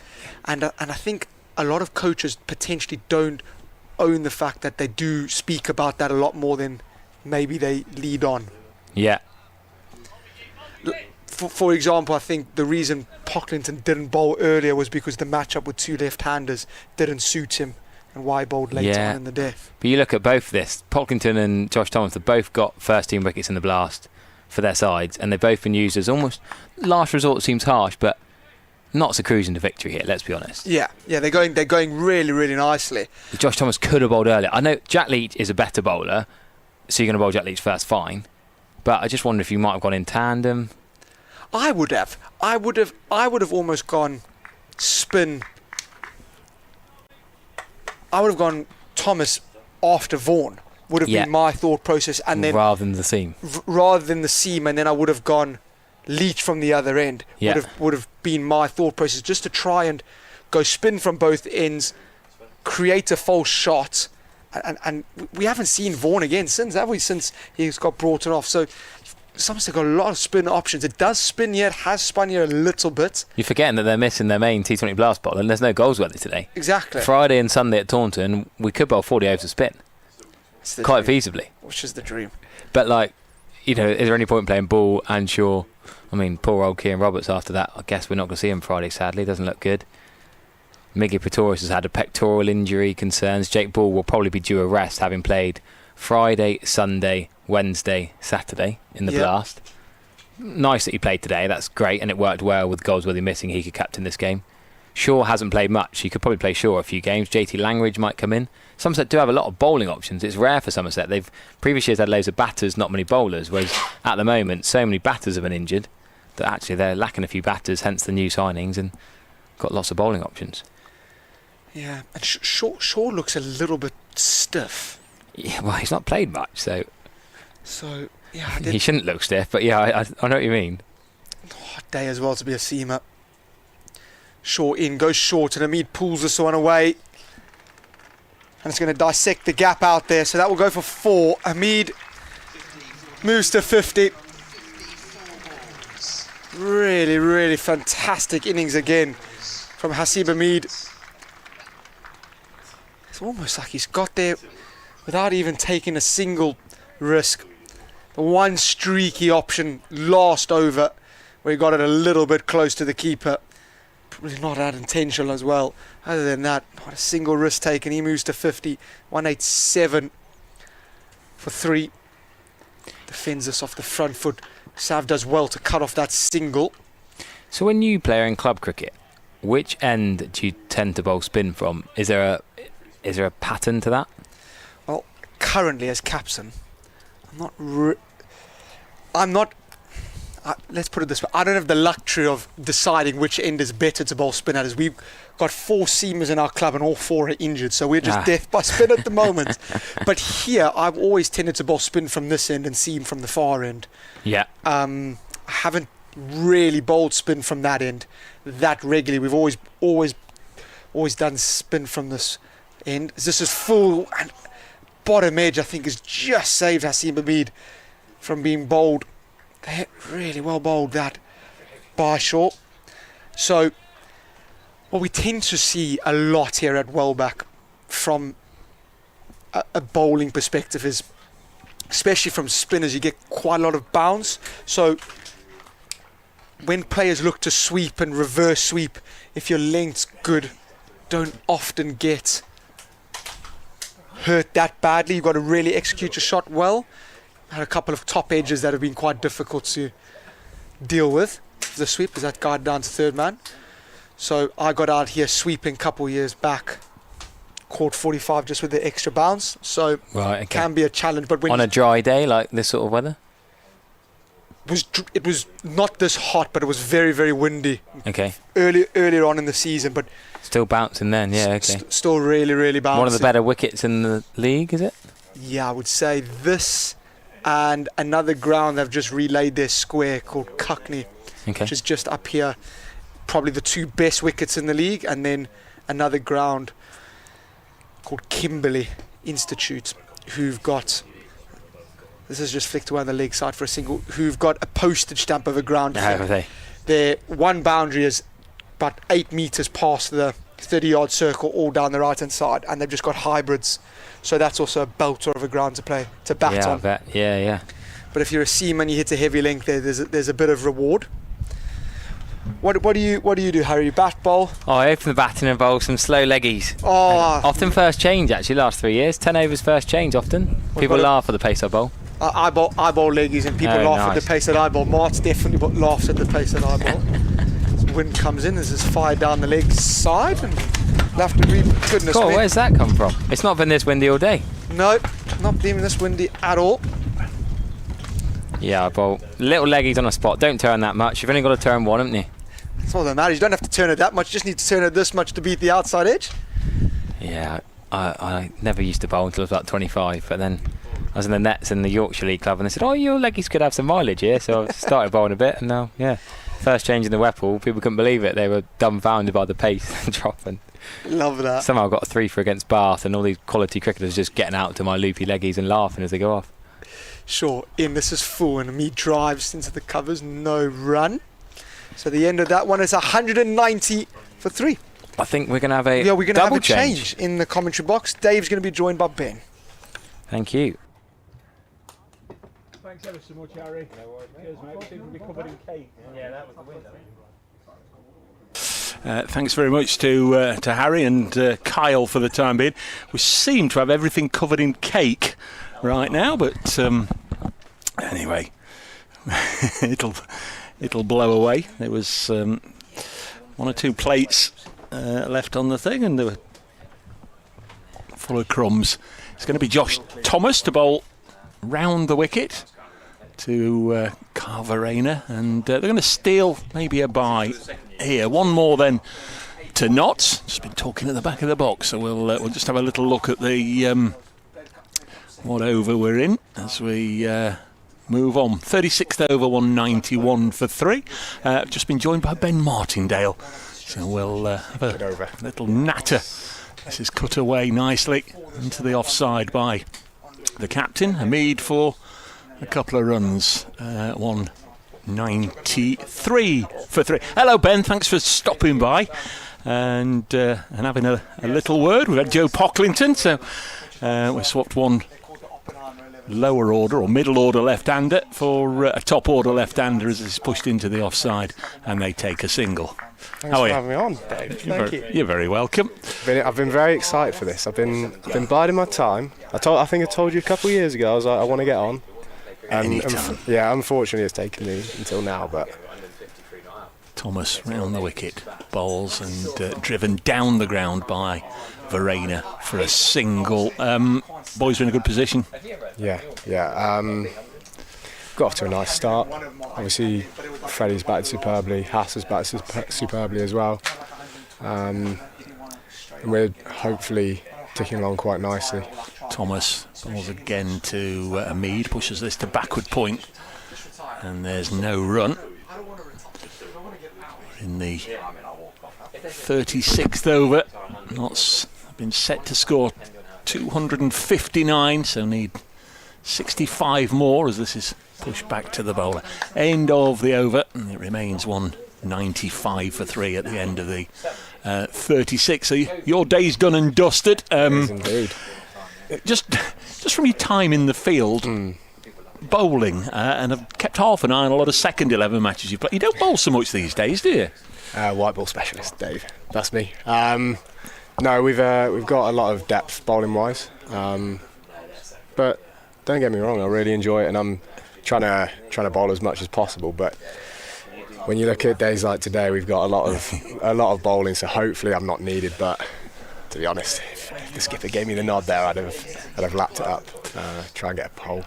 This Jake Ball back on from the far end. Nice touch that he's skippering Somerset today. At the moment, a little bit of work to do if he's going to leave his old ground on the winning side. He's going to bowl to Kyle Verena, who drives into the offside, and they take a single. So he's going to lead from that, and he didn't do any bowling, but he did an awful lot of fielding. A couple of catches in the deep as well. It looks a pretty brutal, gruesome outfield to be fielding on. Very bobbly, very hard. Well, at this time of the year, there's not been a lot of rain, and usually there is, so it's very explosive when it starts bobbling around to you. Ball bowls again, helped away by Mead onto the leg side. Just very much in his groove at the moment, isn't he, the skipper? Yeah, he's got a lovely tempo when he bats at this point for us. He's done it for the last few years, hasn't he? Very used to that role at 4, but you know what you're going to get from him, and you know what he's going to do. Especially in a chase, it's a really nice rock to have. Just had Joe Pocklington with us earlier. He was sort of reflecting a little bit of a similarity with you and him in the ways you captain the side. It's pushed. It's a mistake by Sav Pereira. Took his eye off the ball. There was an appeal, and I think he probably looked up to see if the umpire was going to give anything, and took his eye off the ball, and they take a run. Is that a fair comparison? You do it calmly and quietly like Haas does when you're skippering? When you're skippering? I'll take that comparison, to be honest. Yeah, I mean, the last thing you want is people shouting in your face, and you've got to be calculated when you don't, haven't you?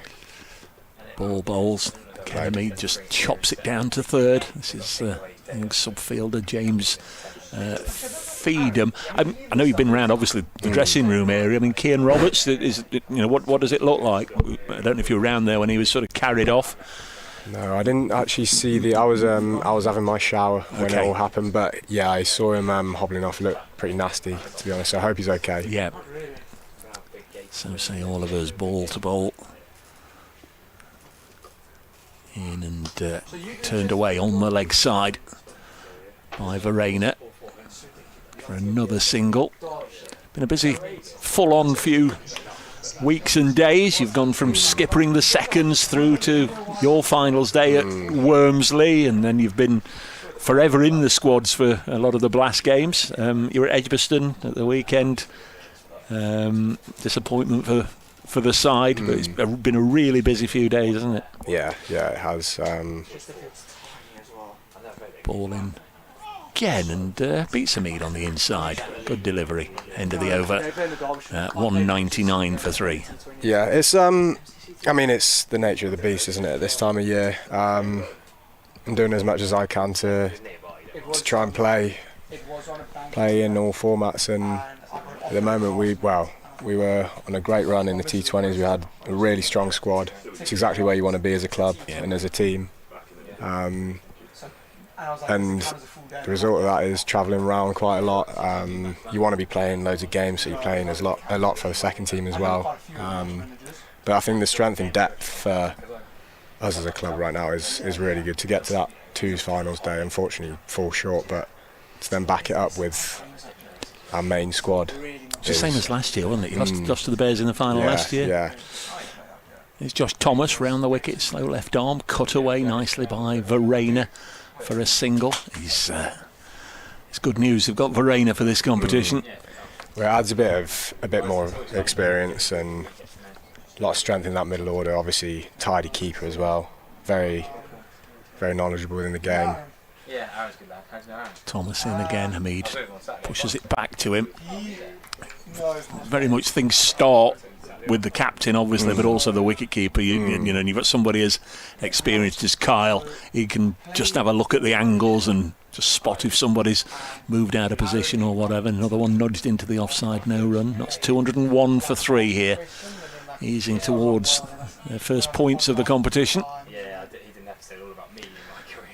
Thomas bowls and cut to backward point, no run. Ben Martindale alongside.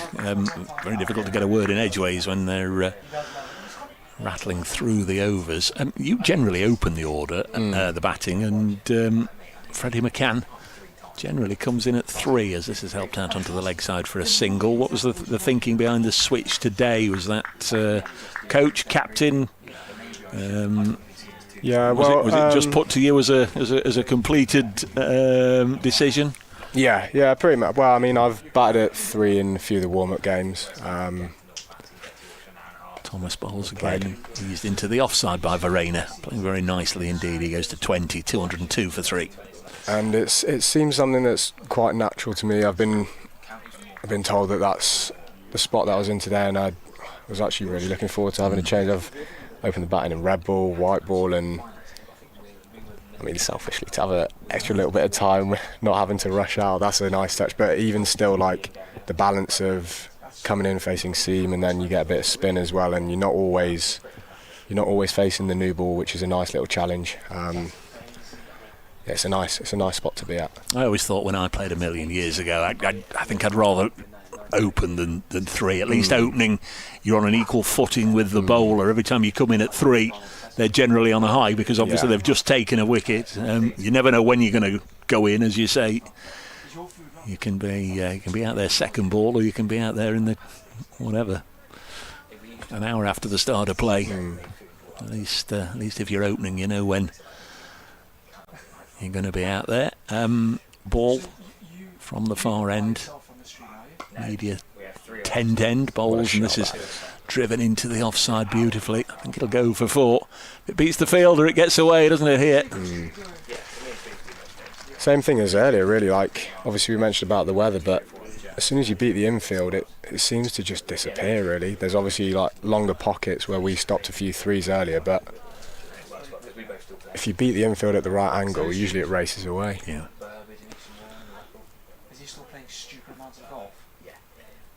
207 for 3. He shot that one from Verena.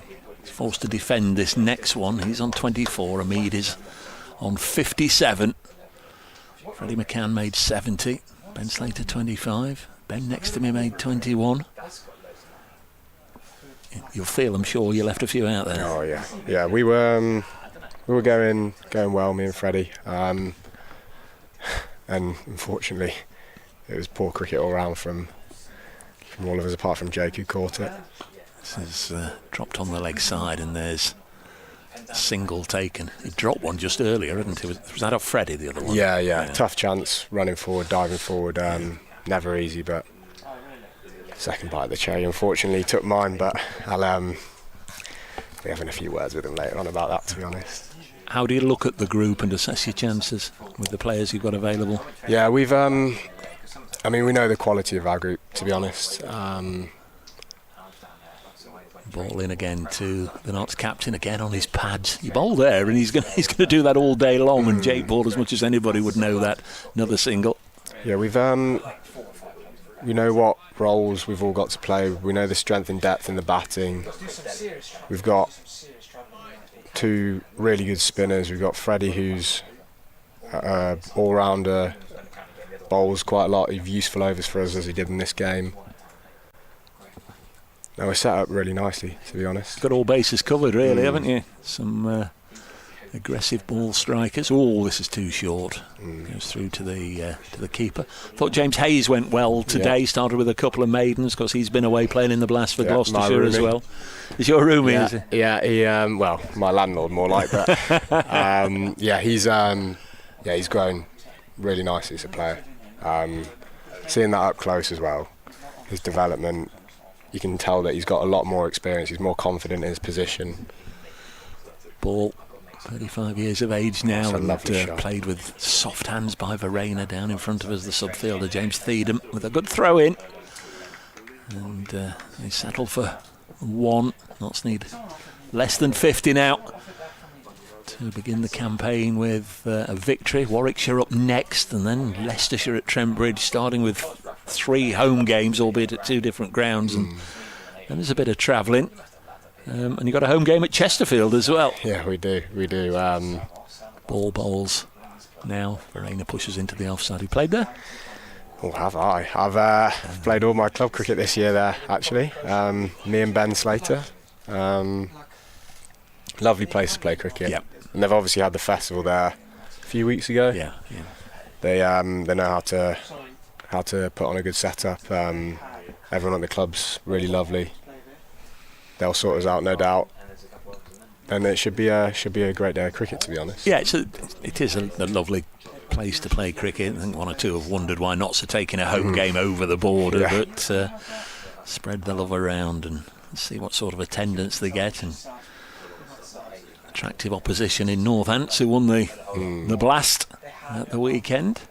Of course, they'll be missing a few players. Thomas bowls again to Verena, chops this onto the offside. As Lyndon James doing next, he's been playing a lot of club cricket and scoring a lot of runs by all accounts. Yeah, I didn't know until maybe an hour ago that he hit a massive 180 the other day, and he's been keeping that quiet, which is it's not something I thought he would have done. I saw somebody tweet it from, I follow some media people from the Peterborough area. Is it Market Deeping? I think so. That Yeah, he's I been don't playing for and don't got know a- the details, but I think so. 180 off.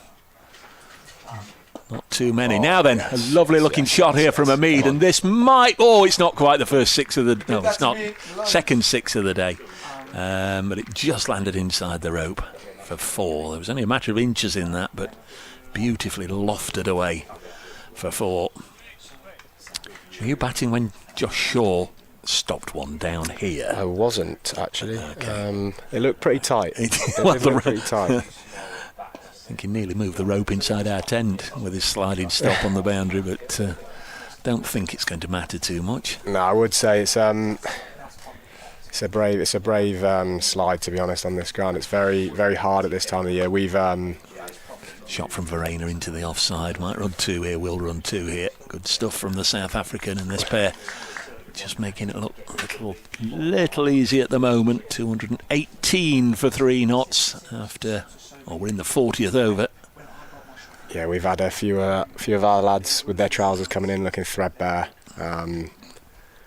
which is disappointing. We've got holes left, right and centre in knees, in backsides. It's always disappointing in a new kit, isn't it, right at the start of a competition. That's a leg side wide, signalled by Tom Longley. Next ball is... cut away, and Savin Pereira gets a nasty bounce in front of him. He's okay, but he couldn't stop it, and they get 2 runs. He's been scoring gazillions of runs for Cavs in the Notts Premier League. I don't know if you've come across him. Yes, Sav Pereira, plenty I think of most, times, I think most plenty of people times. have. Yeah, he's a lovely player. He played lovely today, didn't he? Shapes up really nicely. Classy left-hander, isn't he? So, yeah, he played a lovely knock. And it's well deserved, obviously, him moving to Somerset. He's been banging on the door for years, hasn't he? So You like to see people get a chance. Exactly. Lovely fella as well, but yeah, well deserved. 221 for 3, so we're into the last 10 overs. Pretorius coming back on. Notts need 38 to win. And games have been lost from this situation, but you just hope not, especially with these two out there at the crease. We'll have enough wherewithal to see this over the line with 4 or 5 to spare as Verena runs it to point and there's no run. So the gaffer's away, Peter Moore's with the other competition. Paul Frank's in charge. He's taken the 50 over comp by the reins. I'm guessing the dynamics don't change too much. Just keep it all ticking along nicely. We've got a pretty consistent approach. Obviously, we've got a pretty similar group. Everyone's got great relationships with Pete, and then obviously Franksy as well, which really helps. Pretorius bowls driven into the offside by Verena, and there's no run. Could be just a handy little competition this for Verena to just really work himself into some very decent form going into those last 6 county championship matches. Can Nats go back to back? That's got to be the dream of the club, Ben, hasn't it, to win that county championship? When we did it last year, everyone's obviously on a high, but then you're wanting to repeat exactly what you've done, haven't you? Pretorius bowls South African to South African and defended by Verena again. And obviously it's always the target, like you're not playing games to try and not achieve the very top. So with the group we've got, it's not changed too much since last year, so everyone's obviously got the same desires. It should be a pretty interesting end to the season, but I think everyone's pretty confident to try and repeat what we've done last year. Yeah, there was no major incomings during the winter, was there? There was just the fact that they got Ollie Stone fit for this year, so more Stone, less Tonk. Pulled away by Verena, out into the deep, and should be caught and has been caught. So Carl Verena goes with Pretorius getting the wicket to 21 for 4. Notts require 38 more to win. Only got 6 wickets left, and Lyndon James will get his chance out in the middle. It was a nice little knock from Verena, and he's just starting to play 1 or 2 expansive shots, but falls for 27, pulling Pretorius out to deep backward square. New man should be Lyndon James. Is Lyndon James. Good man to have coming in this situation. Yeah, this lineup for us is something that we've got a bit of confidence in. Obviously, we've got Fahan, Joe Pocklington, Rob Lord coming in, who obviously played well here last year. We bat pretty deep, which is a nice lineup to have. Obviously, with the specialist batters and then your all-rounders making up a good chunk of the back half of the team. It's a good lineup for us, really. It was just an extraordinary game of cricket last year, the tie, wasn't it? And after Rob Lord and Pocklington had done what they needed to do, it was left to the last pair, wasn't it? Brett Hutton and James Hayes to scramble a tie off the last ball. Yeah, he'll be knowing him, he'll be hoping that, well, he'd love to be out there, but he'll be hoping he doesn't have to open his bag to get his blanket out, to be honest. Oh, Hayes. Yes, absolutely. Absolutely. 227 for 4. Somerset getting a wicket in the 41st over. Second wicket for Miguel Pretorius, 1 for Archie Vaughan, 1 for Jake Ball. 7 bowlers used. Don't think we'll see Cian Roberts again, who had to go off injured. Ball's got 2 left. Josh Shaw's got 2 left. Wouldn't imagine this is going to go all the way to the end. Either Somerset will bowl Notts out, or you'd imagine at the moment it's very much favourite that Notts will get the 38 runs they need to win. Here comes Pretorius. Bowls now, and well played. Lyndon James is away first ball. Very often see bowlers almost do it automatically when they're wearing those elasticated sleeves. Just take them off because I guess it's a little bit nitpicky, but a white ball and those white sleeves, I guess you could lose it a little bit, but Pretorius has left them on. I don't know if it's a complete undergarment he's wearing or just those sleeves that Ollie Stone and Liam Patterson-White wear. And there's Pretorius. Ball's again played down into the ground by Hamid. He's desperate not to give this up. There's no run to 21 for 4 at the end of the... In fact, 22 for 4 at the end of the over, and all the twos. So what happens tomorrow? Rest up tomorrow and then just come back here Thursday morning and do it again? It's going to have to be with it coming round as fast as it is. Hopefully we're in a good position should we do what we think we can do at the end of this game, and we'll be looking to repeat that. I think you need to be as fresh as you possibly can be as well, don't you? When you charge him round and the lads are trying to bowl as quick as they can and the batters are trying to run and hit it as quick as they can, it's something you need to be fresh as. And tell us as much as you can, or you're allowed to. How would you prepare then for the Warwickshire bowlers? Are you given something or sent something by the analysts? You do your own research. You basically know them well enough to know what to expect. How in depth would your preparation be for the next set of bowlers? Bearing in mind what you can tell us and what you can't. As Lammonby round the wicket and bowls now, and this is run into the offside, and there's no run. Yeah, no, we're actually fortunate enough to have played them in a warm-up game last week, so I think we'll know pretty much what we're going to get. There'll be a few changes here and there, but I mean, there's Bamber. I think he's played today. You only played against him last week. Hannon Dolby and the sort Garton. So they are all guys that you're very familiar with. Next ball is sent down by Lammonby, pushed into the offside, and there's no run. Do you want to do the next over? Yeah, I'd love to. Yeah, I'd love to. It's the only way. Jack Leach with ball in hand. How many overs did Jack have? Says he's got a scorecard in front of me. 5 overs, none for 36. Really not been Jack Leach's day yet. Lammonby round the wicket past Tom Longley. Used to play here. This one's driven into the offside, and there's no run. Yeah, I think they're having the same sort of dilemma that we had. We obviously had Pockers to bowl left arm orthodox, and they had four left-handers in the top 4. Yeah.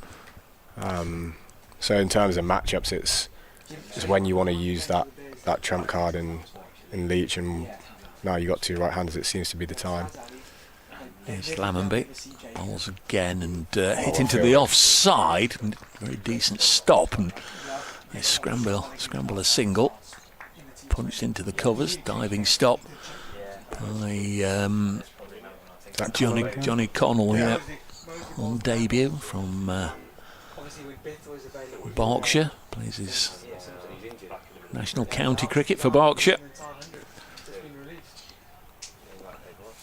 Where that wind came from all of a sudden, we've not really had any all day and not had any since. Next delivery just gets up a little bit into the midriff of the Notts captain Asiba Mead, who's been very good again today. Hamid, 66 not out. Not sure how much cricket or how much he's been doing over the period of the blast. Likes to get away, doesn't he, and rest up, but when it's time to go to work again, he's always ready. Yeah, he's been pretty consistent, to be honest. He's hit when the lads have been playing in the blast. He's actually trained overseas a bit as well, which is exactly what you want. But yeah, he's taken over nice, and you can tell by the way he's come back into this comp. He loves the net, doesn't he? He loves the net. He's always first at Trent Bridge or wherever when Notts play away as well. Very meticulous with his prep, which is exactly what you want to be and how you should be in it. I mean, it shows with how good he is and how consistent he is. Disciplined, a real role model. I think everybody was delighted last year when he led Notts to the title, and Wisden Player of the Year as well. A great accolade. It's going to be Miguel Pretorius. It's going to be Ben Martindale. From the... I thought you were going to commentate.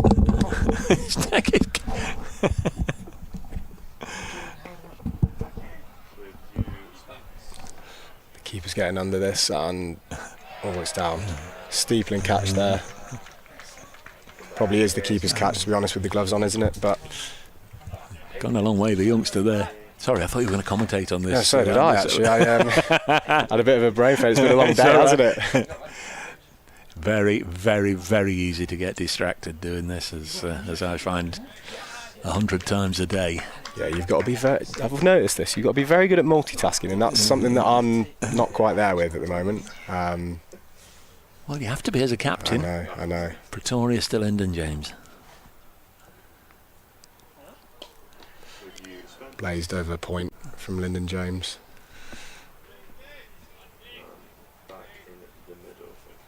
Yeah, we're ticking along nicely. He started really nicely, Lyndon, as well. I think it's a case for him. He wants to have a bit of time in the middle and get a job done for the lads. Yeah, he went hard at that one, didn't he? It skewed up high in the air off the outside edge. It's Pretorius turns again. Comes into Hamid. Oof. And that's straight up as well. Slower ball. And taken. So Pretorius gets his third wicket, and it is Hamid gone for 66. Just saying, he desperately want to be there at the end, see the job through. There's a couple of really aggressive shots, the last two balls. One from Lyndon James that went up in the end, just cleared the ring, and then they got down to this end, and Hamid, it's unlike him, isn't it, really? But he's played very nicely, 66 from 79. But another wicket for Pretorius, and now you just got to hope that there isn't a little bit of a collapse here to make this a squeaky last few overs. Yeah, it's always the balance of whether you're trying to push on, try and finish it, increase your net run rate as well. It's always a balance of either finishing it off soon or not actually losing the wickets and playing safe. And usually this is how we want to finish the game. Make sure we're still being positive, as we would be in every game and every chase. Yeah, it's just so important to get the W, isn't it? Make sure you get the W, and if you do get an opportunity just to improve that run rate, as Ben said, then all well and good. But still a bit of work to do. Still 33 required. That'll give Somerset a bit of hope. 5 wickets needed. We're into the 43rd over now. Yeah, it seemed like today it's obviously offered a bit of the pitch and seems like a good true pitch, and there's value in your shots, but there's been a couple of times when going aerial, as I found out, it seems to jump a bit from length. Joe Pocklington out there, another left-hander. When you guys beat us 2024 was 2023.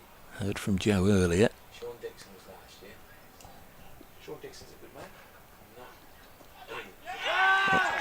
man. He's nicked it, first ball behind, and suddenly Pretorius is on a hat-trick. It's the first baller for Joe Pocklington.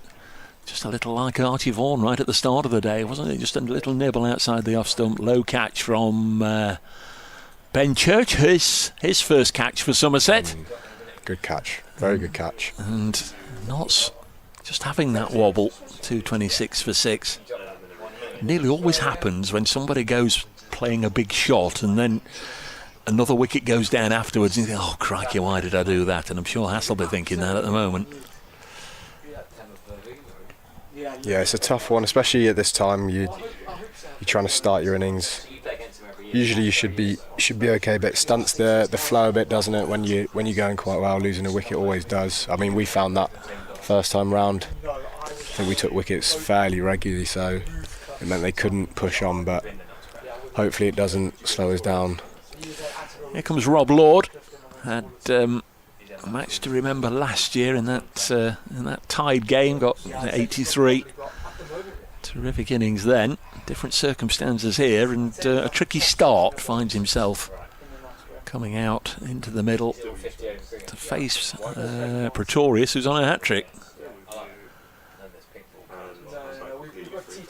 Right-hander, of course, Rob Lord. Played first county championship game of the season down at Taunton against Somerset. Slip is in, Archie Vaughan. That's a good decision from Jake Ball. They need to take wickets. Here's Pretorius on a hat-trick then. Comes in to bowl to Rob Lord, a bouncer. And as a batter, that's what you want really, is the hat-trick ball, don't you? You don't even have to play it. It's good use of the short ball though. First up, obviously playing tactically more than trying to get that hat trick, but keeps them in the game. Nice dot ball as well. I think there'll be a chat at the end of the over after this next ball about how they're going to go about this. As Pretorius bowls and Rob Lord pushes it into the offside. Again, a bit of a bobble, but safely reeled in. So good stuff from Miguel Pretorius, keeping Somerset alive in this match. 9 overs, 4 for 27, so he's only got one left, Pretorius, but he's made his mark. One more over, Ben, and we'll let you skate back to the dressing room to see the boys hopefully over the line, and we'll get Kyle back in.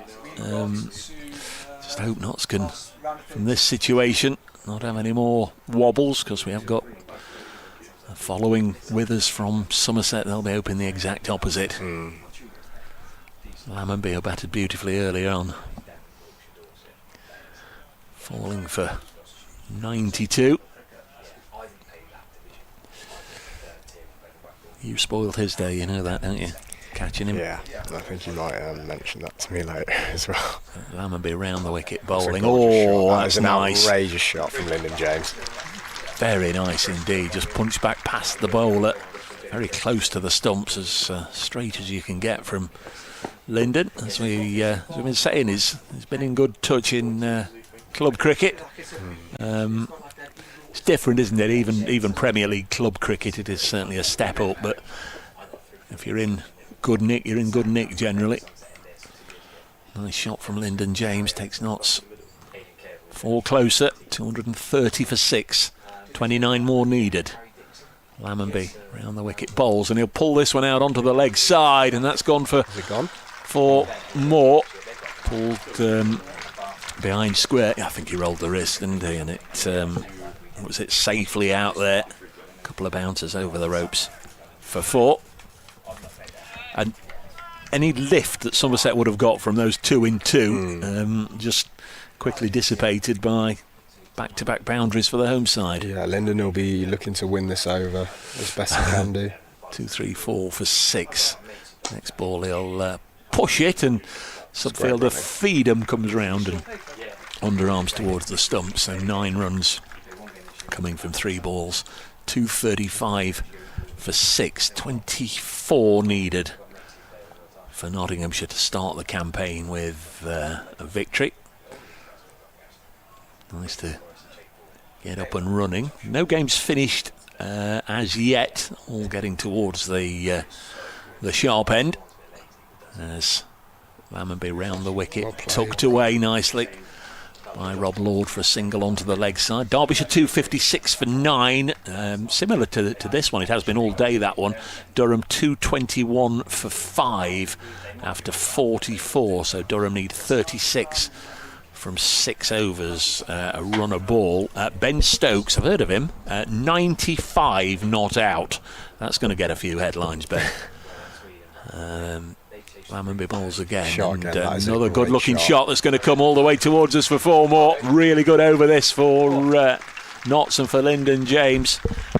These left-handed bends. Ben Stokes 95 not out, 9 4s and 3 6s. Well played, sir. That's going to get the headlines. At Radler, Middlesex 294 for 8, Essex 196 for 7, need 99 from 12, so that's probably going to be a Middlesex. That one, Yorkshire 248 for 7 now. Hampshire made 320 for 8. Yorkshire needs 73 from 7. There's Lammonby in and bowls. A bouncer. That's have to be re-bowled. Really good stuff from Church. Standing up to the stumps, banged in short. Lancashire 280 for 5. Surrey 214 for 3 in the 42nd. And Northants 238 for 3. 10 to go. They need 75 to beat Warwickshire. Of course, Warwickshire come here on Thursday.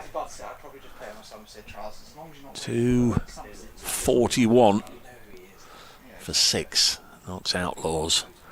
Another one that's dropped short and pulled away onto the leg side. And again, 1 bounce for 4 into the crowd. 4 boundaries in that over. That's a great time to thank you for popping and saying hello to us all. No, Ben, thank you for having me. Very, very welcome. Great stuff, some entertaining stuff, some nice just to hear your thoughts on what's going on, both in the game and with your season, and certainly this competition, and stop by again soon. We're here every game, as you know. Hopefully I won't have time to pop in, but if I do, I'll definitely be here. Thank you, Dave. Continued success, Ben Martindale with us, and we're getting down towards the thick end of this one. We've got 6 overs left. Notts need 14 runs. Miggy Pretorius to bowl his final over. Ben Martindale with us on Trent Bridge Live. Another single. 247 for 6. And that means Notts are 12 runs away from winning. Welcome back, Kyle. Thank you for your patience. Also, thank you for all your cake that's all over everywhere. I was looking at that and I was thinking, there's cake all over the ISDN thingy-mabobby, whatever you call it. Pretorius in his final over, and now he's bowled a no ball, so that's going to take Notts ever closer. We might not have long left in this one, but Somerset have given it a real go, particularly your fellow Northern's mate, Miguel Pretorius, who played for the same side in first-class cricket in South Africa that you did. Yeah, he's bowled really well. He's a fighter. So one thing I would say, regardless of how talented of a cricketer he is, which he's obviously got bundles of it, but he's a real big fighter. Free hit comes in now and bowls, and Lyndon James has walloped this one into the middle of next week. There is 6 up onto over the hedge. Just saw, I was waiting for it to land, and I won't see it land because it's gone over the hedge for 6 of your finest. I'm pretty sure. They're looking in the hedge bottom for that one. I'm not sure that one's coming back. 6 runs from Lyndon James. That's what you do with a free hit.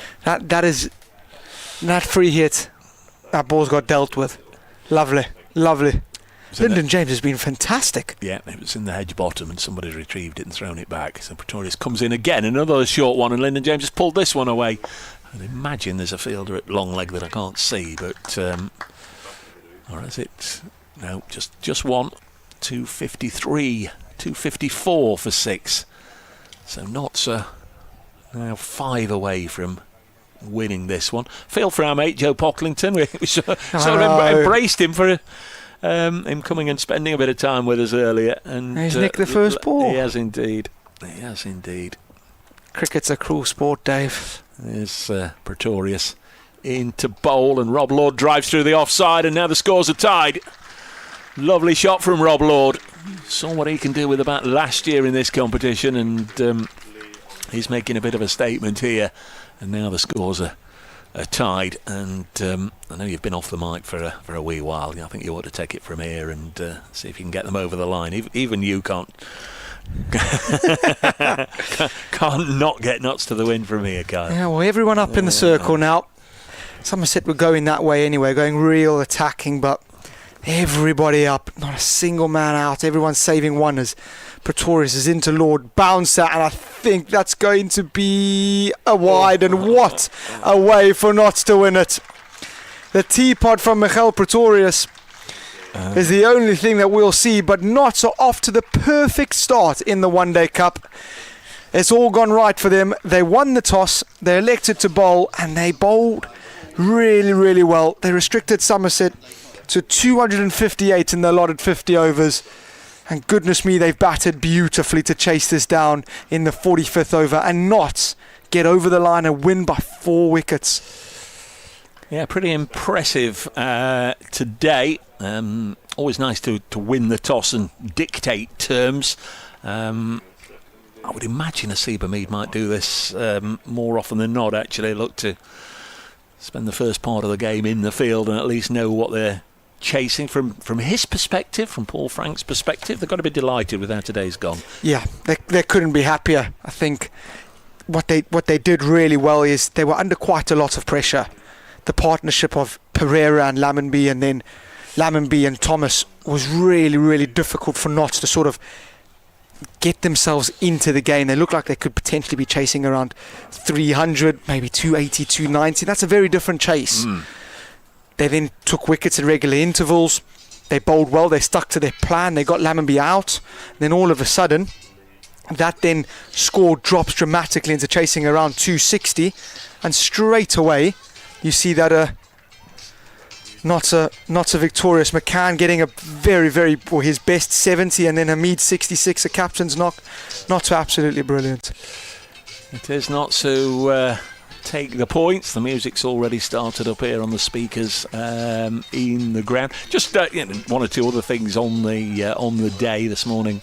Heard about Jack Haynes. Led to believe that now he's had a bit of a wrist niggle as well. It might be an injured quad that's keeping him out at the moment. So we'll keep half an eye on that and hope he's able to return to action soon. Just hope nobody comes calling for some of the Notts players, because the 11 we've seen today, they've got most bases covered.